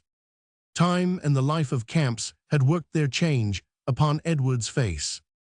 His hair, deepened in its shade, was now worn from the temples, and disclosed a battle scar which rather heightened the beauty of his countenance. He had apparently conquered a love that was so early crossed, but not that fidelity of remembrance which made Leoline dearer to him than all others, and forbade him to replace the image he had graven upon his soul. Leoline's lips trembled with the name of her absent lover, Charles. But a certain recollection of his coldness stifled even her anxiety. Edward hastened to forestall her question. "My brother is well," he said, "and is now sojourning at Calais. He lingered there so long that the war terminated without his aid. Doubtless he will soon return. A week, nay, a day might restore him to you, fair Leoline." Leoline was much consoled. Yet something seemed untold. Why was he so eager for the strife, and to serve the king against the French, if Charles had thus tarried at Calais so long? She thought. She wondered at this, but did not dare to search farther into her heart. The generous Edward concealed from her that his brother led a life of the most reckless and indolent dissipation, wasting his wealth in the pleasures of the reckless and gay, and only occupying his ambition with traveling and gambling and whatever else that was useless and inglorious. Edward and Leoline resumed their old friendship, and Leoline believed that it was friendship alone. They walked again among the gardens in which their childhood had strayed. They looked down on the eternal mirror of the lakes. Ah, could it have reflected the same unawakened freshness of their life's early spring? The grave and contemplative mind of Lord Edward had not been so contented with the horrors of war, but that it had sought also those calmer sources of emotion which were yet found among the sages of the East. He therefore had little in common with the ruder lords around him. He summoned them not to his board, nor attended their noisy wassails. Page 157. Often late at night, in yon shattered tower, his lonely lamp shone still o'er the mighty stream, and his only relief to loneliness was the presence and song of Leoline. He recounted to her his trials and troubles during the war, and she listened to him like a child, still thinking of her absent lover, who, at that moment, had entirely forgotten her. Paler and paler she grew day by day, and the more afflicted she was, the more the gallant young lord comforted her. His amusements were varied. He did all he possibly could to dispel the terrible gloom which possessed her, but all to no purpose. Her heart was gradually becoming petrified. From her lonely window, she gazed for hours and hours at night. The song of nightingale borne upon the breeze soothed her troubled soul, and tears flowed down her pallid cheek. Yet no murmur came from her. She believed that Charles, now Sir Charles, would prove faithful to her as she had been to him. Her hopes were doomed to be blasted. Months rolled by, and still Charles did not return. Indeed, no tidings of any kind had been received from him for a long time. He seemed to have forgotten poor Leoline, and she pined alone in deep sorrow. It was whispered abroad that, with the money which old Lord Warbeck had left him, Charlie intended to buy up the estates of a neighbouring castle. This rumour proved to be true, and Edward thought that his brother intended it as the future residence of Leoline, his bride. The estates which Charles had purchased was in full view of Warbeck Castle, and the whole country around were astonished at the magnificence with which it had been furnished. Everything that money could do was done to render this new residence worthy of those who were to occupy it. 6 months rolled on, and Charles returned not, nor did anyone hear a single word of his doings or whereabouts. At the end of a 12-month, and when the new castle was fit for habitation, a startling rumour reached the ears of Edward, now Lord Warbeck, and the fair orphan Leoline. Charles had returned, and brought back with him a French bride of amazing beauty and fabulous wealth. Leoline was the first to disbelieve the rumour, but the only one. Bright in the summer noon flashed the array of horsemen, for up the steep hill wound the gorgeous cavalcade towards the grand residence of Charles Warbeck. The bells rung loudly, and the French bride with her husband entered their princely abode.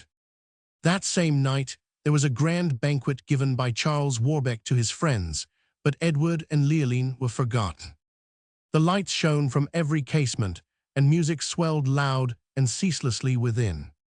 By the side of her husband sat the fair French bride, glittering in jewels.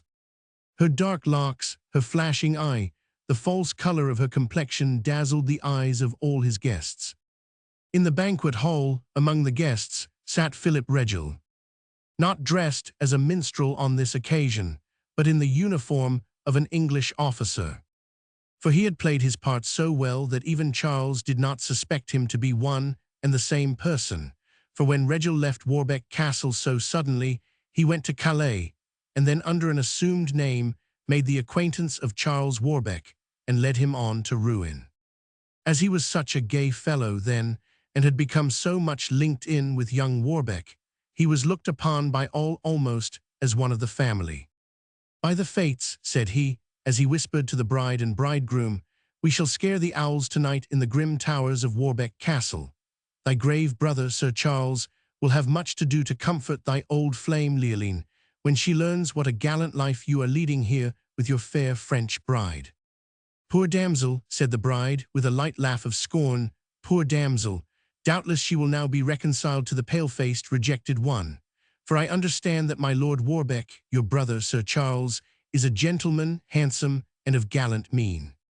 "Peace," said Sir Charles sternly, and quaffing a large goblet of wine. The bride bit her lip, and glanced meaningly at Regil, who returned the glance. "Naught but a beauty such as thine can win my pardon," said Sir Charles, turning to his bride and gazing passionately in her face. The bride smiled. Well sped the feast, the laugh deepened, the wine circled, when Sir Charles's eye rested on a guest at the bottom of the board, whose figure was mantled from head to foot, and whose face was covered by a dark veil. "Beshrew me," said he aloud, "but this is scarce courteous at our revel. Will the stranger vouchsafe to unmask?" These words turned all eyes to the figure. It rose and walked slowly, but with grace, to the fair bride, and laid beside her a wreath of flowers. "It is a simple gift, lady," said the stranger, in a voice of much sweetness, "but it is all I can offer, and the bride of Sir Charles should not be without a gift at my hands, may you both be happy." With these words, the stranger left the hall like a shadow. Bring her back," said the French bride hastily. "No, no," said Sir Charles, waving his hand impatiently. "Touch her not, heed her not, at your peril." The bride bent her head over the flowers to conceal her anger, and from amongst them dropped the broken half of a ring. Sir Charles recognized it at once. It was the half of that ring which he had broken with his betrothed Leoline. He required not such a sign to convince him that the figure so full of ineffable grace, that touching voice, that simple action, so tender in its sentiment, that gift, that blessing, came only from the heartbroken and forgiving Leoline. But Lord Warbeck, alone in his solitary tower, passed to and fro with agitated steps. Deep, undying wrath at his brother's baseness mingled with one burning, delicious hope. He confessed now that he had deceived himself when he thought his passion was no more. Was there any longer a bar to his union with Leoline? In that delicacy which was breathed into him by his love, he had forborne to seek, or to offer her the insult of consolation. Page 158. He felt that the shock should be borne alone, and yet he pined, he thirsted, to throw himself at her feet. Nursing these contending thoughts, he was aroused by a knock at his door. He opened it. The passage was thronged by Leoline's maidens, pale, anxious, weeping. Leoline had left the castle, but with one female attendant, none know whither. They knew too soon.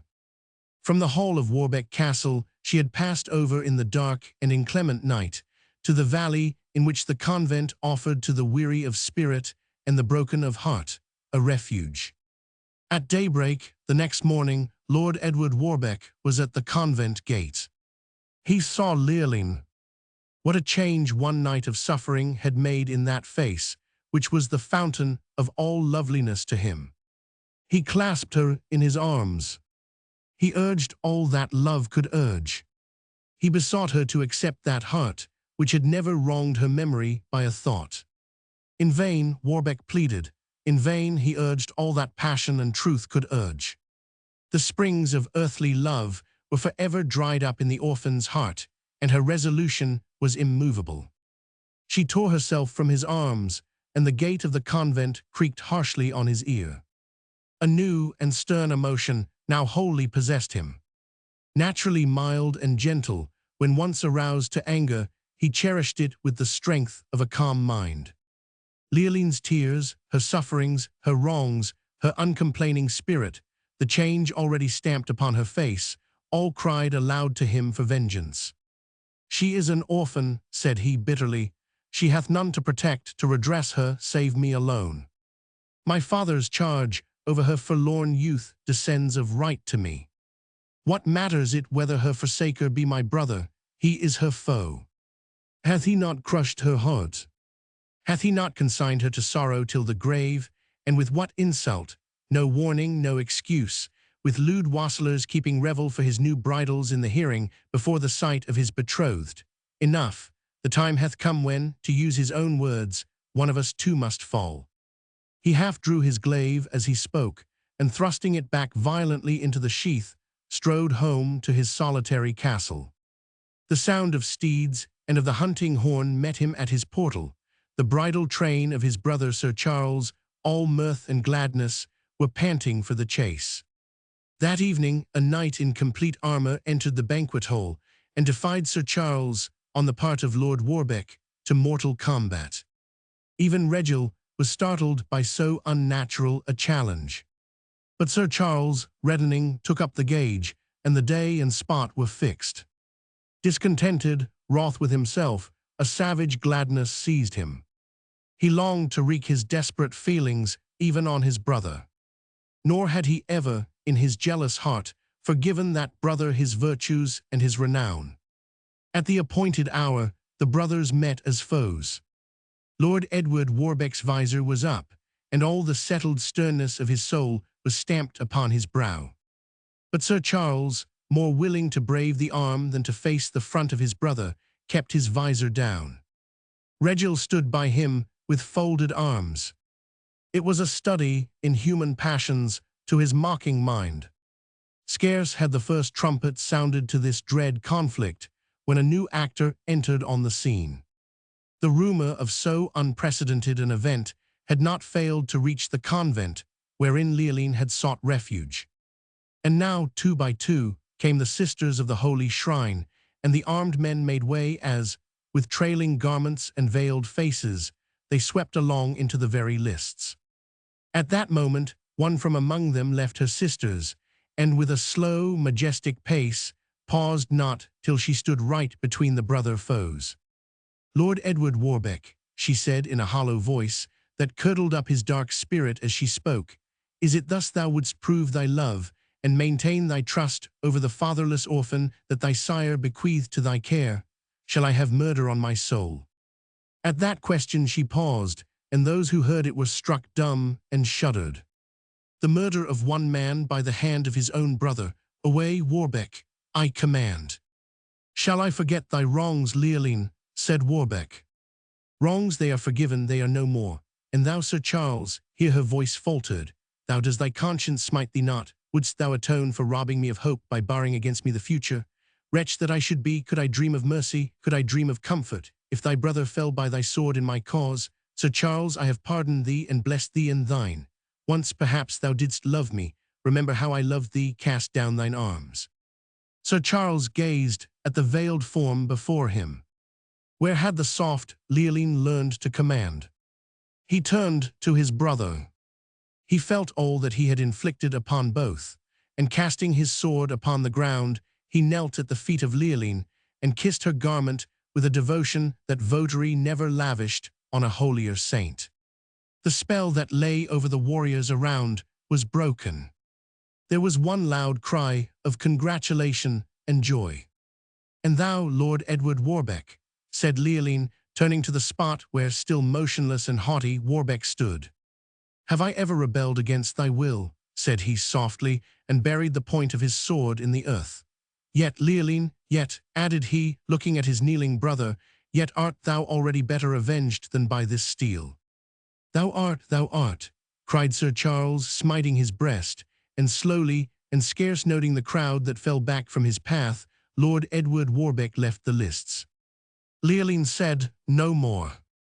Her divine errand was fulfilled. She looked long and wistfully after the stately form of Lord Edward, and then, with a slight sigh, she turned to Sir Charles. "This is the last time we shall meet on earth. Peace be with us all." Page 159. She then, with the same majestic and collected bearing, passed on towards the sisterhood. And as in the same solemn procession they glided back towards the convent, there was not a man present, no, not even the hardened Regil, who would not, like Sir Charles, have bent his knee to Leoline. Once more Sir Charles plunged into the wild revelry of the age. His castle was thronged with guests. Night after night, the lighted halls shone down athwart the tranquil lake.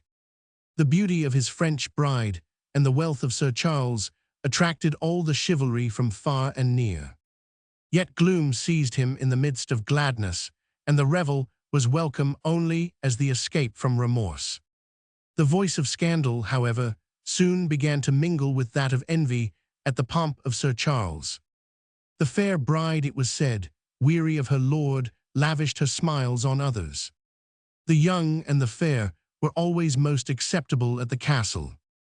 And above all, her guilty love for Regil scarcely affected disguise. Sir Charles alone appeared unconscious of the rumor, and though he had begun to neglect his bride, he relaxed not in his intimacy with Regil. It was noon, and the bride was sitting in her bower alone with her suspected lover. Rich perfumes mingled with the fragrance of flowers, and various luxuries, unknown till then in English climes, gave a soft and effeminate character to the room. "I tell thee," said the bride petulantly, "that he begins to suspect, that I have seen him watch thee, and mutter as he watched, and play with the hilt of his dagger. Better let us fly ere it is too late, for his vengeance would be terrible were it once roused against us. Ah, why did I ever forsake my own sweet land for these bleak shores? Their love is not considered eternal, and inconstancy a crime worthy death." Peace, pretty one, said Regil carelessly. Thou knowest not the laws of our foolish chivalry. Thinkest thou I could fly from a knight's halls like a thief in the night? Why, verily, even the red cross would not cover such dishonor.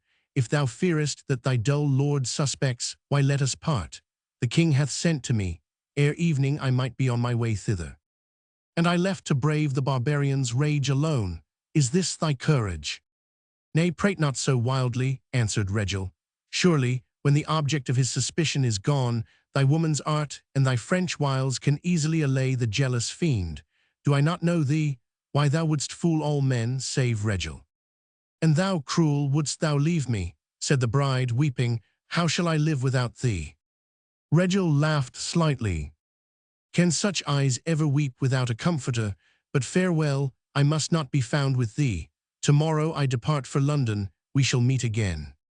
As soon as the door closed on Regil, the bride rose, and pacing the room said, Selfish, selfish, how could I ever trust him? Yet I dare not brave Sir Charles alone. Surely it was his step that disturbed us in our yesterday's interview. Nay, I will fly, I can never want a companion. She clapped her hands. A young page appeared. She threw herself on her seat and wept bitterly. The page approached, and love was mingled with his compassion. Why weepest thou, dearest lady? Said he. Is there aught in which Conrade's services? Ah, thou hast read his heart, his devotion may avail. Sir Charles had wandered out the whole day alone. His vassals had observed that his brow was more gloomy than was its wont, for he usually concealed whatever might prey within.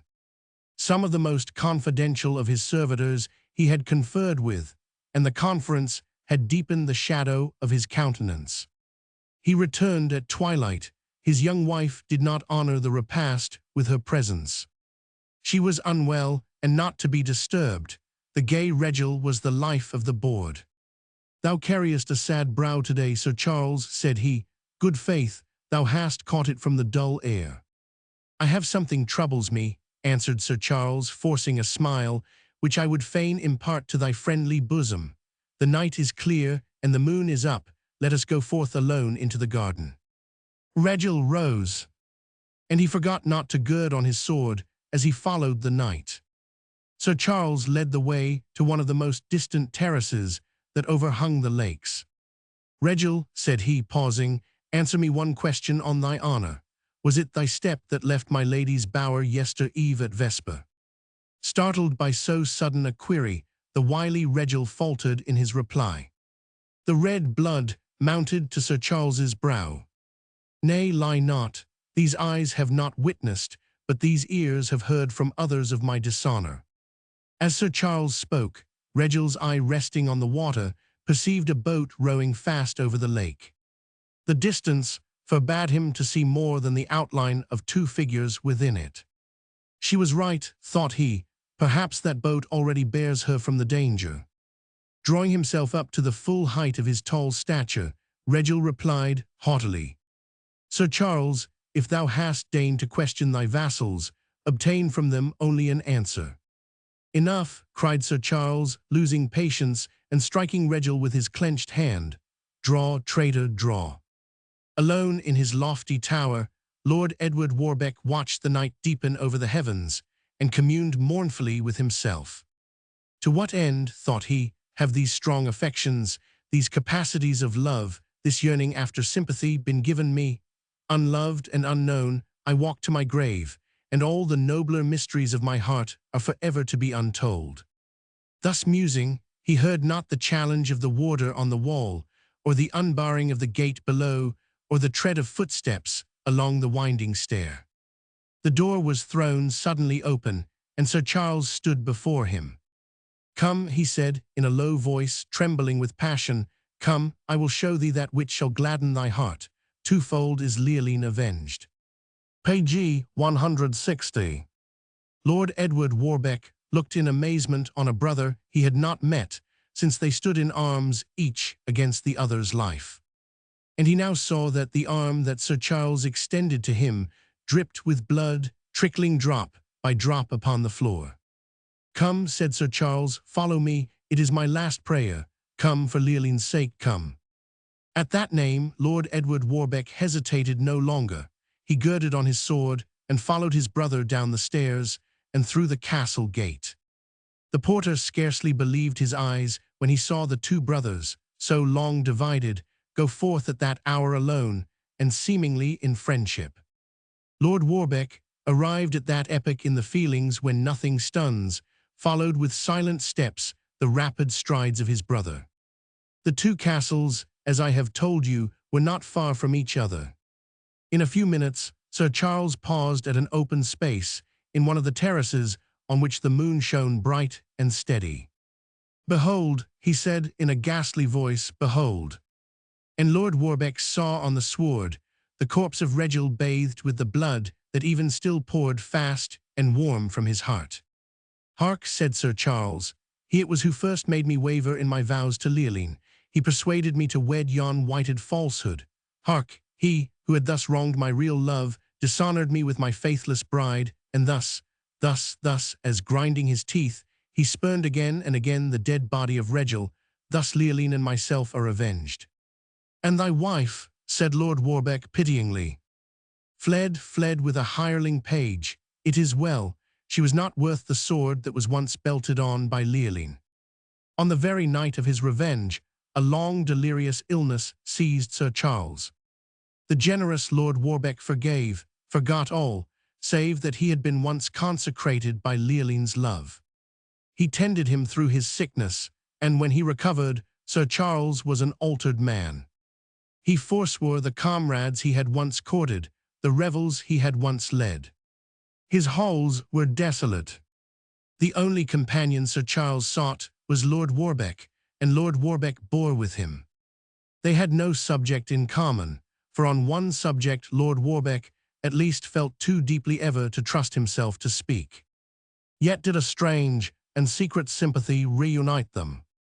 They had at least a common sorrow. Often they were seen wandering together by the solitary banks of the river or amidst the woods, without apparently interchanging word or sign. Lord Warbeck was now companionless.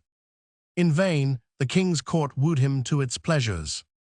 In vain the camp proffered him the oblivion of renown. Could he tear himself from a spot where morning and night he could see afar, amidst the valley, the roof that sheltered Leoline, and on which every copse, every turf, reminded him of former days. His solitary life, his midnight vigils, strange scrolls about his chamber, obtained him by degrees the repute of cultivating the darker arts, and shunning, he became shunned by all. One night, when Lord Warbeck sat lonely in his chamber, dreaming of the past, the bell at the outer gate began to toll. He listened. Again and again, its solemn sounds struck ominously upon his ear. He had never before, in all his life, heard such a dismal, mournful sound. The gatekeeper went out to ascertain the cause, but could see no one about. He even went up into the bell tower. But just as he got there, the bell ceased tolling, but even then shook to and fro. He was about to leave, when again it tolled. The old porter was struck, almost dumb with surprise. The bell was not touched by anything that he could see, and yet its harsh grating sound thrilled him. "Ghosts," he cried, and hurried away to inform his master of the strange occurrence. "What means this noise at such an unseemly hour of the night?" said Lord Edward sternly. "I know not, my lord," was the answer, "but all in the castle are in commotion and fear." "Get you gone, knave," said Warbeck, "and let's hear no more of such silly nonsense." The porter went his way, and Lord Edward walked about his room in a state of mental excitement. "What means this tolling of the bells?" said he, half aloud. "I can explain," said a voice near to him. Lord Edward turned suddenly around, and to his horror, he saw standing before him a ghastly skeleton form. "Who art thou?" said Lord Edward in a firm tone. "I am Reginald, whom thy brother slew." "Ha, the spirit of the dead," said Lord Edward. "No, not dead. Through the agency of potent spirits, I have been restored to life." "Impossible." No, I roam the earth with but one sole object. Name it. To destroy everyone who bears the name of Warbeck. Be you spirit or mortal thou layst, said Lord Edward.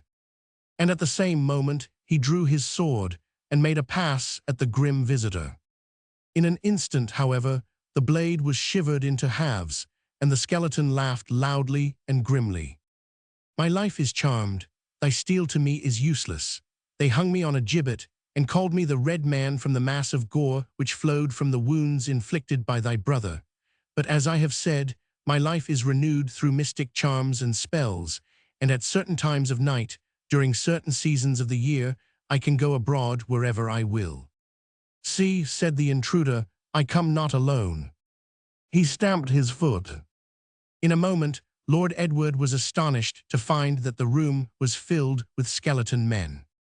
You see, I come not alone, said the intruder again. This is my band, the skeleton crew. We are the scourge both of the sea and land. Fear us, Warbeck, for never, until the last of thy name shall have ceased to live, will I or my crew cease to follow and thwart you in all your designs. Unholy fiend, Lord Edward exclaimed, if even it be that all of you are endowed with life anew, heaven hath its counter spells for all your charms. PG 161. The Mating in the Wood, see number 23.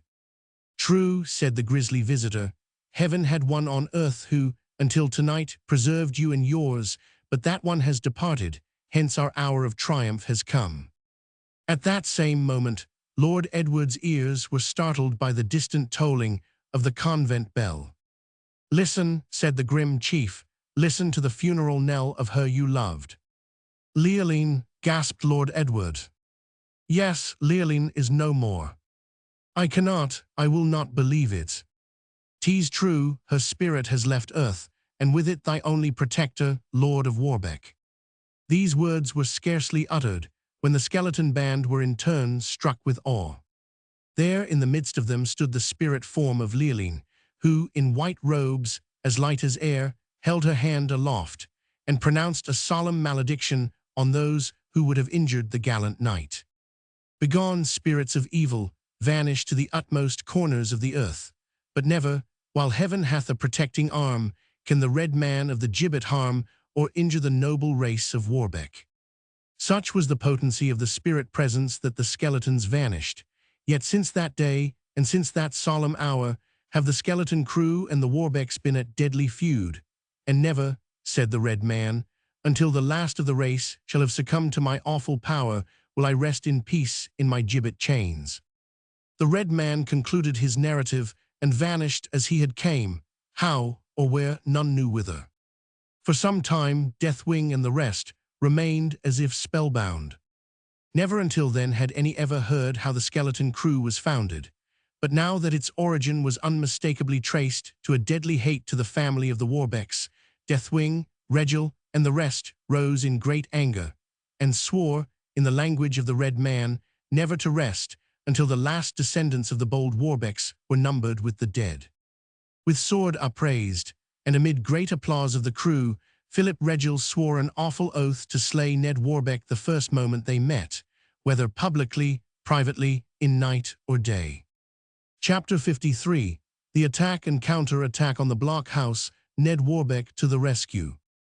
To action, said Deathwing. To action then, let PG 162 us attack Captain Jack's storehouse, and forever silence the babbling of the dozen, they are all braggarts. With an unanimous voice, the skeleton crew proposed to sally forth, and armed themselves to the teeth. Led on by Deathwing and Philip Regil, who was now recognized as one of their chiefs, they went forth into the darkness bent upon sacking the stronghold, where for many years the dozen had kept their plunder. We will serve Captain Jack out once and for all, said Deathwing. Yes, if he is there, said Philip, but I doubt it. Both he and old Bates are too old birds to be caught with chaff. No matter, said Deathwing, we shall be sure to fall foul of some of the gang, and the beautiful Ellen Harmer shall be the wife of the first one who enters their stronghold. Agreed, shouted all. With one accord, they moved on through the dark streets like phantoms. In a short time, they reached the strong and barricaded storehouse of the dozen. The sounds of carousing were heard within. They do not suspect that anyone is aware of their doings. We can capture the place without trouble of any kind. But the place is surrounded by high and thick palisadings of timber, said Philip. It has 2 gates, both of them of amazing strength. So much the better, said Deathwing. When we have massacred all within, we will keep the place as our own. Does any of the king's officers know of it? I think not, said Philip, for Captain Jack and his men had it built expressly for themselves in such an out-of-the-way place that I doubt much if even Colonel Blood ever heard of it. Excellent news, said Deathwing. If Captain Jack and Bates have thoroughly ransacked the Colonel's house, there must be a great deal of treasure inside. No doubt of it. Then let us surround it quietly. When I give the word, let one and all of you scale the walls and spare no living soul save Ellen Harmer. Have the scouts returned? Asked Deathwing. We must not commence operations until the coast is clear. Here are the 2 scouts, said Philip. They have just returned. What news do you bring? Asked Deathwing of them. Colonel Blood has been thrown off the scent. He and his soldiers endeavored to follow Captain Jack and old Bates, but they escaped in the darkness. Hang the trick, said Deathwing, so we shan't have the pleasure of killing those 2 rascals after all. Never mind, said Philip. It will only be a pleasure for us to do it at some distant time. True, said Deathwing, but you don't know them so long or so well as I do. If these 2 notorious rascals find that their men have been all killed or disbanded, they will form another gang, most likely, and cause us more trouble than they are worth. No matter, let us hear what the scouts say. What direction has Colonel Blood and his soldiers taken? They have returned to barracks. And the Colonel? I saw him standing at the gate of his own house, swearing like a madman at his ill success. So much the better, said Deathwing, laughing hoarsely. If he has been disappointed, we shall not be. Come, follow me. With this command, all the crew followed him silently, like so many shadows. They approached the outer walls of the timber-built dwelling and crept out of view. They could hear the sounds of revelry within and the tipsy chorus of unsuspecting drunkards. Now, said Deathwing. At the word of command, he and his followers scaled the walls with the agility of monkeys. The next moment, they descended into the spacious courtyard. The huge old building was surrounded by them. The doors were smashed open. In a few moments, the clanging of arms and the report of pistols were heard on all sides. But while this was taking place, many good citizens were aroused from their slumbers by the noise and tumult, and stood at a respectful distance from the scene of combat, fearful to have anything to do or say in the matter. For they were horrified to learn that it was none other than the famous skeleton crew and Captain Jack's band who were fighting within. This all could plainly perceive, for the skeleton forms of Deathwing's crew were occasionally seen at the windows and on the roof in deadly struggle with the robbers. But now a change came over the aspect of the whole scene. Wildfire Ned, with Lieutenant Garnet, Bob Bertram, and Tim, had heard of the atrocious robbery of and abduction of Nellie Harmer from the mansion of Colonel Blood. On the instant, they formed a strong patrol of citizens, and having well armed them, all marched through the streets on the lookout for any of Captain Jack's notorious gang.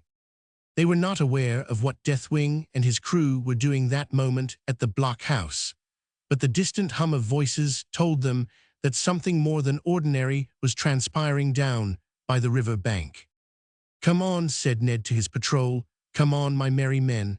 There is something up down by the river. Who knows, it may be Captain Jack and his vagabond followers after all. Come on, don't let us give up our search for nothing. Follow me."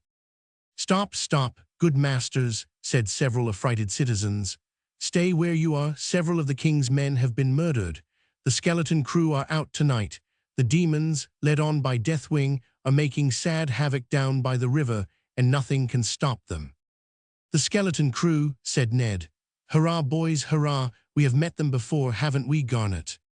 "Yes, my brave lad, and I am willing to meet the scoundrels again, whether on land or sea. Lead on, Ned, lead on." With a loud shout, Wildfire Ned and his followers rushed towards the scene of tumult. The citizens made way for them, as, led on by Ned Warbeck, Garnet and Bob Bertram, the gallant band of young citizens and London apprentices ran towards the blockhouse.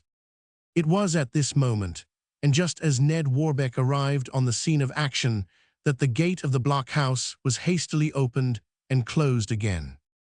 A man rushed forth, all bleeding and with a sword in hand. She is mine," said he. It was Philip Regil, bearing away the unconscious form of Ellen Harmer from the blockhouse. Page 163. She is mine," he said with savage oaths. "Make way there on your lives." The good, simple citizens, supposing that Philip Regil was a well-disposed and gallant person, who, at the risk of his own life among the terrible crew, had rescued an innocent girl, made way for him to the right and left, and even cheered him. "Hold, villain, hold," said Ned Warbeck, dashing towards Philip Regil. Regil stood stock still, as if he had suddenly beheld a spectre. "Ned Warbeck," he gasped, "again across my path, make way, fool, or die." "Stir but another inch with your precious burden," said Ned Warbeck, with a determined oath. "Stir but an inch farther this way, and my sword to the hilt shall be buried in your craven carcase." With wild-looking eyes and dishevelled hair, almost on end with unnatural fright and alarm, Philip Regil was about to drop the insensible girl from his arms, when, with a sudden spring and a gleaming sword, Ned Warbeck plucked her from his grasp. A terrible hand-to-hand conflict now took place between these two hereditary enemies. It seemed as if all the hatred of their forefathers had gathered in the hearts of these two fierce opponents. Garnet and Bob Bertram would have rushed to Ned's assistance, but said Ned Warbeck in tones of confidence, "Away, friends, away, leave the affair to me. Do you and your followers storm the blockhouse, and let not one of the villains escape. Away, I say, let no one interfere. Make a ring, good citizens, and see fair play. I ask nothing more." "Give the poor girl to me, my brave lad," chorused a score of voices. "You cannot fight with her burden in your arms." "Never fear, good people," said Ned. "Whether I live or die, this poor girl shall never leave my embrace while I have power to protect her." With the ferocity of two tigers, Regil and young Warbeck commenced the duel, surrounded as they were by a numerous company of breathless spectators. Again and again they cut and thrust at each other with ferocious violence. Regil had the advantage of weight, height, and reach, independent of not holding any burden. But Ned Warbeck was confident and bold. Again they approached to dangerous nearness, and each moment seemed as if it would decide the combat. But Ned Warbeck was fully aware of his opponent's cunning and treated his cowardly thrust with a loud laugh of contempt. Once or twice, it seemed as if Regil really intended to murder Ellen Harmer, as she unconsciously clung to the brave youth, her protector. In looking after her safety, therefore, Ned Warbeck often missed excellent opportunities for wounding Regil seriously. On the other hand, however, Ned Warbeck was falling weak, and he received several slight cuts in the arms and legs. Regil, thinking that he had his antagonist safe and need not fear his repeated thrusts, stepped still closer. This was what Ned Warbeck had long wanted him to do, but had so disguised his wish that Regil could not understand the trick. "I'll play with you no longer," said Regil with a laugh of triumph. "You have ever been a snake in my path. Now, Ned Warbeck, die like a dog." With a shout of derision, and with eyes glaring in deadly hate and rage, he rushed upon Ned, and a terrible struggle ensued. With the stroke of Vulcan, young Warbeck struck down Regil's sword point, and at the same moment Philip Regil fell to the earth with a loud groan. Ned Warbeck's sword had been buried to the hilt in Philip's body. A loud shout applauded this unexpected stroke of good fortune. "Brave lad! Hurrah for Wildfire Ned! Good luck to you, young Warbeck!" resounded on all sides. With an elastic stride, and his sword still dripping with Philip Regel's blood, Ned Warbeck strode through the applauding crowd, still bearing in his arms the form of Ellen Harmer, and took her to a house nearby, that restoratives might be administered to her. But while this was taking place, let us return to Lieutenant Garnet and his men. Many of them had wildly rushed at the walls and gates, but were unable to force them. For Deathwing and his party, finding that they themselves were in turn attacked by the citizens, made superhuman exertions to escape from the trap into which they had unconsciously fallen. Instead, therefore, of Deathwing slaying all he met with in the huge blockhouse, he made friends with all Captain Jack's men that remained unhurt, and they prepared for a terrific resistance to the armed citizen patrol outside, who were making fruitless efforts to break down the heavy, massive wooden stockade which surrounded the immense yard of the blockhouse. They kept up a galling fire upon the citizens with guns, pistols, stones, bricks, and whatever came to hand from the windows and roof. Several of the citizens had been killed or wounded long before Ned Warbeck and his friends had arrived on the scene.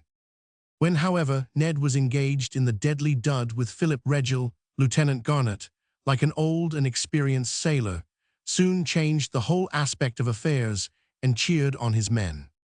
He took the entire command, reinvigorated their efforts, and completely altered the mode and direction of attack. He was an able leader, and the consequences of his appearance were soon perceptible in the development of events. The force immediately beneath the walls and secure from the shots of the skeleton crew were reinforced, and in so cautious a manner that the skeleton crew were entirely ignorant of their increased strength in that quarter. Creeping as they did from place to place, now lying prone and silent to the ground in utter immobility, now rushing as circumstances prompted with all rapidity, they put themselves into cover, crossing the intervening space without the loss of a man. Having thus gathered in force beneath the walls of the blockhouse, the greater number, while the rest watched, proceeded to gather up in piles, as they had begun to do before, immense quantities of the dry pine trash and the gummy turpentine wood which the neighborhood readily afforded. This they clustered in thick masses around the more accessible points of the wooden walls. The first intimation which the garrison had of this proceeding was a sudden gust of flame, blazing first about the gate of the area on one side of the blockhouse, then rushing from point to point with PG 164 amazing rapidity, sweeping and curling widely around the building itself. The gate and the palings all around it, studiously made as they had been of strong pine, for its great durability, was as ready an ally of the destructive element as the citizens could have chosen, and licked greedily by the fire, were soon ignited. Blazing impetuously, it soon aroused the skeleton crew to a more acute consciousness of the danger now at hand. A fierce shout of their assailants, as they beheld the rapid progress of the experiment, warned them to greater exertion, if they hoped to escape the dreadful fate which threatened to engulf them. To remain where they were was to be consumed in the flames. To rush forth was to encounter the weapons of an enemy 4 times their number. It was a moment of gloomy necessity, that which assembled the chief defenders of the fortress to a sort of war council. They could only deliberate. To fight was out of the question. Their enemy now was one which they could not oppose. The citizens showed no front for assault or aim, while the flames, rushing from point to point and seizing upon numerous places at once, continued to advance, with a degree of celerity which left it impossible, in the dry condition of its timber, that the blockhouse could possibly, for any length of time, escape. Upon the building itself, the citizens could not fix the fire at first. But 2 ends of it were directly accessible to them, and these were without any entrance, had been pierced with holes for musketry, and were well watched by the vigilant eyes within. The 2 sides were enclosed by the line of strong palings and posts, and had no need of other guardianship. But while Lieutenant Garnet, Bob Bertram, and others were using their utmost endeavors to storm the strong blockhouse, Master Tim, as usual, was skulking out of danger among the crowd or non-fighters, and seemed more inclined to let others share the dangers while he did the talking. For Master Tim, as we have seen all through this story, could be very eloquent at times, and speak grandly about war and glory and all such like topics. But if he could help it, he would not on any account run his own head into danger. The good citizens, seeing that he wore Ned Warbeck's livery, expected him to distinguish himself after the manner Wildfire Ned had done before their own eyes. But instead of that, Master Tim drank deeply of old ale, and standing on a doorstep, out of danger, began to harangue the idle multitude something in this style. "And why, my friends, are we here assembled?" was his sagacious inquiry, looking round as he spoke upon his inattentive audience. A forced smile on the faces of several, but not a word, attested their several estimates of the speaker. He proceeded, "That is the question, my friends. Why are we here assembled? I answer, for the good of the people. We are here to protect them if we can, and to perish for and with them if we must. I cannot forget my duties to my country, and to those in whose behalf I stand before the grim skeleton crew and the swords of Captain Jack's men. These teach me, and I would teach it to you, my friends, to fight, to hold out to the last. We may not think of parleying with those in the blockhouse, my friends, until other hope is gone. Whatever be the peril, till that moment, be it mine to encounter it. Whatever be the privation, till that moment, I am the man to endure it. Be it for me, at least, though I stand alone in this particular, to do for the people whatever wisdom or valor may do, until the moment comes which shall call on us to pardon the villains. The question now, my friends, is simply this: has that moment come or not? I pause for a reply. Who talks of parleying with them? Growled a smith, as he cast a glance of ferocity at the speaker. Who talks of parleying at all to these cursed bloodhounds that hunt for nothing but our blood? We cannot parley if we would. We must fight, die, do anything but parley with the fiends. So say I am ready to fight and die for my country. I say it now, as I have said it 100 times before, but—" The speech which Tim had thus begun, the smith again interrupted with a greater bulldog expression than ever.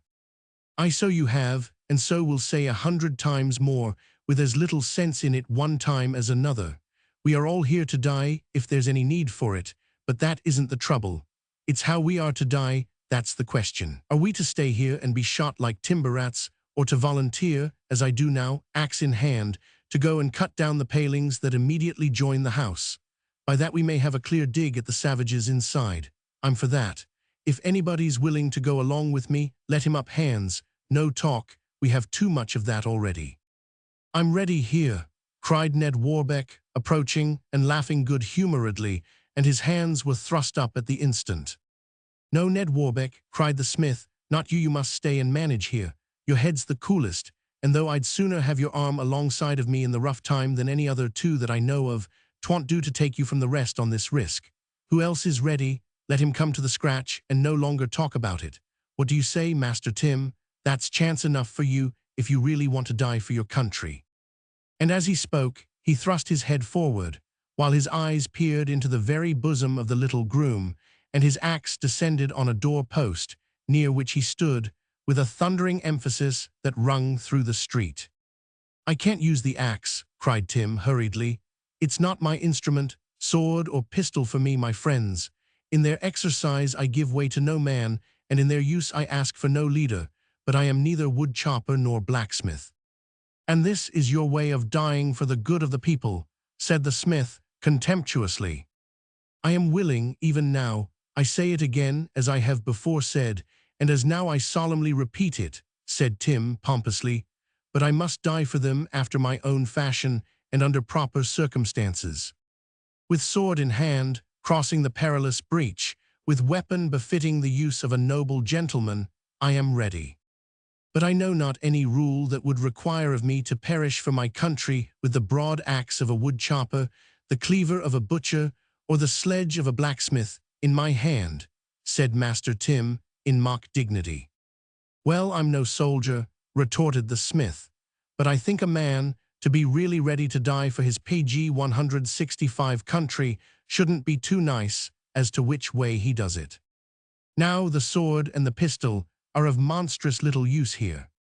The muskets of our lads will keep off the crew inside, while a few of us cut down the stakes. So now, men, as time grows short, let the boys keep a sharp lookout with the ticklers, and I'll for the timber let him follow who will. There are boys enough, I take it, to go with. Thus saying, the blacksmith pushed forward. The blacksmith was one of those blunt, burly fellows who take with the populace. It was not difficult for him to procure men where many were ready. They had listened with much sympathy to the discussion narrated, and as the pomposity and assumption of Tim had made him an object of vulgar ridicule, a desire to rebuke him, not less than a willingness to go with the smith, contributed readily to persuade them to the adventure. In a few moments, the gate of the blockhouse was unbarred, and the party sallied through the entrance, the smith at their head. In the meanwhile, with sleeves rolled up, jacket off, and face that seemed not often to have been entirely free from the begriming blackness of his profession, the smith commenced his tremendous blows upon the contiguous palings, followed with like zeal, if not with equal power, by the men who had volunteered along with him. Down went the first post beneath his arm, and as, with resolute spirit, he was about to assail another, a huge skeleton warrior stood in the gap which he had made, and with a powerful blow from the mace which he carried, had our blacksmith been less observant, would have soon finished his career. But the smith was a man of agility as well as strength and spirit, and leaping aside from the stroke, as his eye rose to the corresponding glance from that of his enemy, he gave due warning to his axemen, who forbore their strokes under his command. The aperture was yet too small for any combat of the parties, and ignorant of the force against him, surprised also at their appearance, he dispatched one of his men to Lieutenant Garnet, and gave directions which, had they been complied with, had certainly given them the advantage. The skeleton crew rushed upon them, and for a time defeated the aim of Garnet's musketry. Fighting like a lion as he retreated to the gate of the blockhouse, the brave smith continued to keep unharmed, making at the same time some little employment in the shape of ugly wounds to dress, in the persons of his rash assailants. Once more they gave back before him, and again the musketry of Garnet was enabled to tell upon them. A discharge from the blockhouse in the meantime retorted with good effect the attack of the sailor, and taught a lesson of caution to Ned Warbeck, of which he soon availed himself. 3 of his men bit the dust in that single fire. The brave smith again reached the door with a single unwounded follower, himself unhurt. His comrades threw open the entrance, but an instant too late. A parting shot from the muskets of the skeleton crew was made with a fatal effect. The smith sank down upon the threshold as the bullet passed through his body. The axe fell from his hand. He grasped at it convulsively and lay extended in part upon the sill of the door when Garnet drew him in safety away. "You are not hurt, my old fellow," exclaimed Garnet, his voice trembling with the apprehensions which he felt. "Hurt enough, Lieutenant, bad enough. No more grist ground at that 1099, but hold in, don't be frightened, you can beat 'em yet." "Ah," he groaned in a mortal agony. They composed his limbs, and pouring some spirits down his throat, he recovered in a few moments, and convulsively said, "When I die." "Die indeed, don't think of such a thing," said Garnet sadly. "Yes," said the brave smith, "it has come to that at last, I feel it. I have done my duty like a man, and am content to die." After a very brief struggle, the gallant fellow breathed his last. "Avenge him, Ned Warbeck cried. "Follow me," shouted Lieutenant Garnet. With loud shouts, and amid a storm of shot and other missiles showered down upon them, 3 separate parties of stormers under the leadership of Ned Warbeck, Garnet, and Bob Bertram assailed the burning stronghold. On every side the flames were now burning, and illuminated the darkness of the night. Past the windows and on the roof could be seen flitting about the forms of Deathwing S. and Captain Jack's men, who were nearly roasted alive. Bravely they fought, but they dared not rush forth to encounter the valor of Ned Warbeck's escaped followers. Some of the crew leaped from the roof into the river, others jumped from windows upon the weapons of those below, until at last a fearful explosion occurred. Several barrels of powder exploded in the cellars, and in a moment afterwards the old blockhouse, which for years and years had been the rendezvous of Captain Jack's men, was a mass of ruins. While in the river were numerous of the skeleton crew and others, who were swimming for their very lives far away from the bright crackling mass of timber. Chapter 54. Captain Jack and Old Bates are fugitives. They fly from London and conceal themselves in Hornsey Wood, their depredations. With the arrest or dispersion of the principals of their gang, the greater part of Captain Jack's anxieties and difficulties ceased.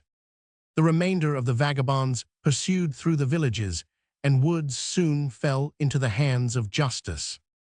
Beggars, sham hawkers, deserters came in succession to swell the list of prisoners in the London jails. Jack and his friend Bates had withdrawn to the country. There, in almost inaccessible thicket, they constructed a hut of branches and leaves, very skillfully contrived to deceive the eyes of the passers-by. Only at night did they venture out into the neighboring commons, and the fears their audacity inspired prevented the peasants from betraying their place of concealment. Ned Warbeck and others undertook to effect this difficult capture. Page 166. 4 of them disguised as woodcutters, with 2 others to assist them, and who were well acquainted with every nook and corner of the forest, determined to enter at nightfall under the trees of Hornsey Wood, and bivouacked in silence. At about 4 o'clock in the morning, they surrounded the retreat of the 2 outlaws. Ned Warbeck and one of the woodcutters, with musket in hand and finger on trigger, gently drew aside the leafy door, when they perceived the terrible couple lying amid bundles of hay and picked bones. A gun, loaded and cocked, was lying between them. Captain Jack opened his eyes, awoke less by the noise than by the vague uneasiness that must ever haunt the guilty.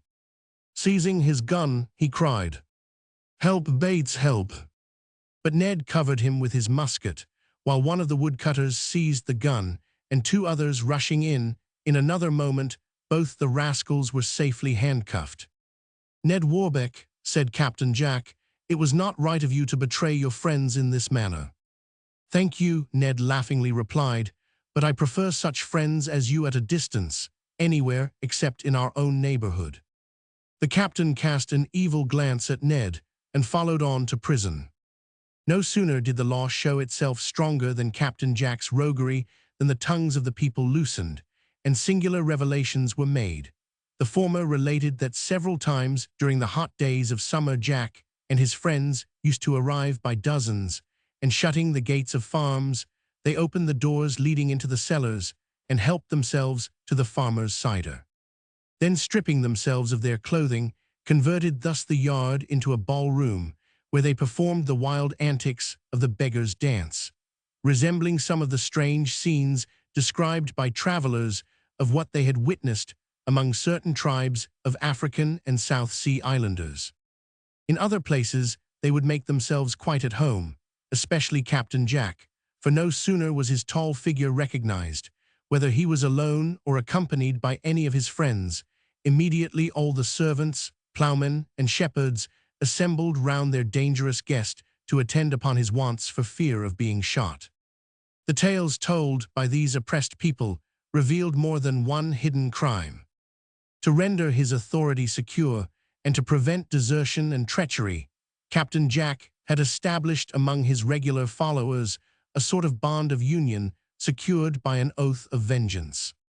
Every member of his new gang, convicted of having betrayed their associates or of refusing an order issued by Captain Jack, was pitilessly massacred, and the executioners selected from among themselves.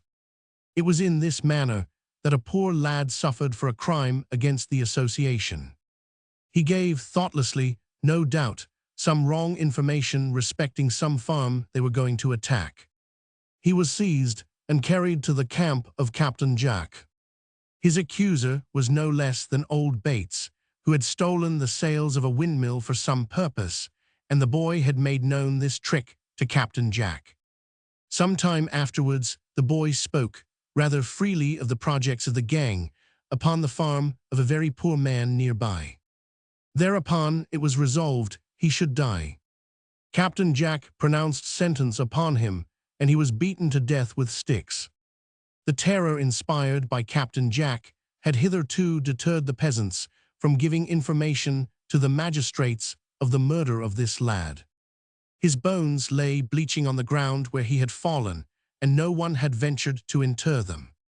The remains of the poor boy were collected as evidence against Jack and old Bates. Another was murdered in the wood for having taken the part of an innkeeper against his comrades, who wanted to cheat him at the reckoning. A third was also murdered for a similar offense. They tied him to an oak tree and burned him alive, first cutting off his ears and nailing them to a tree as a terror to others of the gang. Several would have met with similar fates and only escaped by a miracle. "Come here," said Ned to Master Tim. "Have you not often said and boasted that you would take Captain Jack as a deserter from the king's army?" Poor Tim looked pale and turned about anxiously for succor and trembled in every limb. Several peasants whom Tim had not perceived at first, and several others, formed a circle around him, which gradually grew narrower and narrower, and of which Tim himself formed the center. "No, sir, I did not say so," replied Tim very modestly. "You lie," said Ned, laughing, at the same time striking a heavy blow on the side of Tim's head with his stick. The poor groom cast a terrified glance around and perceived a fellow servant who had more than once taken his part. But this companion now gave him a very different reception. Now he smote him a blow on the arm with a walking cane which almost broke the bone. Then Ned and others rained a shower of blows upon him until he fell to the ground, well punished for all his past boasting. The energetic and unwearied Ned kept up the pursuit of the gang for 150 days, without halting to rest, or scarcely ever putting off his clothes and arms, or quitting his horse's back. He made captures almost every day. The terror that had formerly possessed the neighborhood had now passed away, and 2 or 3 mounted men were quite sufficient to send away any of the fugitives, and more than enough to secure many vagabonds. It was a truly grand affair, the trial of those members of Captain Jack's band. The mass of positive evidence was immense, but scarcely equal to the suspicion that attached to the prisoners for other crimes in which it was supposed they had taken a part. To let light into this chaos, to collect all the scattered proofs, to separate the facts from surmises, to complete imperfect cases by evidence withdrawn from other cases, and to sift the truth out of constantly varying testimony on the part of witnesses, was a most difficult task. Continual error and confusion arose from the various aliases assumed by the more notorious members of the gang, while the differences in the calendar between old and new style added to the difficulties that beset the ministers of justice. Nothing of the kind is more curious than the interminable questions put by the patient counsel, repeated in each new trial month after month with untiring perseverance, and which most frequently elicited the same answers. But at times, the monotony was relieved by pg 167 overwhelming proofs, by the evidence of some of the culprits themselves, or of others who seemed to grow tired of the suspense of a trial and convicted themselves to put an end to it. It was by a very narrow opening that night first entered, but day by day it grew larger. Confession followed confession. One appeared to stimulate the other, and they seemed to pride themselves as to who should outvie the other in recitals of the atrocities they had committed. Much exaggeration was, it is true, mixed up with these communications, and it was only by close comparison and sifting that the truth could be elicited regarding the atrocious doings of Captain Jack and his famous baker's dozen. But there they were in prison, through the instrumentality and industry of Wildfire Ned and Lieutenant Garnet. What became of most of them, we shall quickly see. Chapter 55, Colonel Blood meets with disappointment. But although Wildfire Ned, as narrated in a previous chapter, made a vow never to rest until he had captured or destroyed all who belonged to Captain Jack's band and the skeleton crew, he did not succeed so well with Deathwing's followers as he could have wished. During the night of the terrible commotion and desperate encounter at the blockhouse, that part of the town was thrown into a fearful state of commotion. Excited citizens rushed to and fro in all directions. Colonel Blood himself was one of the first who was informed of the whole transaction. For the second time that night, he pushed off to the royal palace and asked for the assistance of the military. 2 companies were entrusted to him, and he marched to the scene of conflict as speedily as possible. When he got there, however, the blockhouse was naught but a blazing mass of ruins. When informed that it contained most, if not all, of the property and valuables which had been stolen from his own house, he fumed and raved like one half demented. But what else could be done? He stood gazing at the fiery element feeding on his own property and gnashed his teeth in rage. Who led on the citizens to the attack? He asked. Ned Warbeck, Wildfire Ned, as he is called, the simple citizens replied. What, Sir Richard Warbeck's nephew, as he is called? Yes, Colonel. I have heard of him before. He bears no love towards the skeleton crew or Captain Jack's followers, I hear. If you had seen how fiercely the gallant youth fought, you would have been sure there was no love between them, laughed several shopkeepers triumphantly. Who else helped him? Lieutenant Garnet, of the Royal Navy, Colonel, and a strong, determined young man from the country. They call him Bob Bertram, Colonel. Were any of the assailants killed? Yes, a brave and gallant youth, who was the first to break through the barricaded gates. Anyone else? Yes, Colonel, several other good citizens were killed or much injured in the fray.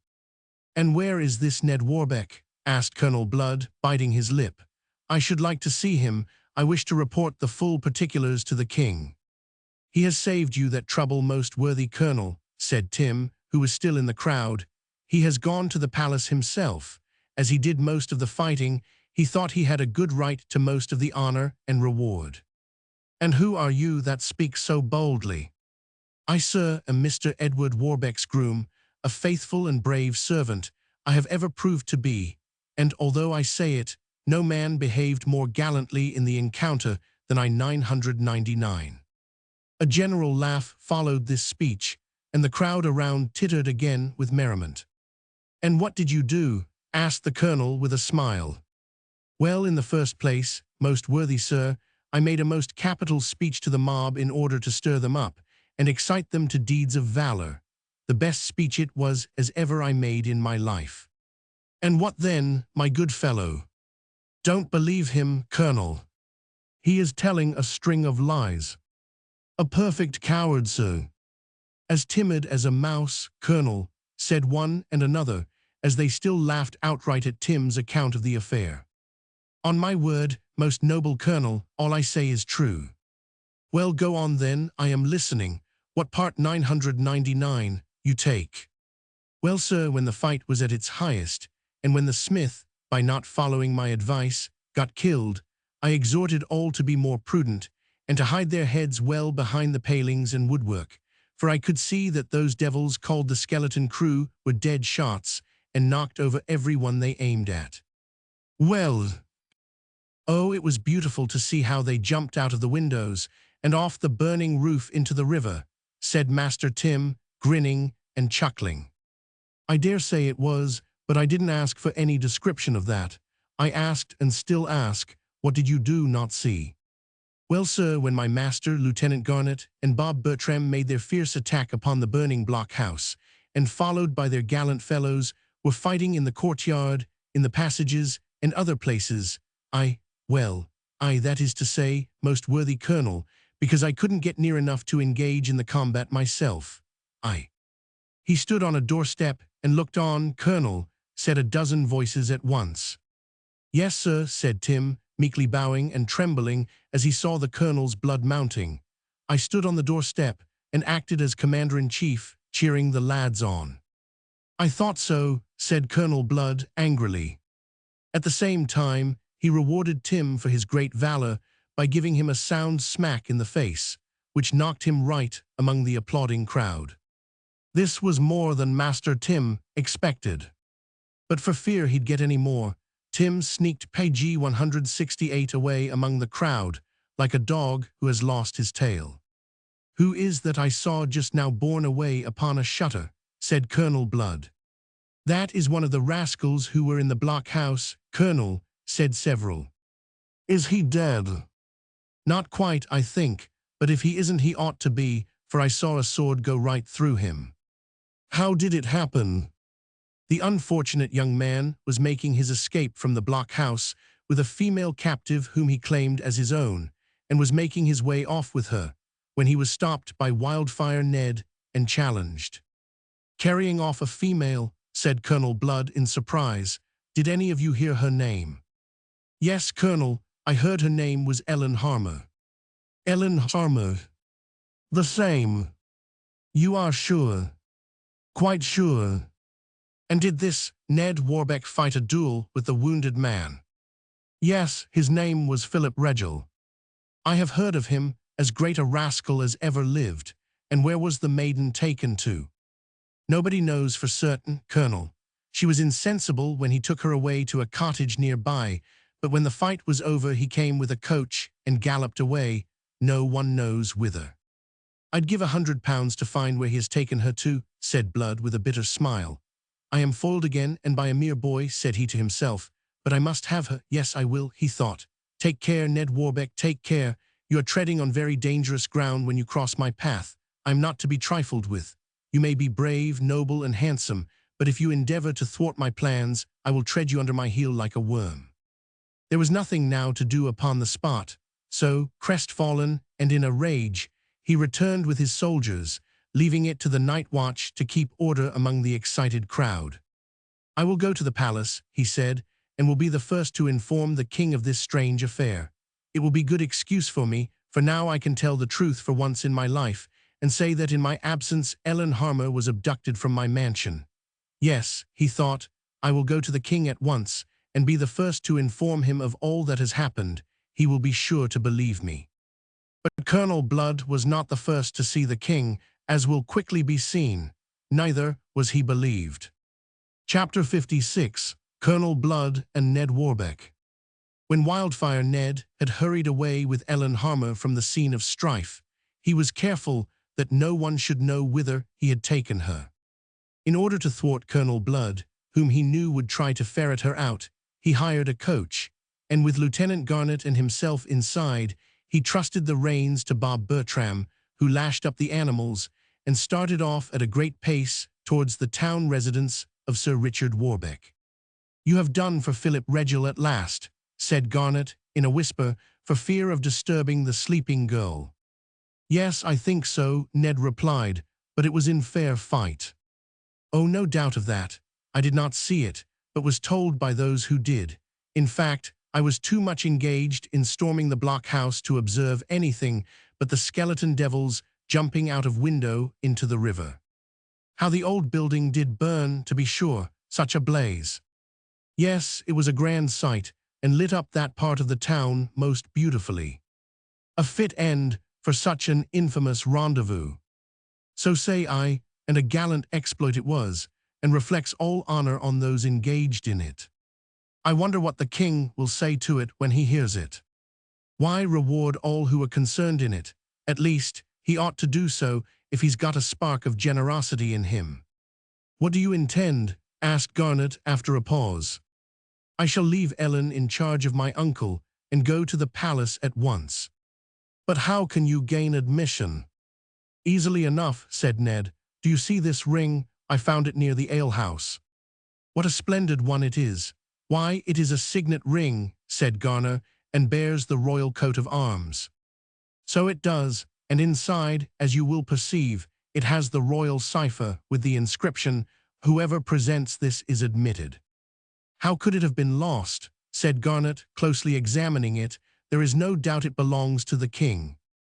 "I know it does." "How?" "Ellen Harmer explained it all to me. Captain Jack and his men entered Colonel Blood's house, and while they discovered the king, who was bent, during the colonel's absence, to forcibly abduct her. The king was recognized by Captain Jack, and to regain his freedom without discovery by any one of the colonel's household, he gave the ring to Captain Jack. In the hurry, I suppose, he lost it." "It was a lucky discovery for you," said Garnet. "Yes, and I intend to make the best possible use of it, as you will see," said Ned, "and this very night also." By this time, and while they thus conversed in whispers, the carriage drove up to Sir Richard Warbeck's residence. The door was soon opened, and, to the old knight's great surprise, Ned explained to him all that had happened. "What, in another scrape?" said Sir Richard, "and bring a lady home with you?" "Yes, uncle," said Ned, laughing, "one who is beautiful and deserving of the temporary protection she asks of you. Whether beautiful or not, an injured female is always welcome to the shelter and protection of my roof, Ned." With the greatest gallantry, the old knight opened the carriage door and assisted Ellen Harmer up the stone steps into his princely, hospitable mansion. "To the palace, Bob," said Ned, jumping into the carriage again. "Where?" asked the old knight in wonder. "Bent on some other mad freak tonight?" "Stop, stop, Ned, here, stop." But before he could be heard, Bob Bertram lashed up the horses and drove rapidly towards the palace. PG 169. A Deathbed Curse, see number 24. On their way, they overtook a procession of linkmen who were slowly moving along towards the hospital. On a shutter, they bore the bleeding body of an almost lifeless man. "Who is that?" asked Ned as he passed them by. "A man that young Warbeck fought a duel with." "He is not dead, you say?" "No, not quite." "He must have had as many lives as a cat, then," said Ned. "What does the surgeon say?" "That perhaps, by a miracle, he may recover." "The devil," said Garnet. "Why, you'll have to fight him over again." "Without the headsman or hangman cheats me," said Ned, laughing, "but there's no telling what may happen. Drive on, Bob, be lively, my lad." Bob whipped his horses and soon drove up to the palace yard. "Halt," said the hoarse voice of the sentinel as the carriage approached. Bob saw the sentinel lower his musket at him, and he pulled up his horses on the instant. In a moment an officer advanced to the carriage door, and in rather a sharp, impertinent manner, demanded to know who and what they were, and the business they came upon at such an unreasonable hour. "Our names you are at liberty to know, sir," said Ned, "but not our business. We are naval officers in His Majesty's service. Our errand is of the greatest importance and brooks no delay." "I don't know that," said the officer. "The king has been disturbed in his slumbers twice tonight. Therefore, you had better call at the levee in the morning if you are officers and do not wish to anger him." "Leave that to us, good sir. You may rely upon it," said Ned. "If our business were not of the utmost consequence, we are by far too good subjects to annoy the king." "But what sign have you that warrants me in waking the king?" "This," said Ned, presenting the ring. "Take that to His Majesty. When he sees it, he will not deny us admission to his presence, whatever the hour may be." The officer took the royal ring and examined it. He forthwith went up to the king's chamber, and it must be acknowledged that Charles, majesty as he was full of wrath at being disturbed in his slumbers. When, however, the officer in attendance presented to him the ring, he looked amazed. He rubbed his eyes and yawned. "The devil take the impudent rogue," said he, PG 170, "but as I have given my word of honor, why, admit him at once." In a moment afterwards, Ned Warbeck and Garnet were striding up the broad staircase towards the king's bedchamber. The king, propped up in bed, was flushed with anger, but when he perceived it was not Captain Jack, to whom he had given the ring, he appeared the more amazed. The door was closed upon Ned and Garnet, but the half-sleepy page, in revenge for being awakened from sleep, listened at the door and heard all he could. Ned Warbeck, in a few words, explained all that had happened that night and about his finding the ring. The king seemed at first very much annoyed, but he laughed off the matter and said upon his word that the story about his intruding into Ellen Harmer's chamber in Colonel Blood's mansion was all a fiction. "Call tomorrow at the levee," said he, "and I will see that justice is done both to you and the injured maid. But tonight I am weary. No, not tomorrow. I forgot there is no levee until Thursday, so that you will have ample time to arrange everything to your satisfaction. And in token of how much I appreciate your valor in the affair of tonight with the gang of that rascal, Captain Jack, and the terrible skeleton crew, I fully pardon from all transgressions whoever aided you in defeating the villains." "Thanks, your majesty, but what document have we to prove it?" said Ned. "Give me pen, ink, and paper." These were found upon a side table. With a hurried scrawl, the king wrote down a few words, granting a free pardon for all officers in favor of those who had assisted Ned and Garnet. Moreover, he signed the paper and sealed it with his own signet ring and gave it to Ned. But while this was going on in the royal chamber, Bob Bertram, in the palace yard, was very near getting in a serious difficulty. Ned and Garnet had not left him more than 5 minutes when Colonel Blood hastily rode up and dismounted from his horse. He perceived the carriage and began to question Bob. "Whose vehicle is that, sirrah?" he asked, looking at it attentively. "It looks like a hired one." "It is my master's, sir," answered Bob. "And who is your master?" "A gentleman, sir." "If you answer me in that manner again, I'll knock you off your seat. Who is your master, sirrah?" "Captain Warbeck, of the Royal Navy." "Ha, and is he with the king?" "He is." "The devil before me again, eh?" said Blood angrily, but in an undertone. "What's his business here at such an unseemly hour?" "You had better ask him, sir. He won't be long." "Confound the impudence of the rascal. What is your name?" "Bob Bertram," was the answer, "and not ashamed to own it," said Bob, with all the innocence in the world and never dreaming of the consequences. "Bertram, Bertram," said Colonel Blood, thinking, "I have heard that name before." "Perhaps so, sir, but what of it?"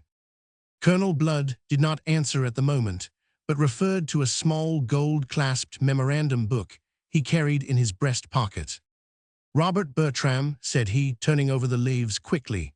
"Yes, of course, I thought I could not be mistaken.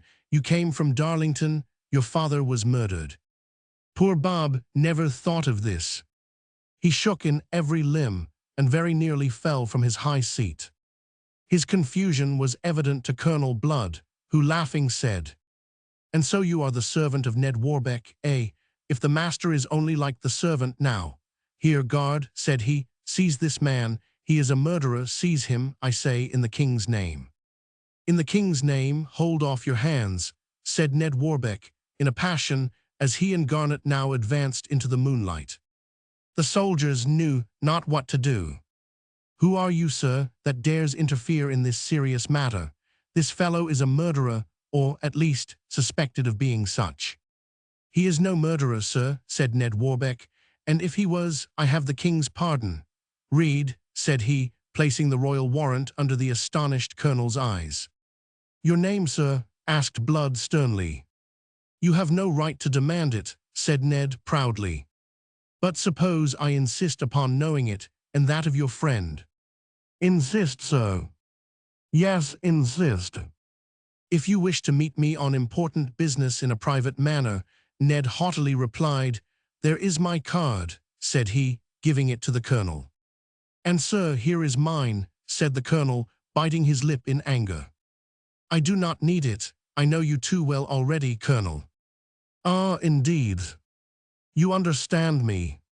"I do. We shall meet again." "When you like and where you like," said Ned, with a light laugh. "Perhaps we may meet too quickly for your own liking, young sir." "That cannot be. I fear you not." "You may learn to do so to your cost, Warbeck." "It remains with you, then, to name the day and hour. I am always ready to accommodate gentlemen in a small way." With these words, Ned and Garnet jumped into the coach and drove homewards. "I must clip that youngster's wings," said the colonel. "He is inclined to fly too high." "Then, Colonel, you will have great trouble, I fear," said one of the royal pages, who, in crossing the palace yard, had heard all that had been said. "Who is that?" asked the colonel hastily. "Your friend Simon, the page." "Ah, Simon, have you been disturbed again?" "Yes, by those two hot-headed fellows who have just left you." "What news? Did you happen to ascertain their business at this late hour?" "I 999. "Indeed, what was it?" "Come this way, we must not be overheard. It concerns you greatly." "You speak seriously." "I do. Come this way. I will tell you all and put you on your guard with the king." Blood and the page entered a doorway and were lost to sight and hearing. PG 171. Chapter 57. The Colonel's Plans Succeed, the Spy and Messenger. When Ned Warbeck had left his uncle's house to go and visit the palace, he was not aware that all his actions had been watched. Yet they had been. Colonel Blood was a man of too much influence about the king's court not to have a number of spies and informers in his employ. When, therefore, he was returning from the scene at the blockhouse, disheartened and annoyed, he met with a person who recognized him. "Who hails me in the public streets at this time of the morning?" asked Blood in a surly tone. "A friend," was the reply. "Approach and speak, then," said the colonel in a haughty tone. The stranger stepped forward towards Blood, and in an instant he was recognized by the colonel as one of his spies, an old gentlemanly-looking Jew. "What news tonight, Barnabas?" asked the colonel. "Good news," answered the Jew. "And what is that, pray?" "I have been watching the doings of Ned Warbeck, his goings and comings, as you told me to do a month ago." "Well, and with what success? Have you discovered anything?" "Yes, I think so." "What?" "Why, I saw him and a young naval officer not more than half an hour ago hand as pretty a lady out of a carriage as ever man's eyes rested upon." "Indeed, are you certain?" "I am, and more than that, old Sir Richard conducted her into the mansion with much politeness and ceremony." "You did not, of course, learn her name?" "I 999. I heard Ned Warbeck and his companion conversing together for a moment after she had gone into the house." "Where were you then?" "Hiding in a doorway." "And what said they?" "Ned Warbeck swore that the maid should be restored to her father without a moment's delay, that she should start that very night to Darlington." "Good," said Blood. "Fortune favors me still. I know the rest and need not ask her name. It was Ellen Harmer." "The very same," answered Barnabas. "I thought so." "But how could you have known that, Colonel? I did not see you in the neighborhood until now." "I know it, but nevertheless, I am perfectly aware of the fair one's name. She has given me a vast amount of anxiety and trouble of late." "Indeed, then I am fortunate in having made the discovery." "Yes, Barnabas, you are. But mark me, that girl must never be restored to her father." "I do not understand you," said the Jew. "I mean that she must never be allowed to return to her native village of Darlington. She has escaped from my protection, Barnabas, and I must have her back again, or else many unpleasant things might come to light." "But how can you prevent it?" "Easily enough. Have they posted off with the girl already, think you?" "I know not. I left Sir Richard's mansion but half an hour ago, but Ned Warbeck seemed to be in such a hurry and flurry about the pretty wench that I have no doubt they will not lose any time in transporting her to Darlington again." "Fool that you were, why did you not stop and watch Sir Richard's mansion? In that case, we could have been certain whether the wench had departed or not." "If I had done so, Colonel, I should not have met you." "True, no matter. I can soon arrange the matter to my satisfaction." "I am glad to hear it." "Are you a good horseman, Barnabas?" "Yes, an excellent rider." And can you disguise yourself well? Yes, Colonel, with anyone in all England. Do you know, then, where Darlington is? Yes, well. Then, on the instant, disguise yourself as anything you like, say a parson, for that character throws off most suspicion. Disguise yourself, I say, and post off to Darlington as fast as horseflesh can carry you. But I have no money. You never have. I never knew a Jew in all my life who would ever confess to have more than sixpence if you wanted to borrow any without interest. Take this, said Blood. That will be sufficient for your purpose. If this wench is really on the road, watch her and see where she goes to. If you do not find her on the road, make your way to Darlington and try to become friendly with her father, the old miller, and let me know from time to time how you get on and all you hear. Barnabas left the colonel on the instant, and for a moment Blood appeared to be deeply buried in thought. Ned Warbeck is out, eh? And there is no one of the family at home, save old Sir Richard and, well, he isn't much to think about, an old man like he is. In a short time Colonel Blood hit upon a cool manner of proceeding. He directed his steps to a well-known gaming house, where a company of genteel thieves and housebreakers were wont to assemble. His presence did not excite any surprise, for he was often seen in such company. In a short time, to use his own words, he gave the wink to 3 or 4 of the better dressed, and left the place as if he had no other object than to lounge away half an hour or so. 4 well-dressed fellows followed him. "Hello, my lads, are you up to any little game tonight?" "No, Colonel." "But are you game to join me in a lark?" "Of course we are. What is it?" "There is a very pretty girl just gone into Sir Richard Warbeck's mansion, and I want to get her into my possession as cleverly as possible." "Just so, and how do you intend to proceed?" "Have you got any masks with you?" "Yes, we have not long returned from a mask ball." "All right then, we will call a carriage, and when we approach Sir Richard's house, you 4 get out and hide the carriage round the corner.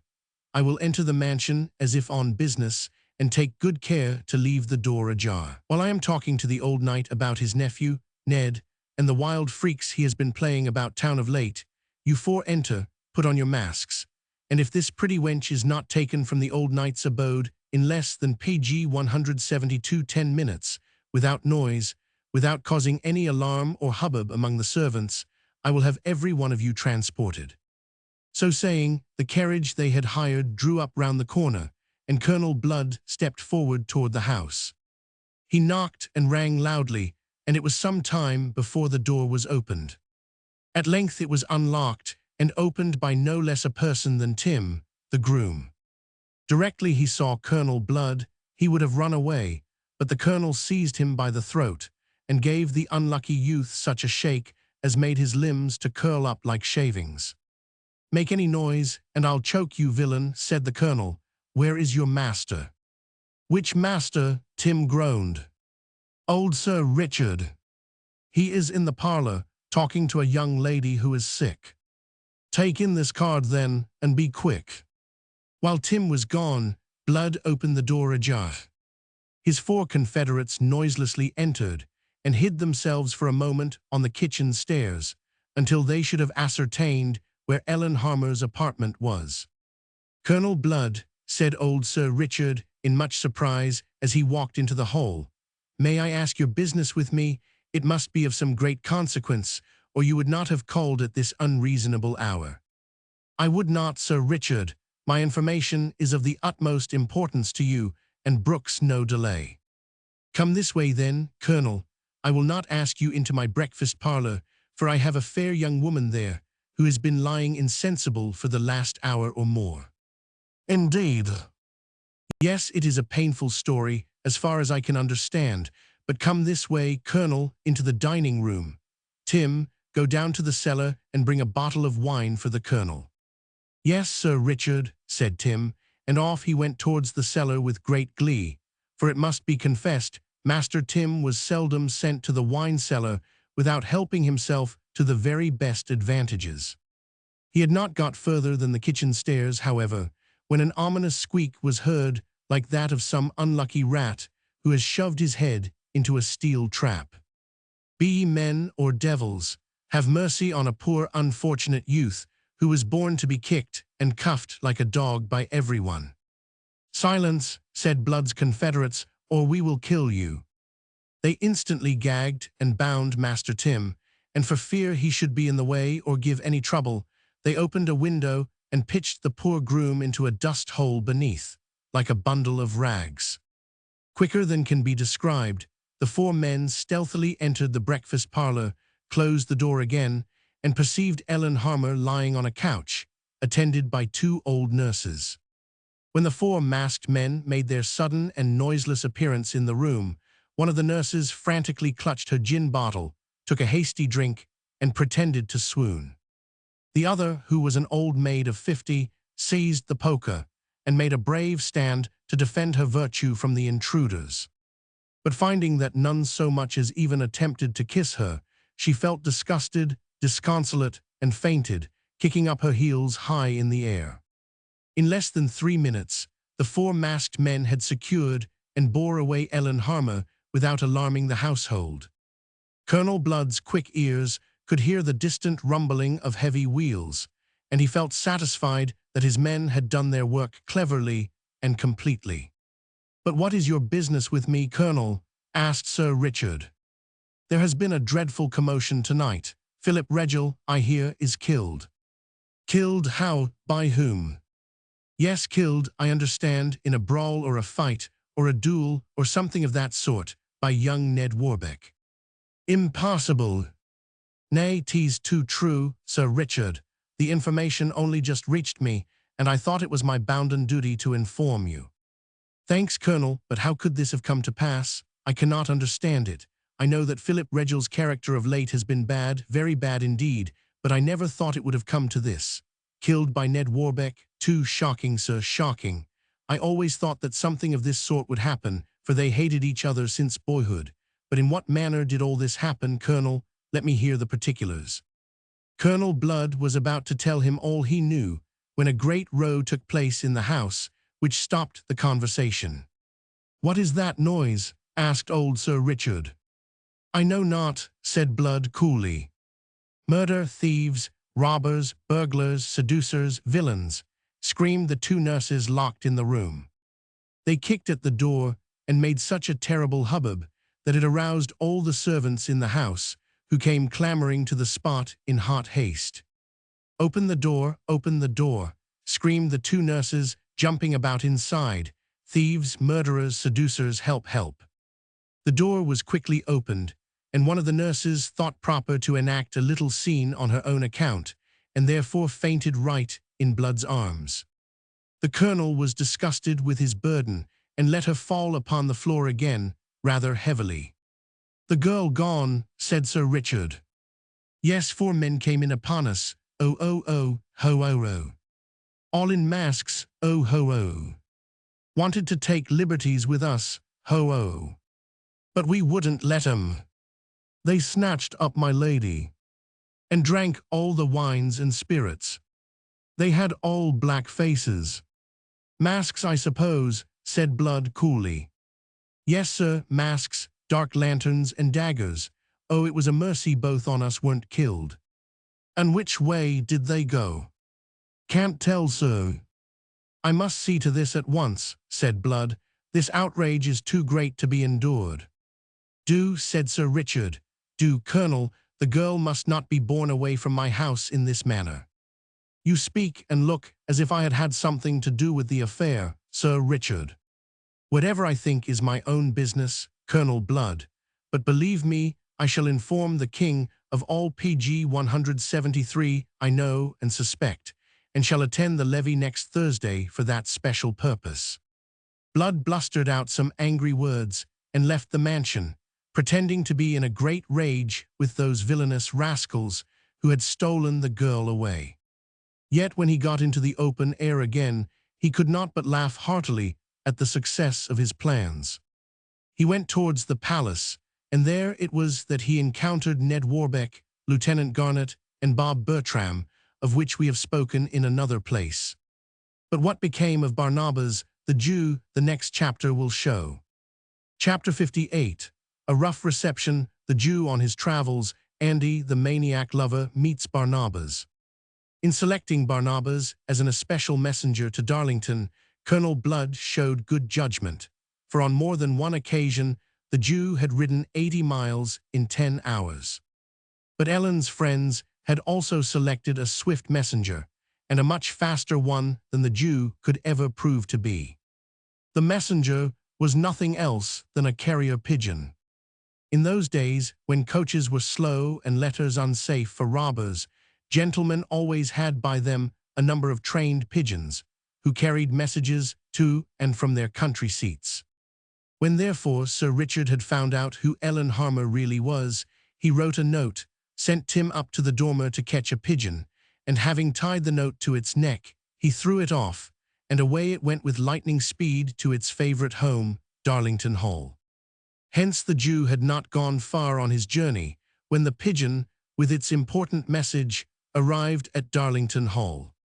It was speedily caught, and the note, as directed, was immediately delivered to Miller Harmer, and read thus: "My dear friend Harmer, I am happy to inform you that, through the agency of my young scapegrace nephew, Ned Warbeck, we have discovered your daughter Ellen, who was abducted some time ago. Come up to town at once, as speedily as possible, for business of great importance demands it.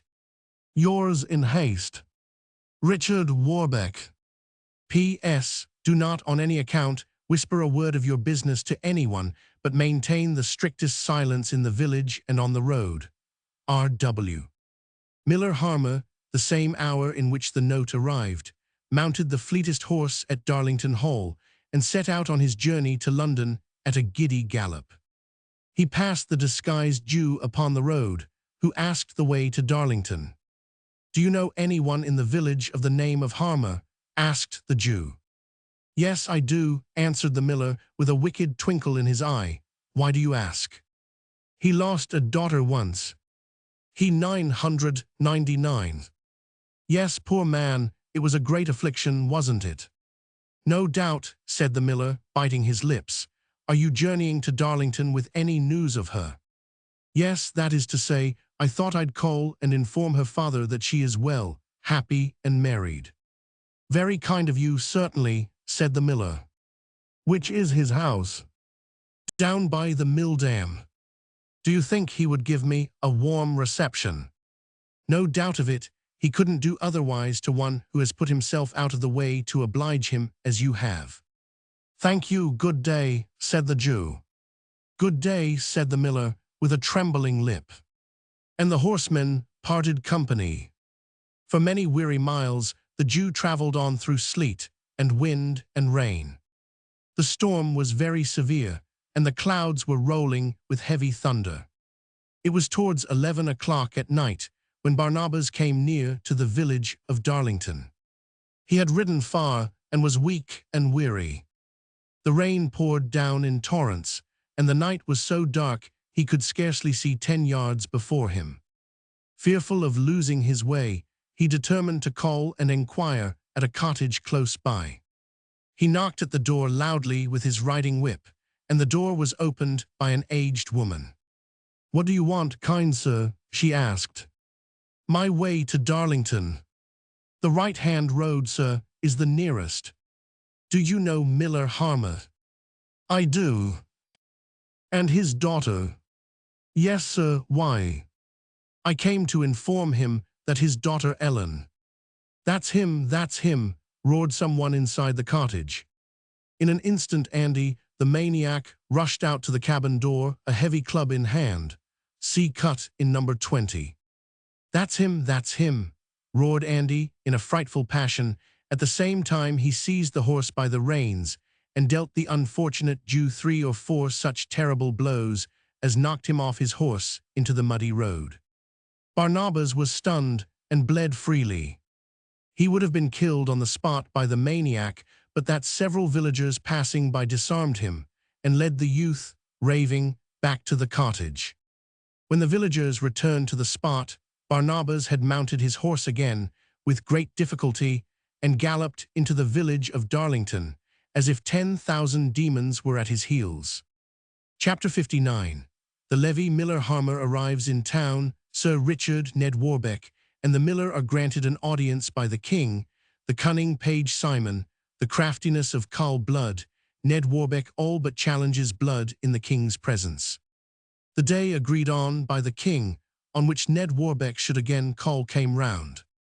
In the meantime, Miller Harmer had safely arrived in town, and to his consternation learned every particular of his daughter from the lips of Ned Warbeck and his uncle, Sir Richard.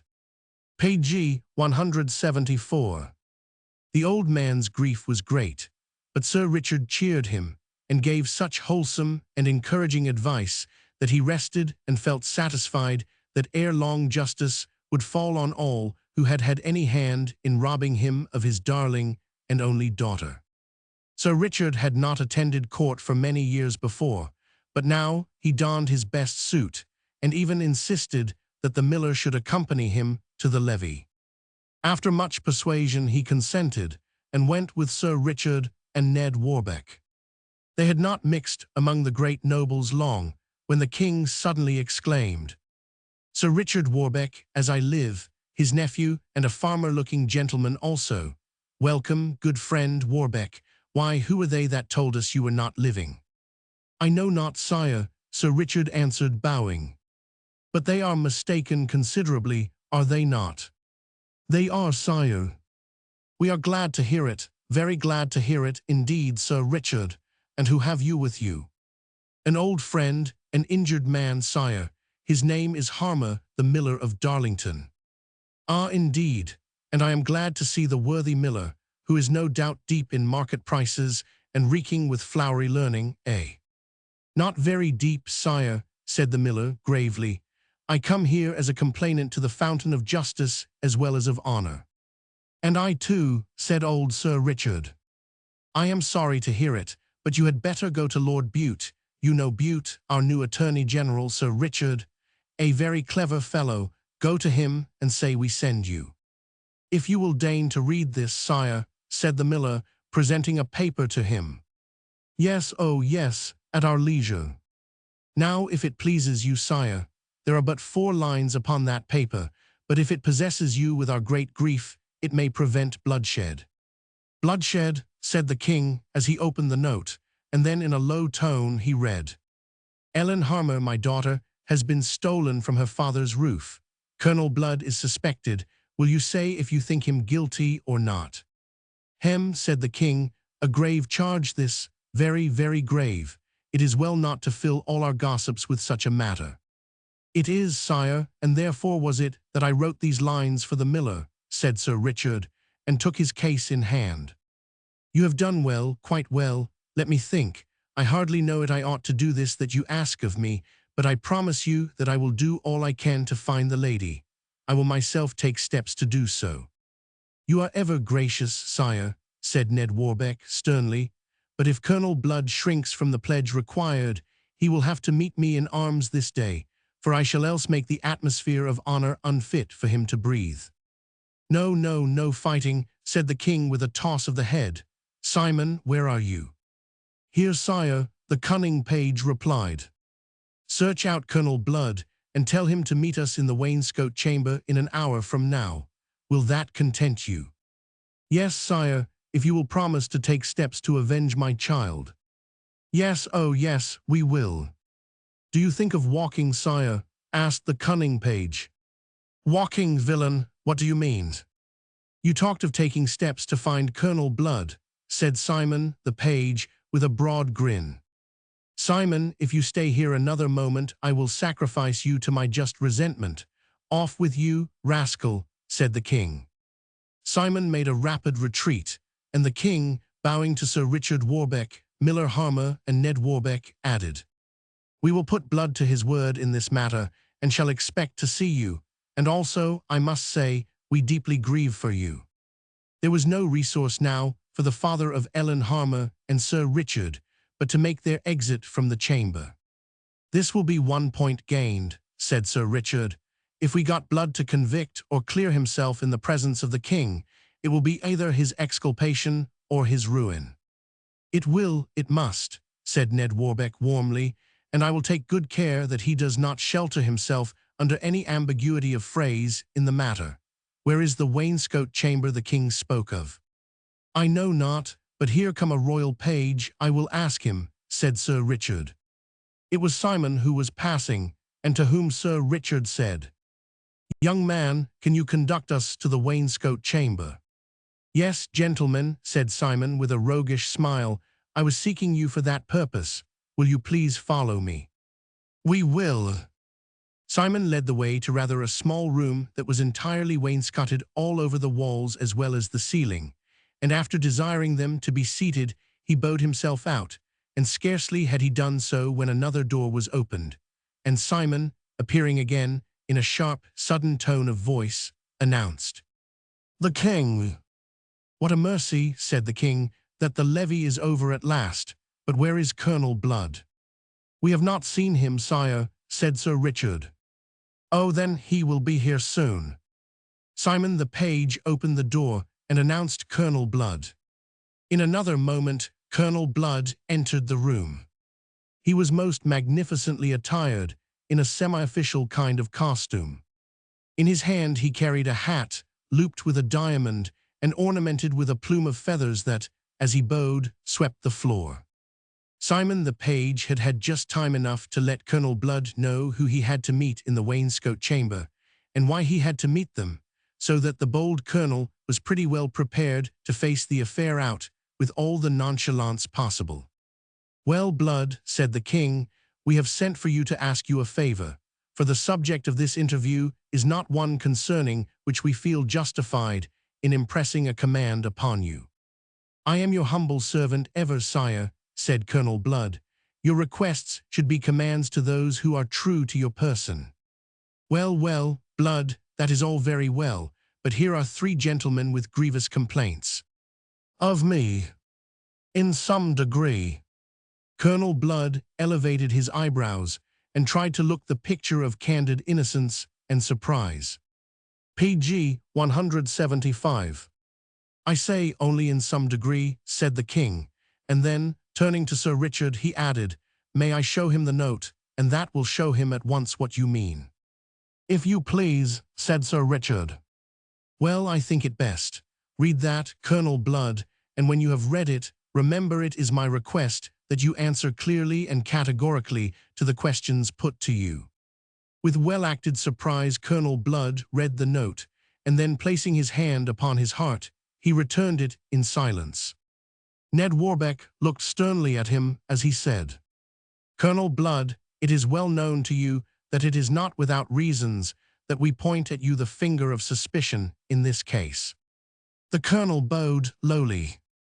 Therefore, added Ned warmly, the circumstances of our coming in this way to the king and requesting him to exercise an authority that may prevent useless bloodshed is not altogether so very extraordinary a one as it might appear. The colonel bowed again. I do not wish, added Miller Harmer, to enter into any dispute with you. What is past I am willing to forget, if it has fallen short of the crime of abduction, which I feel myself in a position to lay at the door of someone. And I too, said Sir Richard, I too have reason to require an explanation from you, Colonel, of rather an extraordinary appearance that you made in my house last night, but am quite willing, for the present, to waive that circumstance in favor of the questions that my friend, the miller here, has put to you. Very well, gentlemen, said the colonel coolly. You find me peculiarly situated here. The king, who holds my first duty, can command me to reply to you. Nay, said the king, that I do not. I only stand here as I hope, the friend of all parties, and if anything I can say or do will have the effect of preventing honorable gentlemen and good subjects from embroiling themselves in conflict with each other, of course I am only too happy. Then, said Ned Warbeck, do I understand, Colonel Blood, that you will answer what I have to say to you? You do, sir, said the colonel with a curling lip. On the word of a gentleman, said Ned. On the word of a gentleman, replied the colonel. Which, added Sir Richard, it is moral suicide to falsify. Exactly so, said the colonel with a smile. I propose your questions, and here I stand ready to reply to them fully and fairly. Then, sir, said the miller, is my daughter in your keeping as a prisoner. I say as a prisoner, because such is the only mode by which she could be prevented from seeking her friends." "She is not, sir," answered Blood.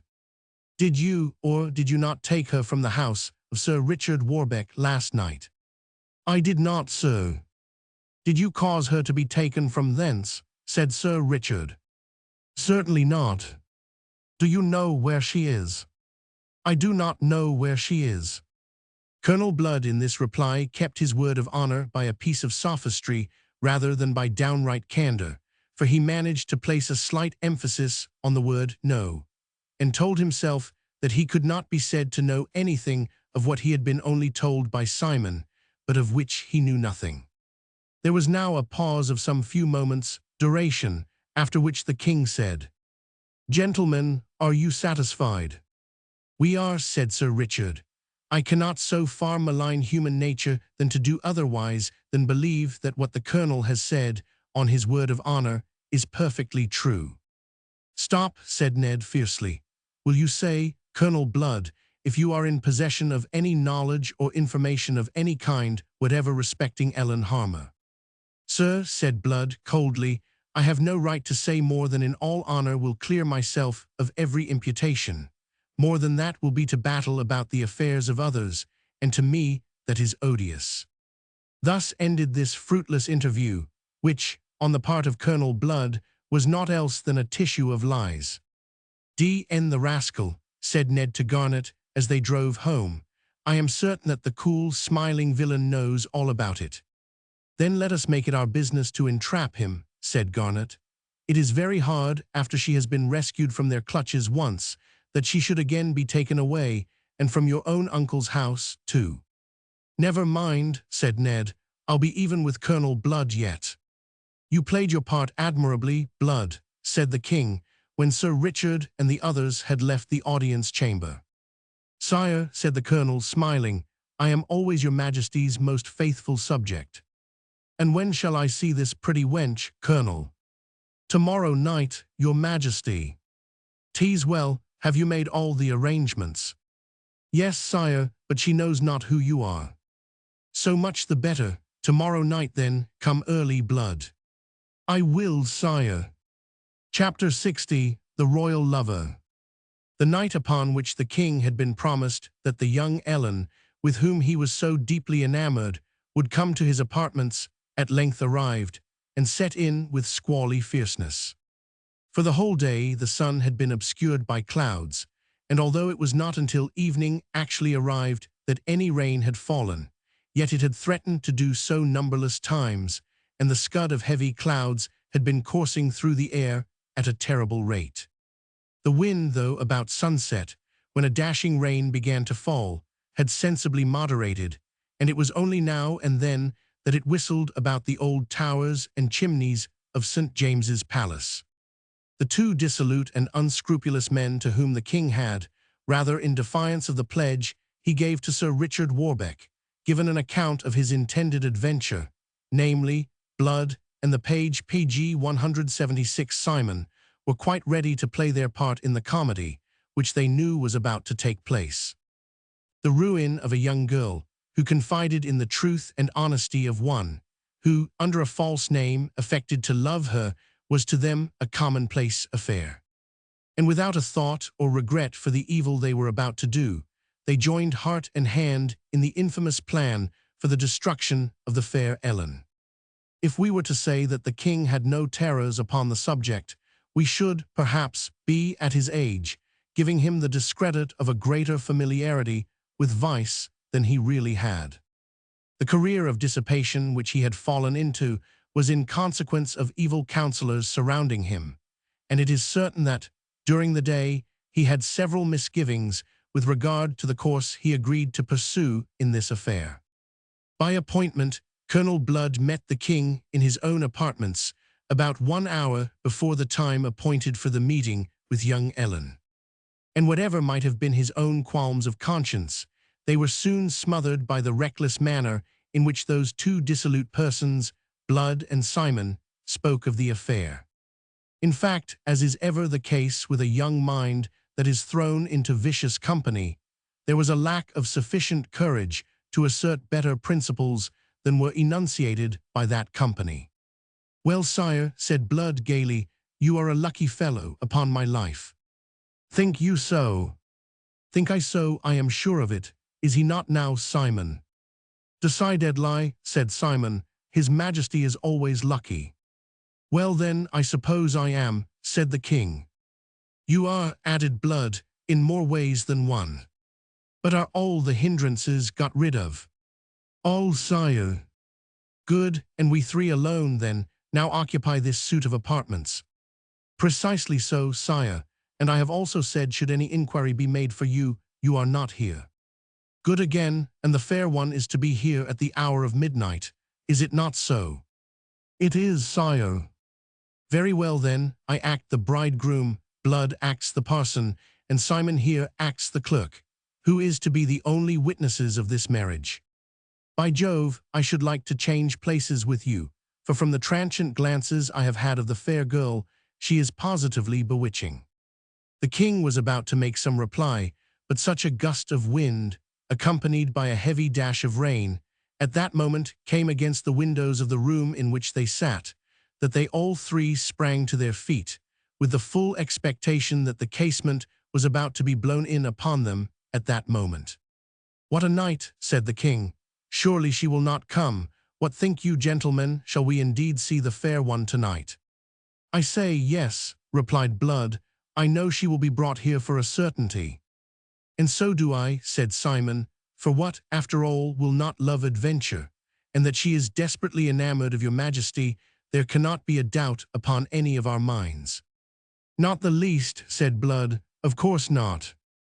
"Well," said the king, "there is certainly something in that, but as it is now near the time, I think it but civil that I should be near the door to receive her when she does come." "Be it so, sire," said Blood, "and while you are gone, we will get ready for the parts we may be about to play. By the by, which room will you take her into, your Majesty?" "The room next to this." "Well, perhaps it will be better to do so, sire, and yet the next room that opens to the garden is most private, is it not?" "Not so, lights can be seen through its windows, but that, to be sure, would not matter much. Hark! It is the old clock." The old clock chimed the 11:15, and the king, waving his hand to his friends, left the room, and took his way through a magnificent suite of chambers. A handsome small saloon was already lighted, and into it the king at once made his way.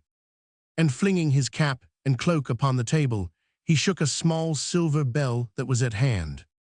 A female attendant appeared as if by magic. "Oh, is that you, Lady Gordon?" said the king. "Yes, sire." "Well, there is a young lady here, I believe. She has not long arrived." "She has that honor, sire." "I hope that she has been treated as belies her rank and honor." "Her rank and, did you say virtue?" The king bit his lips to keep himself from laughing outright. And then, with feigned anger, he said, "Lady Gordon, do you think it impossible for a virtuous girl to find her way to this house? Do you dare to assert that because a young lady is brought here in rather a mysterious manner, she is henceforth to have a slur cast upon her name? I am really ashamed of you, Lady Gordon." "I humbly crave your pardon. I really did not know." "Pshaw, you ought to know." "As you please, sire." "Tell me at once, has the lady who is brought here tonight been treated with respect and consideration or not? Answer me that." "I can assure you, sire, upon that point, that she has been treated with the greatest possible respect and attention, and I can further say that I have been informed that she is rather impatient under her imprisonment." "Ah, indeed." "Even so, sire." "Has she made any attempt to escape?" "I cannot say that, sire, but she has, in terms of indignant remonstrance, demanded her freedom and proclaimed that she was innocent of all crime." "Humph, did she talk of her father?"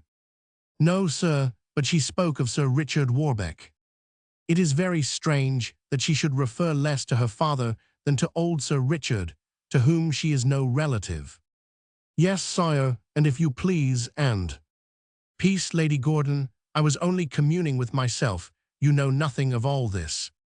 The lady bowed very low and retired a few paces, when the king rather abruptly said, "Send Lady Connell to me."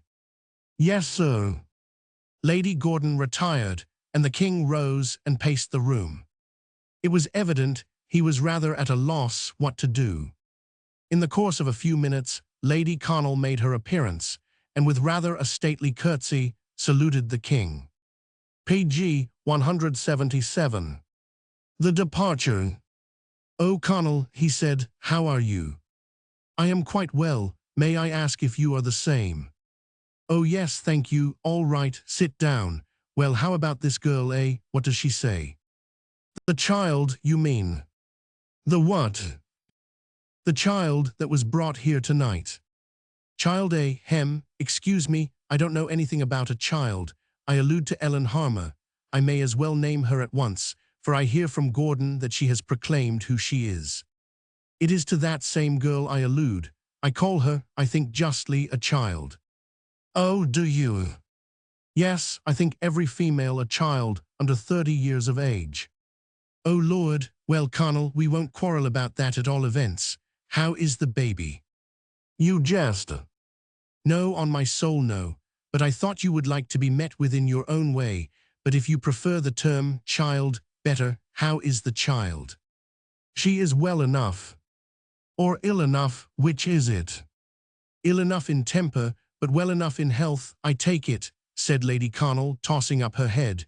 "You'll find her in the next room." "Many thanks. Go to her and say that a gentleman wishes to speak to her, if she will grant him an audience." Lady Connell sailed out of the room, and presently returned to say that Ellen had, upon the ground that she was detained against her will like a prisoner, refused to reply to the message in any terms at all.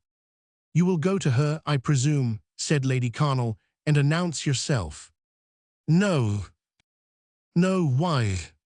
"That is, I don't know. Ellen Harmer is very virtuous, and is a young lady of surpassing charms. I don't know what course to adopt. She might know me again. Being the daughter of a true old gentleman, I fear I shall have to leave the house as I came into it." "It's quite a gratification," said Lady Connell, with a toss of her head again. "It's quite a gratification to find you are so scrupulous, much more so than you used to be." Pg 178. "More scrupulous than I used to be? How do you mean?" "I mean that you have not shrunk from appealing to the affections of a young lady, despite her rank or birth." "Have I not? That's all you know about it. I have ever respected rank, and real virtue more so. To whom do you allude, if indeed you allude to anyone at all?" "To Margaret, my daughter." "To what?" "To Margaret, the daughter of—" Oh, ha, good, oh, that is good." "Sire."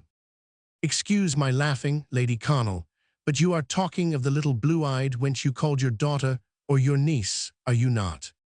"I mentioned the name, and the descendant of a race of kings." "Milesian kings." "Yes, Milesian kings, but none the less kings, and I am quite surprised that you should feel any hesitation in regarding the daughter of a mere English miller when you felt none regarding Margaret, a descendant of a long line of kings." "My good woman, don't make me laugh in this way. That's a dear old soul. Now don't." "Laugh, sire." "Yes, to be sure. Come, say no more. We will go and speak to this." The king dashed out of the room just as Lady Connell, with a preparatory shake of the head, was about to say something further regarding her daughter. The 3 rooms adjoining consisted of reception room, a refreshment room, and a bedchamber, and when the king got to the door of the reception room, he found a servant on duty who had the key of it. "You are sure the lady is here?" said the king. "Yes, sire." "Open the door and lock it after me." "Yes, sire." Without the least change of countenance, the servant opened the door for the king, who at once passed into the reception room. The door was shut behind him and locked, but a glance told him that Ellen was not in that room. Now there was something of the gentleman about the king, notwithstanding all his libertinism. Therefore he thought it would be ungentlemanly to proceed further without Ellen knowing of his presence. He took an irresolute glance around the room, and while he is debating in his own mind what course to pursue, we may give the reader a slight idea of the appearance of the suite of apartments. The reception room the king was in was a very pretty one, and hung with tapestry that was not defaced by any hideous representations of human figures which were ever failures in such material, but had upon it a real flowering pattern that succeeded perfectly well and had rather a charming effect. The furniture of this room was of white and gold. The next room was covered with crimson plush paper. The furniture was of rosewood, polished up to a great height of brilliancy. The sleeping chamber was the gem of the whole suite, for it was got up quite regardless of expense in blue and silver, and presented the most enchanting appearance of brightness and elegance. If the apartments she occupied could have cheered the melancholy of Ellen Harmer, certainly she ought to have been happy enough in them. The king, for one moment, knew not what to do. A certain sense of fear came over him as he noiselessly walked towards the beautiful bedroom.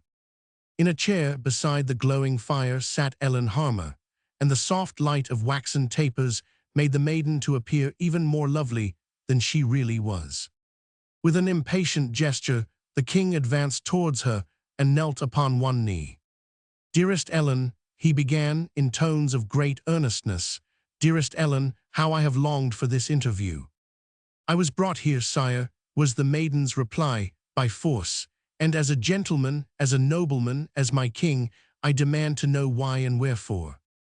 Dear creature, do not pout so beautifully, do not flash those lovely eyes, I beseech you. It was by my orders you were brought hither." "Indeed, sire, and was such an action worthy of a king?" "Nay, do not discuss that point with me, fair one, for you know that Cupid knows no law. Come, fairest of the fair, listen to my tale of love, I beseech thee. We are here alone, no one can hear us, no one can see us, the doors are locked, we are alone." "False man," said Ellen, "would you thus inveigle me to destroy mine honor? Let me go, I say." "You cannot." "But I will." "Nay, dear Ellen, listen to me. We are alone, I say." "Nay, not alone," said a voice behind some tapestry. "Ha," said the king, "what rats behind the arras?" "No rats, sire," said a bold youth, advancing into view. It was Ned Warbeck. In his hand he held a sword. The point was gory, and the brave youth looked flushed and excited. "What means this?" gasped the king, with a hand upon his own sword. "Means, sire," answered Ned proudly, "it means that Colonel Blood is a villain. It means that he caused the abduction of this fair maid from my uncle's house. It means that he has proved himself a hypocrite and a liar. And finally, it means that I watched for him and found my way hither over his vile body." "What dead, Blood dead?" "That I know not, sire, nor care," said Ned Warbeck boldly. "He confronted me, sword in hand. I left him gasping on the back stairs." "And what would you with me?" "Nothing, sire, but that this injured maid may be restored to her old father's arms." "Rash youth," said the king, "know you not that I could with one word call around me a whole regiment of soldiers?" "I know it," Ned replied with an ironical bow. "You could do so, of course, sire, but you are much too wise to attempt it." This was uttered with so much emphasis and meaning that it staggered the king. PG 179. And without saying another word, Ned Warbeck conducted Ellen Harmer from the apartment by the secret back stairway, and before the king could utter a word, the door was locked upon him, and the fair fugitive was safe in the hands of friends. Chapter 61. Colonel Blood has his revenge, stormy interview, meeting in the wood, a startling incident, discovery of the victim, the deathbed curse. It was a bold thing for Wildfire Ned to do, but he had sworn to accomplish the rescue of Ellen Harmer, and the gallant deed was accomplished. Outside the palace gardens stood a carriage and 4 noble horses, ready to convey the fair Ellen to her father's home. Bob Bertram was the driver, and outside waiting for Ned Warbeck stood Lieutenant Garnet. "Bravo, Ned," said Garnet. "You have got the girl safe." "Yes," said Ned, "but as I expected, not without opposition and a sharp fight. I met Colonel Blood, and we crossed swords. He fell in less than a minute. I pushed my way up the back staircase and rescued the maiden right under the nose and in open defiance of the king. I fear you will suffer for all this, Ned." "No matter. I care not for king or anyone when virtue and honor are at stake. Drive on, Bob, with all your might." Bob Bertram did not want bidding twice. He lashed up his 4 horses, and away went Ellen Harmer towards Darlington at full speed, whither Sir Edward Warbeck and her father had gone before her. When she arrived there, Ellen was thoroughly exhausted with the length of the journey and retired to rest immediately, and in her slumbers did not dream of the cruel fate which awaited her. In the morning she was much better, and was visited by her foster sister, whom she loved more dearly perhaps than anyone on earth. This foster sister told her all that had transpired in the house since the fatal night of her abduction. When she heard of Andrew's mishap in being desperately wounded and thrown from the bridge by some unknown man, Ellen wept bitterly, for in her heart she knew the villain must and could be none other than the cold-hearted, treacherous Colonel Blood. But when her foster sister told her also that Andrew, her old and faithful lover, was now a confirmed lunatic, she sank into a chair and sobbed aloud. "Nay, do not weep, Ellen," said her father, the old miller, who now entered the apartment and stood before the 2 girls with a pale face. "Nay, do not weep for him, Ellen, but weep for me, for your honor and mine is gone forever." "Gone," said Ellen, rising with a flushed face. "Nay, father, say not so. Your daughter is as spotless as on the night when she was cruelly carried away by a ruthless villain." "The world will not believe it, Ellen, but if I thought for a moment you had disgraced me and mine, I would rather see you dead at my feet." Nellie wept and sobbed by turns, but the cruel words of her father brought the hot blood to her fair cheeks, and she vindicated herself most eloquently from the foul aspersions of all idle, gossiping village scandal. What at first, then, had been a stormy meeting between her father and herself, see cut in number 18, closed as such meetings always should close between parents and children.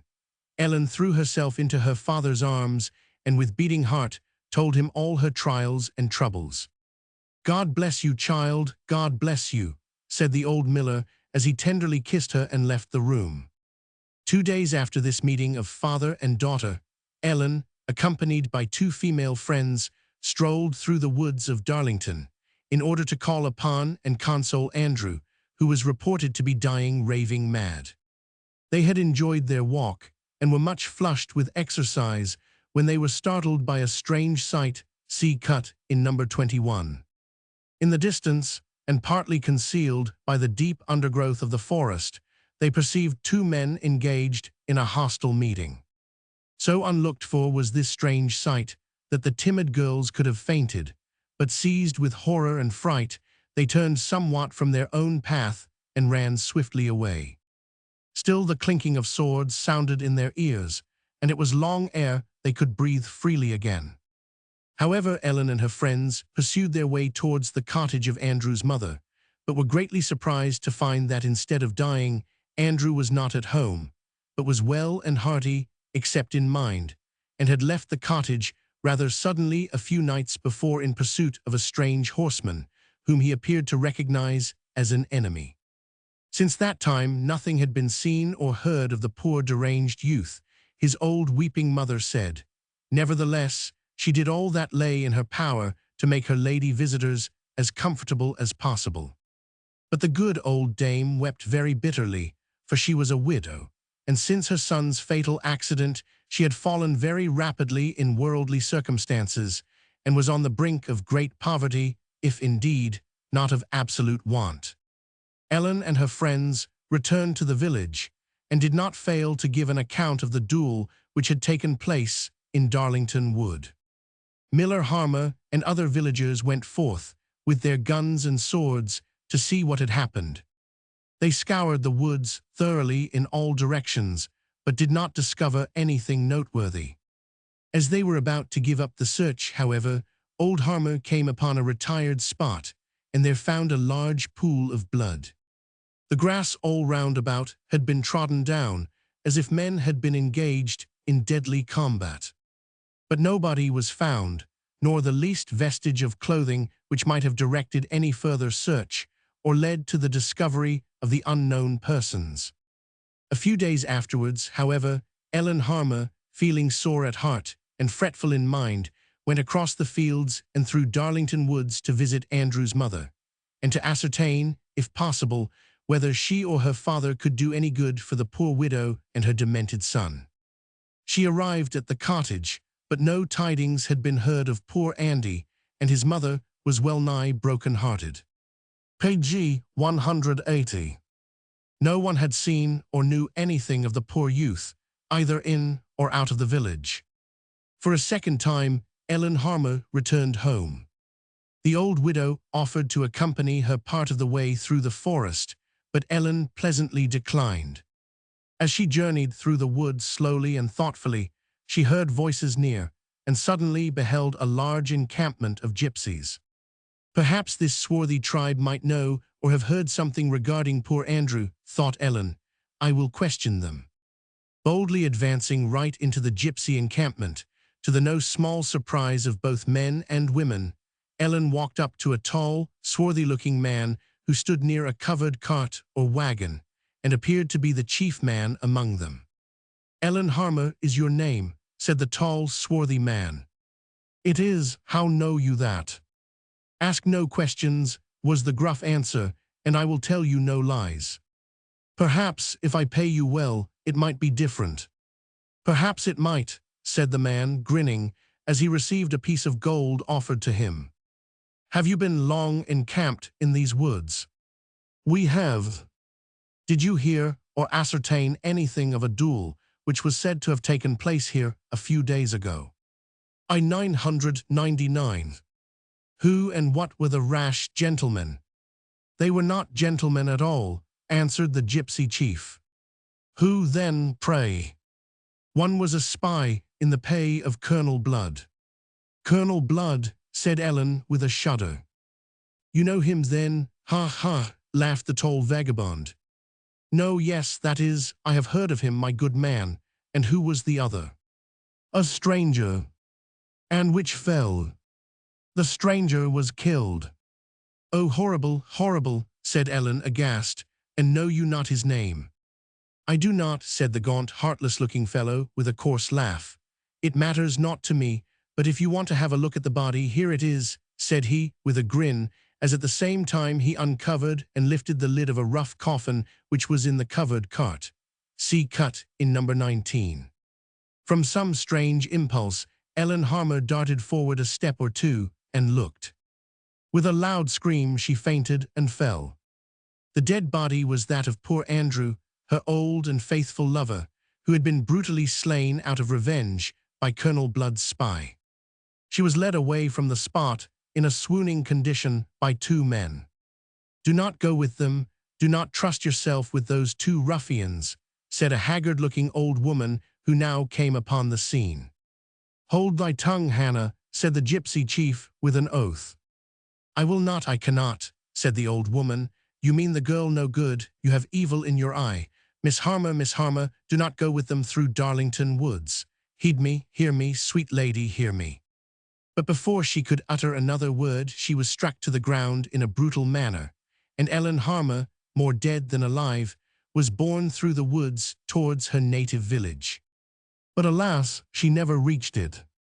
The two gypsy men, obeying the secret injunctions of their leader, saw her as far as the little wooden bridge, on which Andrew had met Colonel Blood, and ere she was aware of any danger, while in the act of rewarding the two gruff villains for escorting her so far, they cast her headlong into the river.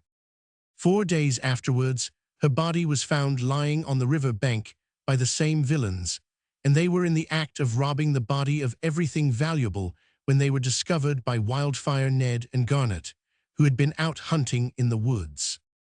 One of the villains, finding that they were discovered, drew forth his large knife and looked around to see when and where the threatened danger was. See cut in number 16. At that instant, however, Ned and Garnet, who had been watching the gypsies for several days, felt satisfied of the guilt of both villains. Without any compunction, they took deadly aim and fired at the two rascals, and killed them on the spot. But the tragedy did not end here. Several weeks afterwards, a terrible storm arose. Poor old Hannah, the gypsy, was lying abed, almost dying, from the effects of the brutal treatment she had received at the hands of the gypsy chief. The wind was howling outside the humble cot in which poor Hannah lay. Lightning flashed and the thunder rolled. Rain fell in pitiless torrents when a horseman, evidently dressed in disguise and looking pale and weak, alighted from his horse at Hannah's door and sought shelter from the storm. A female opened the door for the stranger, who entered. It was Colonel Blood on his way to Darlington. For a moment he gazed around him, and then at the swarthy sufferer in bed. There was something about poor Hannah which attracted his attention. He stood and gazed at her as she slept and murmured in her dreams. Opening her eyes rather suddenly, she encountered the fixed look of the stormbound stranger. With a loud laugh, Hannah rose up in bed, looking as wild as the wildest maniac, see cut in number 22. With eyes glowing in passion, and with a long, lean arm pointed at him, she hissed out, rather than said, "Curses befall you, man of blood. Curses before, behind, and on every side attend you. For wherever you are, wherever you go, you despoil the innocent. I have longed to see this hour, Colonel Blood," continued Hannah in a fierce voice. "Your hand robbed me of my husband and my daughters. My children have been dragged into a life of infamy through you, and my husband slain for defending them. I have done with life. My time has come. I die satisfied, knowing that with my last breath I have cursed you and the very ground you tread upon." With these words, she fell back into bed and expired. Page 181. Chapter 62. Captain Jack and the baker's dozen are lodged in jail and await the judgment of the law. If during his whole lifetime, Wildfire Ned had done nothing more, the successful capture of Captain Jack and his noted gang was more than enough to bring his name prominently before the world, with honorable mention for deeds of daring in the cause of the public good. For a long time, the public knew but little of the doings of the baker's dozen, as the gang was called, but after their apprehension, so many things came to light to prove their villainy that all good people shuddered when they heard of them. Old Bates and Captain Jack had long been before the world in the character of thief-takers, but as we have already seen in the pages of this story, they themselves were the greatest rascals left unhung. And well did Colonel Blood know it. But Blood, like a wicked, designing man as he really was, never breathed a single syllable of their doings, so long as they paid him well for his silence, or proved of any use to him in his own nefarious practices.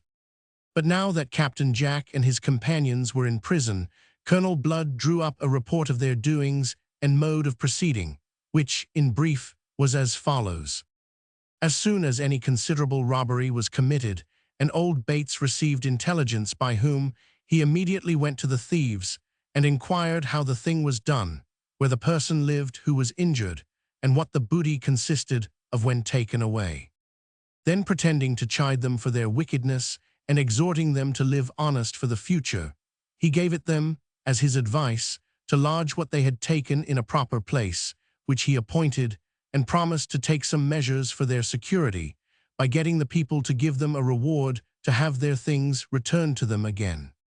Having thus wheedled those who had committed a robbery into compliance with his wishes, his next business was to divide the goods into several parcels, and cause them to be sent to different places, always avoiding them being sent to his own hands. Things being in this condition, Bates and Captain Jack went to the persons who had been robbed, and after condoling with them, pretended that they had some acquaintance with a broker to whom certain goods had been brought, some of which they suspected to have been stolen, and hearing that the person to whom they thus applied had been robbed, they thought it their duty to inform them thereof, and to inquire what goods they were which they had lost, in order to discover whether those they spoke of were the same or not. People who had had such losses were always ready to listen to anything of that kind, trusting to know something of their goods. Therefore, in a day or two, Bates or Captain Jack was sure to come again, with intelligence that they had found part of the things, and that, providing no one was brought into trouble, and the broker had something in consideration of his care, they might be had again. This practice of old Bates, if well considered, carried with it a great deal of policy. For first, it seemed a very honest act to prevail on evil persons to restore the goods that they had stolen. And then it was a great benefit to those who had been robbed to have their goods again upon a reasonable premium, old Bates all the while apparently taking nothing, his advantages arising out of the gratuity left with the broker, and out of what he had bargained to give the thief, who also found his advantage, the rewards being very nearly as large as the price given by receivers, since receiving became so dangerous, and affording, moreover, a certain security into the bargain. With respect to Bates or Jack, this contrivance placed them in safety from all the laws then in being, so that in a short time he and Captain Jack began to give themselves out for persons who made it their business to restore stolen goods to their right owners, and no more. When Captain Jack first did this, he acted with so much art that he acquired a very great deal of reputation, not only from those who dealt with him, but even from people of a higher station, who, observing the industry with which he prosecuted malefactors, took him for a friend of justice, and as such, afforded him countenance. He was constantly bringing men to the gallows, and in order that he might keep up that character which he had attained in all his course of acting, not one man escaped him. When this practice of Jack became noted, it produced not only much discourse, but some inquiries into his behavior. Jack and Bates also foresaw all this, and in order to evade all evil consequences, they put, upon such occasions, an air of gravity, and complained of the evil dispositions of the times, which would not permit a man to serve his neighbors and his country without censure. For do not I, said Jack, do the greatest good when I persuade people who deprived others of their property to restore it to them again for a reasonable consideration, and the villains who I have brought to suffer punishment, do not their deaths show how much use I am to my country? Why then should people asperse me? Besides these professions of honesty, two great things there were which contributed to his preservation, which were these.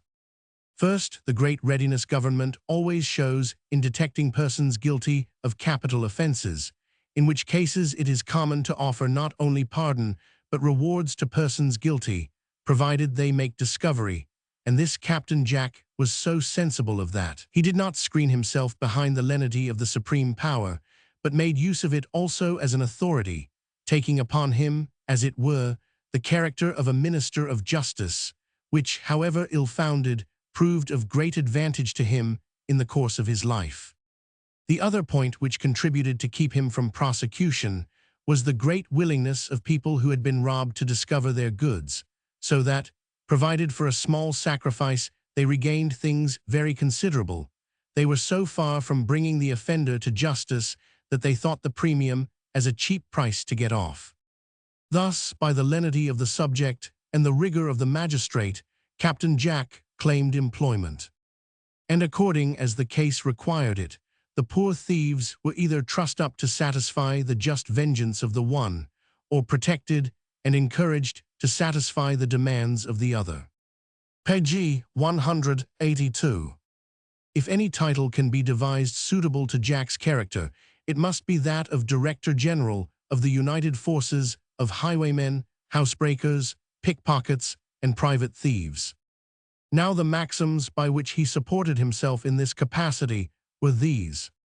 In the first place, he continually exhorted the plunderers to let him know precisely what goods they at any time took, by which means he had it in his power to give a direct answer to those who came to make inquiries of him.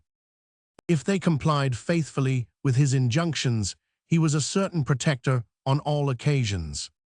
And sometimes he had interest enough to procure them liberty when apprehended. But if they pretended to become independent and despise his rules, or throw out any threatening speeches against their companions, or grumbled at the composition made for them. In such cases as these, Jack took the first opportunity of informing some of his creatures of the first fresh act they committed. He immediately set about to apprehend them, and labored so indefatigably therein that they never escaped him. Thus he not only procured the reward for himself, but also gained an opportunity of pretending that he not only restored goods to their rightful owners, but also apprehended the thief as often as lay in his power. In those parts of his business which were not hazardous, Captain Jack made the people themselves take the first steps by publishing advertisements of things lost, and directing them to be brought to him, who was empowered to receive them and pay such a reward as the person who lost them thought fit to offer. Jack in this capacity appeared no otherwise than as a person on whose honor the injured person could rely. After he had gone on with this trade for several years with success, he began to lay aside much of his former caution, taking a larger house in Lambeth than that in which he formerly lived, giving the woman, whom he called his wife, abundance of fine things, and keeping an open office for the recovery of stolen goods. Captain Jack's fame at last came to that height that persons of the highest quality would condescend to make use of his abilities when they had the misfortune to lose their watches or other articles of value. But as his method of treating those who applied to him for assistance might be misrepresented, what is given here may be relied on. In the first place, when a person was introduced to Jack's office, it was hinted to him that a guinea at least must be deposited by way of fee for his advice. When this was complied with, a large book was brought out. Then the loser was examined with much formality as to the time, place, and manner wherein the goods were missing, with a promise of careful investigation being made, and of hearing more concerning them in a few days. Jack had not the least occasion for questions, but to amuse the persons he asked. For he knew beforehand all the circumstances connected with the robbery much better than they did, and perhaps had the very goods in his house at the time. When the enquirers came a second time, Captain Jack or Bates took care to amuse them again. He then told them that he had made enquiries, but was sorry to communicate the event to them, for that the thief, who was a bold, impudent fellow, rejected the offer that had been made him, pretending that he could sell the goods for double the price, and indeed would not hear a word of restitution, unless upon better terms. But, says Jack, if I can but get to speak to him, I do not doubt of bringing him to reason. After 2 or 3 more attendances, Jack would say as a definite answer to the enquirer, provided no questions were asked, and you gave so much money to the party who brought them, you might have the things returned privately at such an hour. This was always done with an outward sign of friendship on his side, and with seeming frankness and generosity. But when you came to the last part of the agreement, that is to say, what Jack himself expected for his trouble, then an air of coldness was put on, and he answered with indifference that what he did was purely from a principle of doing good, and as a gratuity for the trouble he had taken, he left it entirely to yourself. You might do as you thought proper. When money was presented to him, he received it with the same cold indifference, always putting you in mind that he did not accept your gift as a reward conferred upon himself, but as a favor conferred upon you. Thus, by his dexterity in his management, he fenced himself against the rigor of the law in the midst of these notorious transgressions of it. For what could be imputed to him? He neither saw the thief who took away the goods, nor received them after they were taken. The method he pursued was neither dishonest or illegal, if you would believe his account of it, and no other account could be obtained of it. Had Captain Jack or Bates continued satisfied with this way of dealing, he, in all probability, would have gone down to the grave in peace. But he was greedy, and instead of keeping constant to this safe method, came at last to take the goods into his own house, giving those that stole them what he thought proper, and then making such a bargain with the loser as he was able to bring him to, sending the porter himself, and taking, without ceremony, whatever was offered to him. A gentleman who dealt in silks had a piece of extraordinary rich material bespoke of him on purpose for a birthday suit, and having bought such trimmings as was proper for it, the gentleman made the whole of it up into a parcel, and placed it at one end of the counter in expectation of it being called for by the purchaser. Accordingly the man came for it, but when the tradesman went to get him the goods, the parcel was gone, and no account could possibly be had of it. As the master had been all day in the shop, there was no pretense of charging his servants either of carelessness or dishonesty. After an hour or so, he saw no other remedy but communicating with Captain Jack in hopes of receiving some benefit from his assistance, the loss consisting not so much of the things as in the disappointment of his customer. As soon as he called at the house of Captain Jack and acquainted him with his business, the PG 183 usual deposit of a guinea being made, and the common questions of how, when, and where having been asked, the tradesman, being very impatient, said, with some warmth, "Captain Jack, is it in your power to serve me? If it is, I have 30 guineas here ready to lay down, but if you expect that I should dance attendance upon you for a week or two, I assure you I shall not be willing to part with half that money." "My dear sir," replied Jack, "I am no receiver of stolen goods, nor am I a thief, so that if you do not wish to give me time to inquire, you can take what proceedings you may think proper." When the tradesman found he was likely to be left without any hopes, he began to talk in a milder strain, and, with abundance of entreaties, begged Jack to help him all he possibly could. Captain Jack stepped out a minute or two, and as soon as he came back, he told the tradesman it was not in his power to serve him in such a hurry, if at all. However, in a day or two, he might be able to give him some answer. The tradesman insisted that a day or two would lessen the value of the goods one half to him. And Jack insisted as peremptorily that it was not in his power to do anything sooner. At last a servant came in a great hurry and told Jack that a gentleman wished to see him instantly. Jack bowed and begged to be excused for a few moments. Shortly afterwards he returned with a smiling countenance, and turning to the tradesman said, "I protest, sir, you are the luckiest man I ever knew.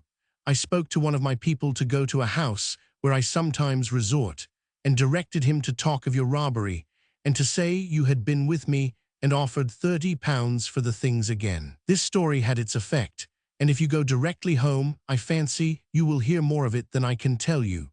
But pray, sir, remember, the £30 was your own offer, and you are free to give it or not, just as you please. But as I have taken an interest in the matter, an adequate reward would not be out of place." Away went the tradesman, wondering where this affair would end. But while walking towards his own shop, a fellow overtook him, patted him on the shoulder, delivered him the parcel unopened, and told him the price was 20 guineas. The tradesman paid it to him directly, and returning to Captain Jack's house, begged of him to accept the other £10 for his own trouble.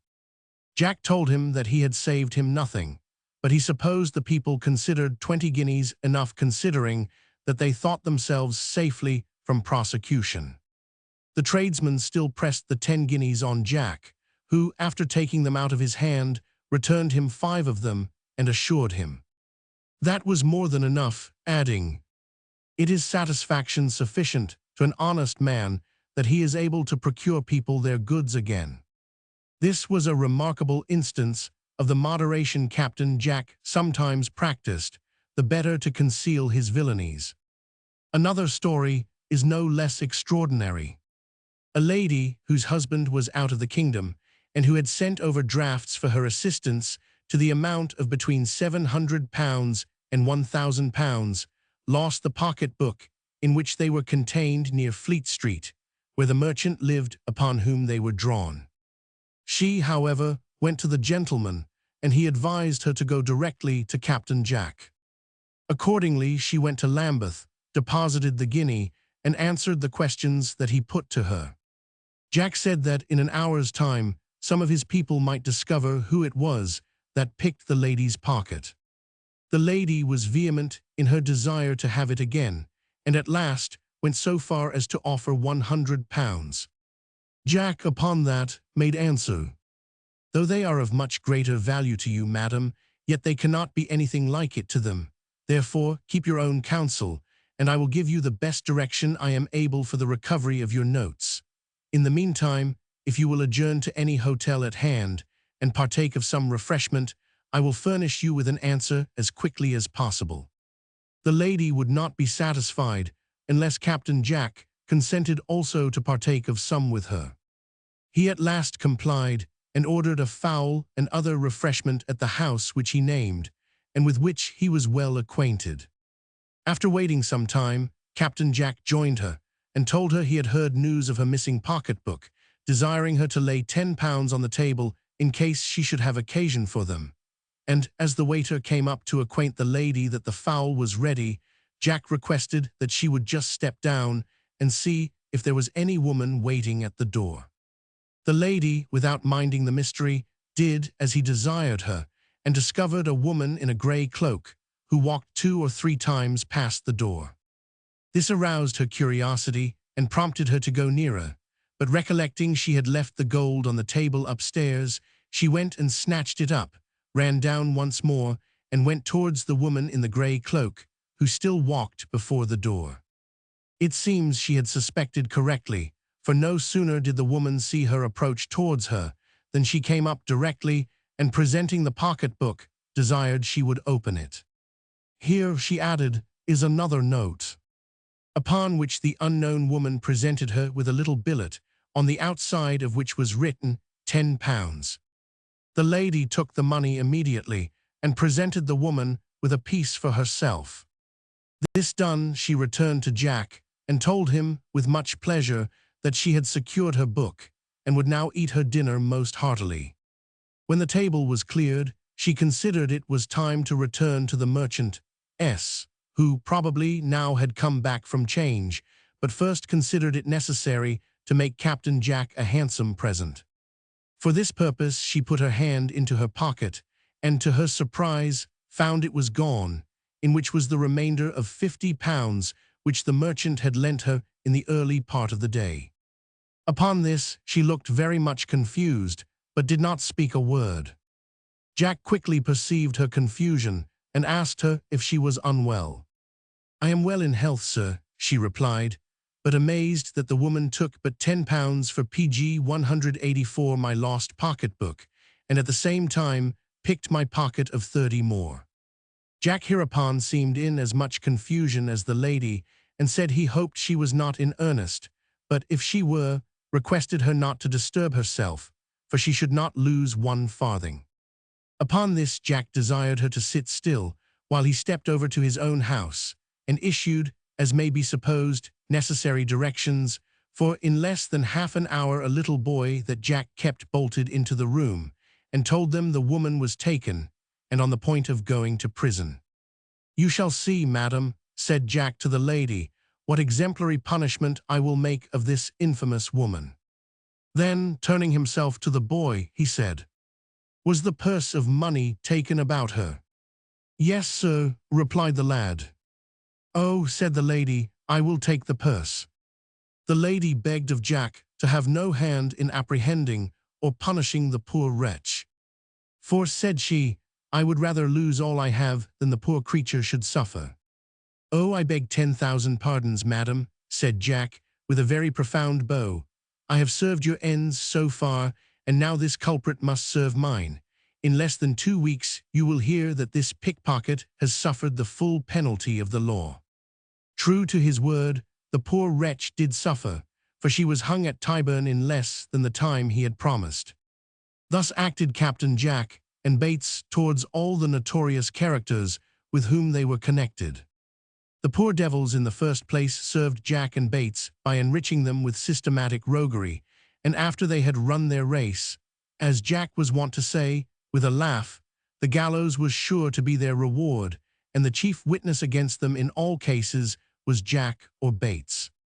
For a long series of years, these 2 villains and the baker's dozen carried on this devilish system of rearing and fostering thieves, and afterwards hanging them.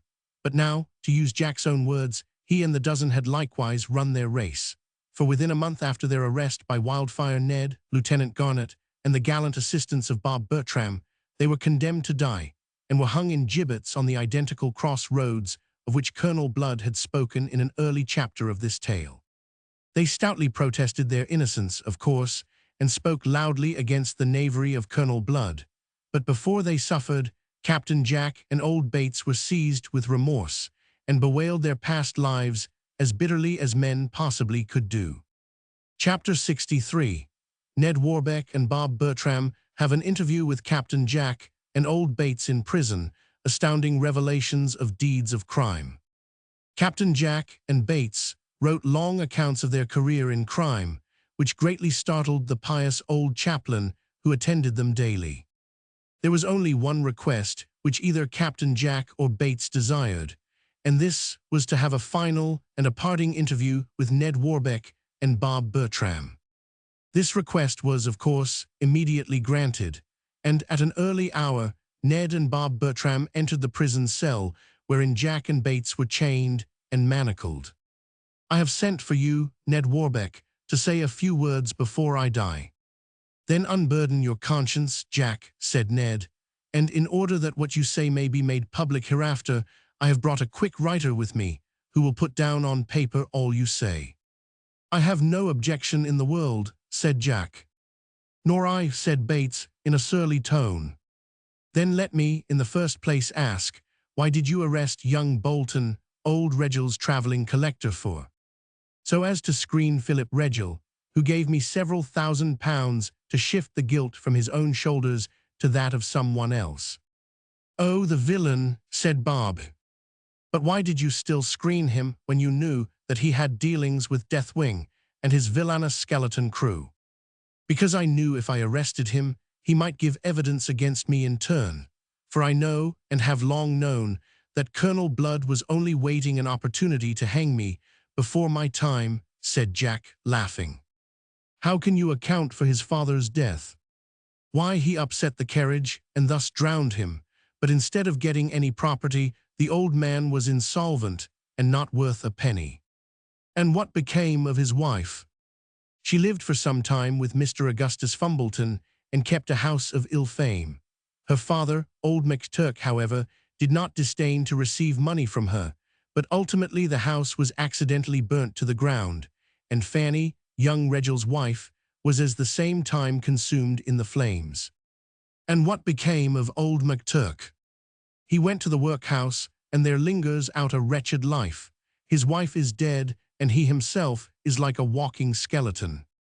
"And do you know how it was that my brother Charlie got into such disgrace at the Indian house?" "Yes, Philip Regel told me all one night when drunk, and seemed to glory in it." "What did he say?" "Why, that he stole the notes, and lost them that same night in gambling." "He must have been an unscrupulous, inconceivable villain, but he is dead, I hear," said Ned.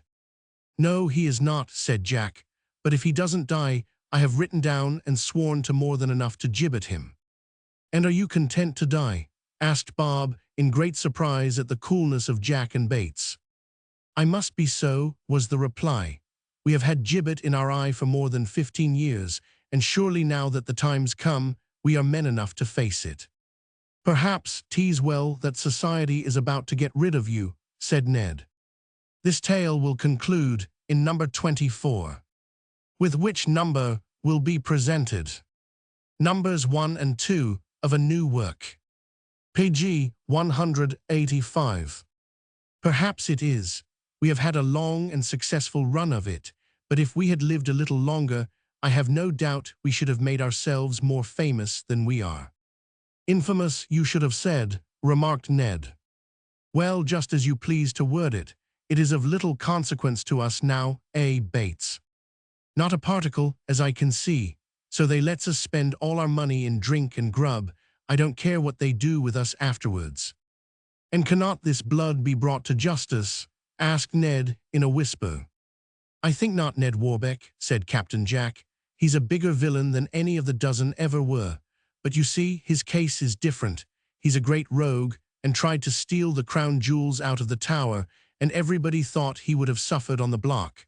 But instead of that, the king not only pardons him, but gives him a handsome pension into the bargain."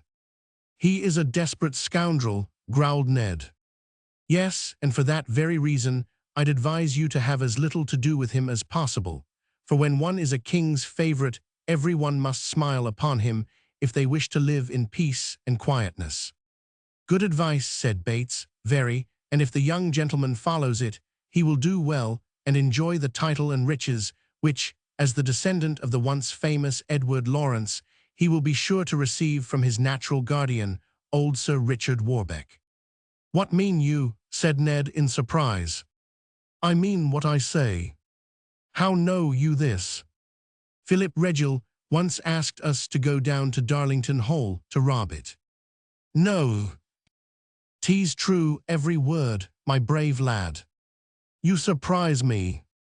Well, while we were there, I and Jack pulled about the old knight's papers and parchments, while the skeleton crew were fighting and hanging the servants, and so drank good wine in the library and read the family papers. And was it Philip Regil who planned that attack? Yes, and no other. No wonder, then, that I always instinctively hated him, said Ned. You two were as different as fire and water. Philip Regil planned your murder once or twice. I know he 999. But you had a charmed life, Ned, said Jack, and no one can harm you. All the gypsies and weird women on the Cornish coast have said so. Oh yes, no doubt about that, said old Bates. Ned Warbeck must have as many lives as a cat, or he would have been killed long and long enough ago. Can you account for the fact that my father was found with his legs cut off, said Bob Bertram. Yes, when Philip Regil murdered him, he limbed the poor old man to get the bank notes, which he heard your father had sewn up in his leather leggings. The infamous scoundrel, the barbarian, swore Bob in a great rage. But he's paid out for that bit of butchery long ago, said Jack, for he has confessed it. How, in what way? The phantom legs of old Farmer Bertram follows him both night and day. Follows him, said Ned, aghast with horror. Yes, follows him. At certain times and on particular occasions they are visible to him and to others also. I saw them once. You? Yes, but I never want to look at them any more, said Captain Jack, shrugging up his shoulders, for it is a most awful sight. When did this happen? The very night he and I and old Bates were secreted in the library at Darlington Hall. Aye, true, said old Bates, with chattering teeth, and when they walked on to the table right afore us, with their gory tops and stumps, an awful voice was heard, but I was too horror-struck to remember what was said. But I did, though, said Jack. And what were the words? Said Ned and Bob Bertram both at once. Why, the legs walked across the table and stood right before Phil Regil, and some awful voice said, Philip Regil, I will follow you forever. Awful, said Ned, it was a judgment of heaven. Whether it was or not, we didn't stop to see any more, but made our exit as quickly as possible. And that was the only thing that prevented us destroying all the old gentleman's family papers, said Bites. If it hadn't been for that, we had all things ready to set fire to the library and the whole mansion. Much more was revealed to Ned Warbeck and Bob Bertram by Jack and Bates than we have room for in this concluding number of the Skeleton Crew. But what else happened after the gibbeting of the baker's dozen and their two notorious leaders will appear in the next chapter. Chapter 64. The Red Man of the Gibbet gives warning to the Skeleton Crew. Deathwing leads on the last attack of his crew. Ned Warbeck, Bob Bertram, Lieutenant Garnet, and Tim have ample revenge, stirring scenes. But although the dozen, with Captain Jack and old Bates, were disposed of by the grim hands of the law, there were other enemies who roamed still at large. Philip Regil lay dying upon his bed in a lunatic asylum, and made night hideous with his awful shouts and oaths. It almost seemed as if he were haunted by 1,000 demons, for both night and day he screeched and yelled in the most frightful manner, so that his dismal cries could be heard afar off. Take them away, take them away. He would scream aloud with a foaming mouth, wild, widely distended eyes, his hair standing on end and gnashing his teeth. Take them away, The legs are bleeding, they are walking, they are following me wherever I go. Away with them, destroy them, take them away. He would shout, both day and PG 186 night, while he kicked and tore the bedclothes like an incarnate fiend. The keepers shook their heads and looked very serious and silent. Some of the men went so far as to say that they had seen the gory legs. Others, not so bold, swore that they had heard them walking up and down the maniac's cell at the hour of midnight. Certain it is that after suffering the most terrible tortures of mind and body, Philip Regil seemed to become suddenly calmer, and his reason returned. But on a certain night, just as the tower clocks chimed the hour of 12, he shouted out, "Here is the red man of the gibbet, he stands beside me. On my left hand is the ghost of my father, and walking over the bedclothes are the phantom legs. Mercy, mercy, pardon, pardon, 1,000 devils haunt my heart and soul. Away, away, avaunt, I die, I die." He fell prostrate on the stone floor, foaming at the mouth. Life was not yet quite extinct. Again he screamed out, "The legs, the phantom legs are here once more. Away, away." A voice at that same moment was heard to say in awful sepulchral tones, "Philip Regil, I will follow you forever." Philip Regil rose to his feet like one again raised to life, uttered a terrible scream, and fell dead, foaming blood. Chapter 65. Destruction of the Skeleton Crew by young Lord Warbeck. "Well," said Ned Warbeck, when he had left the condemned cell in which he had had his interview with Captain Jack and old Bates. "Well," said he in astonishment, "wonders never cease." "Just to fancy," said Garnet, "that these scoundrels, with the advice and consent of Philip Regil, should for years past have been seeking your disgrace and destruction." "True," said Ned Warbeck, "but evil designs and curses, like chickens, come home to roost. What they intended and wished might fall upon myself and Charlie have overtaken themselves." "But Deathwing is not yet captured, Ned," said Garnet. "It would be an excellent finish to all our adventures to arouse the London apprentices, at least a select hand of them, and utterly destroy Deathwing and all that remains of his band." "I intend to do so," said Ned, "and tonight shall see the accomplishment of that design." During the day, Ned Warbeck, Garnet, Bob Bertram and Tim were continually on horseback, riding hither and thither, consulting with some of the bravest and choicest spirits among the apprentices, and towards night all preparations were completed. Select detachments of the young apprentices, under the guidance of well-known leaders, assembled at the halls of their several guilds, all armed and eager for the fray.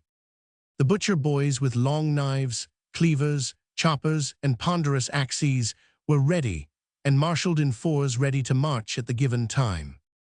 The blacksmith's apprentices, with sledge-hammers, crowbars, and other ponderous weapons, were assembled at another place. The sword-makers, cutlers, and others, with all manner of implements of war, sharp and bright, had gathered together. 5 detachments from no less than 6 trades were under arms, but none of them, save their chosen leaders, knew on what errand they were bound. "Who is to lead us?" some of them whispered. "Wildfire Ned," was the answer, given in a suppressed tone of voice.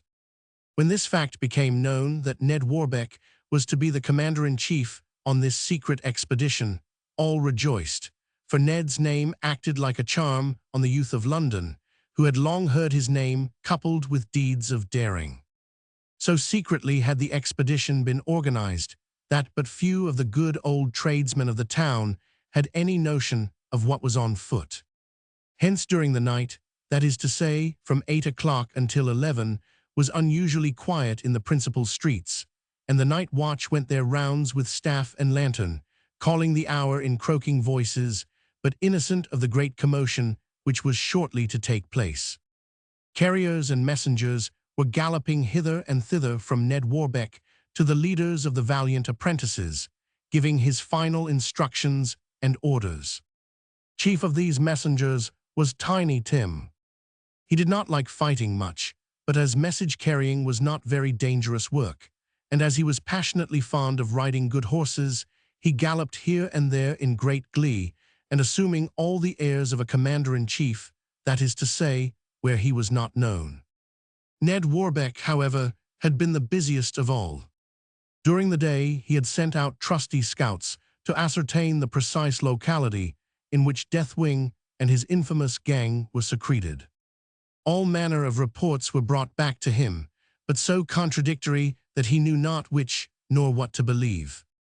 At last, when night had fairly set in, he went forth himself, accompanied by Bob Bertram and Garnet, and by superior intelligence and tact he soon discovered where Deathwing and his gang were hiding, and laid his plans accordingly. Deathwing, indeed, was not without information of what was intended by Ned Warbeck, for he also had scouts out, who speedily informed him of the intended attack, but none of them knew when it was to take place, or the number and class of persons who were to take part in it. Since his defeat and disgrace at the blockhouse, the leader of the skeleton crew had been recruiting his forces. He sent messengers to different parts, calling in scattered parties of the crew who were out on their usual depredations. So that on the night in question Deathwing had a large number of followers around him, each and all of whom swore to perish rather than allow Ned Warbeck, that hated name, to triumph over them. One of the skeleton spies had fast returned to Deathwing with the latest information he was able to procure when all the skeleton crew sat down to PG 187, a splendid repast, and drank wine more extravagantly than ever. "If this is to be our last night, let it be a merry one," said Deathwing. "Bravo!" shouted 50 voices. "I understand that Captain Jack, old Bates, and all his lot were gibbeted today," said one. "No doubt of it, I heard the bells tolling." "And I," said a third, "saw crowds of people following the carts." "It was a tremendous gathering, I hear," said Deathwing, "such a sight as London never saw before." "I passed under several of the gibbets tonight," said one of the scouts, "and the night birds and vultures were very busy with the bodies already. Colonel Blood kept his word with them." "Serve them right," said Deathwing. "They were always cunning, tricky knaves, every one of them, and our enemies. Has anyone heard of Philip Regel?" said Deathwing. "Yes," one replied, "he is still in the madhouse."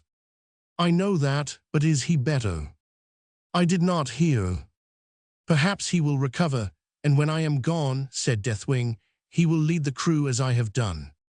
"Never," said a sepulchral voice near him. It was the ghost of Philip Regel. All the crew started to their feet as they saw this ghastly apparition, all gory and horrible. "Never," said a voice. "Dead," said Deathwing, dropping a goblet of wine from his hand. "Dead, yes, forever dead," said the apparition as it stalked through the apartment. "Dead, forever dead," it said and vanished. Deathwing and his followers had scarcely seated themselves once more when they were again startled out of their propriety by the entrance of a tall stranger, robed in a black cloak from head to foot. "Who and what art thou?" said Deathwing with drawn sword. "The Red Man of the Gibbet," said the stranger, dropping the disguise from off his shoulders. Every one rose. "What wouldst thou with us, worthy chief?" said Deathwing. "You never come without bad tidings. What would you have us do?" "Prepare for death," was the solemn answer. "Your hour has come. This is the last time I can ever quit my iron cage and prison house. No more can I walk abroad at certain times to aid, to guide, and protect you. The spell is broken. Philip Regel has ceased to live, and all is over. Farewell, farewell, Ned Warbeck triumphs." Thus he spoke and disappeared. "Ned Warbeck triumph, never," said Deathwing with an oath. "Never," shouted all assembled, brandishing swords, daggers, guns, pikes, and all sorts of deadly weapons. "Let our bones be ground down to powder ere the hated house of Warbeck shall triumph. Victory or death," said Deathwing. "Comrades, swear." Each and all raised a goblet, filled to the brim, and swore, "For victory or death." At that moment, however, and as if by magic, all assembled dropped their goblets and started from their seats. A loud shout outside rent the air. "It is Warbeck and his followers. To arms, men, to arms," said Deathwing. "Spare no living soul. Each of you seek out Ned Warbeck. for if he falls we shall triumph." It must be explained that after making all preparations, Ned Warbeck had issued orders that, as the church clocks chimed 11:30, all the detachments of London apprentices should march towards Smithfield, and there join Lieutenant Garnet and Bob Bertram, each of whom had a company of stalwart fellows under his command. This they did, and in great order, silently marching in military time and step, without disturbing the sleeping inhabitants. They all arrived before midnight and were marshalled by Ned Warbeck himself. When 12 o'clock tolled from Old St. Paul's, the order to march was given, and by various routes, guided and commanded by Ned, Garnet, and Bob, they took up various positions within a stone's throw of Deathwing's stronghold and rendezvous near the river. Having done this, and then cut off all hope of retreat for the skeleton crew, Ned Warbeck advanced with 20 youths and examined all the strong points of Deathwing's retreat. "Who comes there?" asked one of the skeleton crew who was on guard. "Ned Warbeck and his merry men," said Bob Bertram. 3 cheers for Ned Warbeck and death to the skeleton crew, shouted the brave apprentice youths. The 3 cheers were given with great heartiness, and these were sounds which startled Deathwing in his banquet hall. A moment before all was quietness and silent as the grave. But now commenced a scene that baffles all description. One company, under Garnet, advanced from the river side. A second, under Bob Bertram, marched towards the north side of the rendezvous.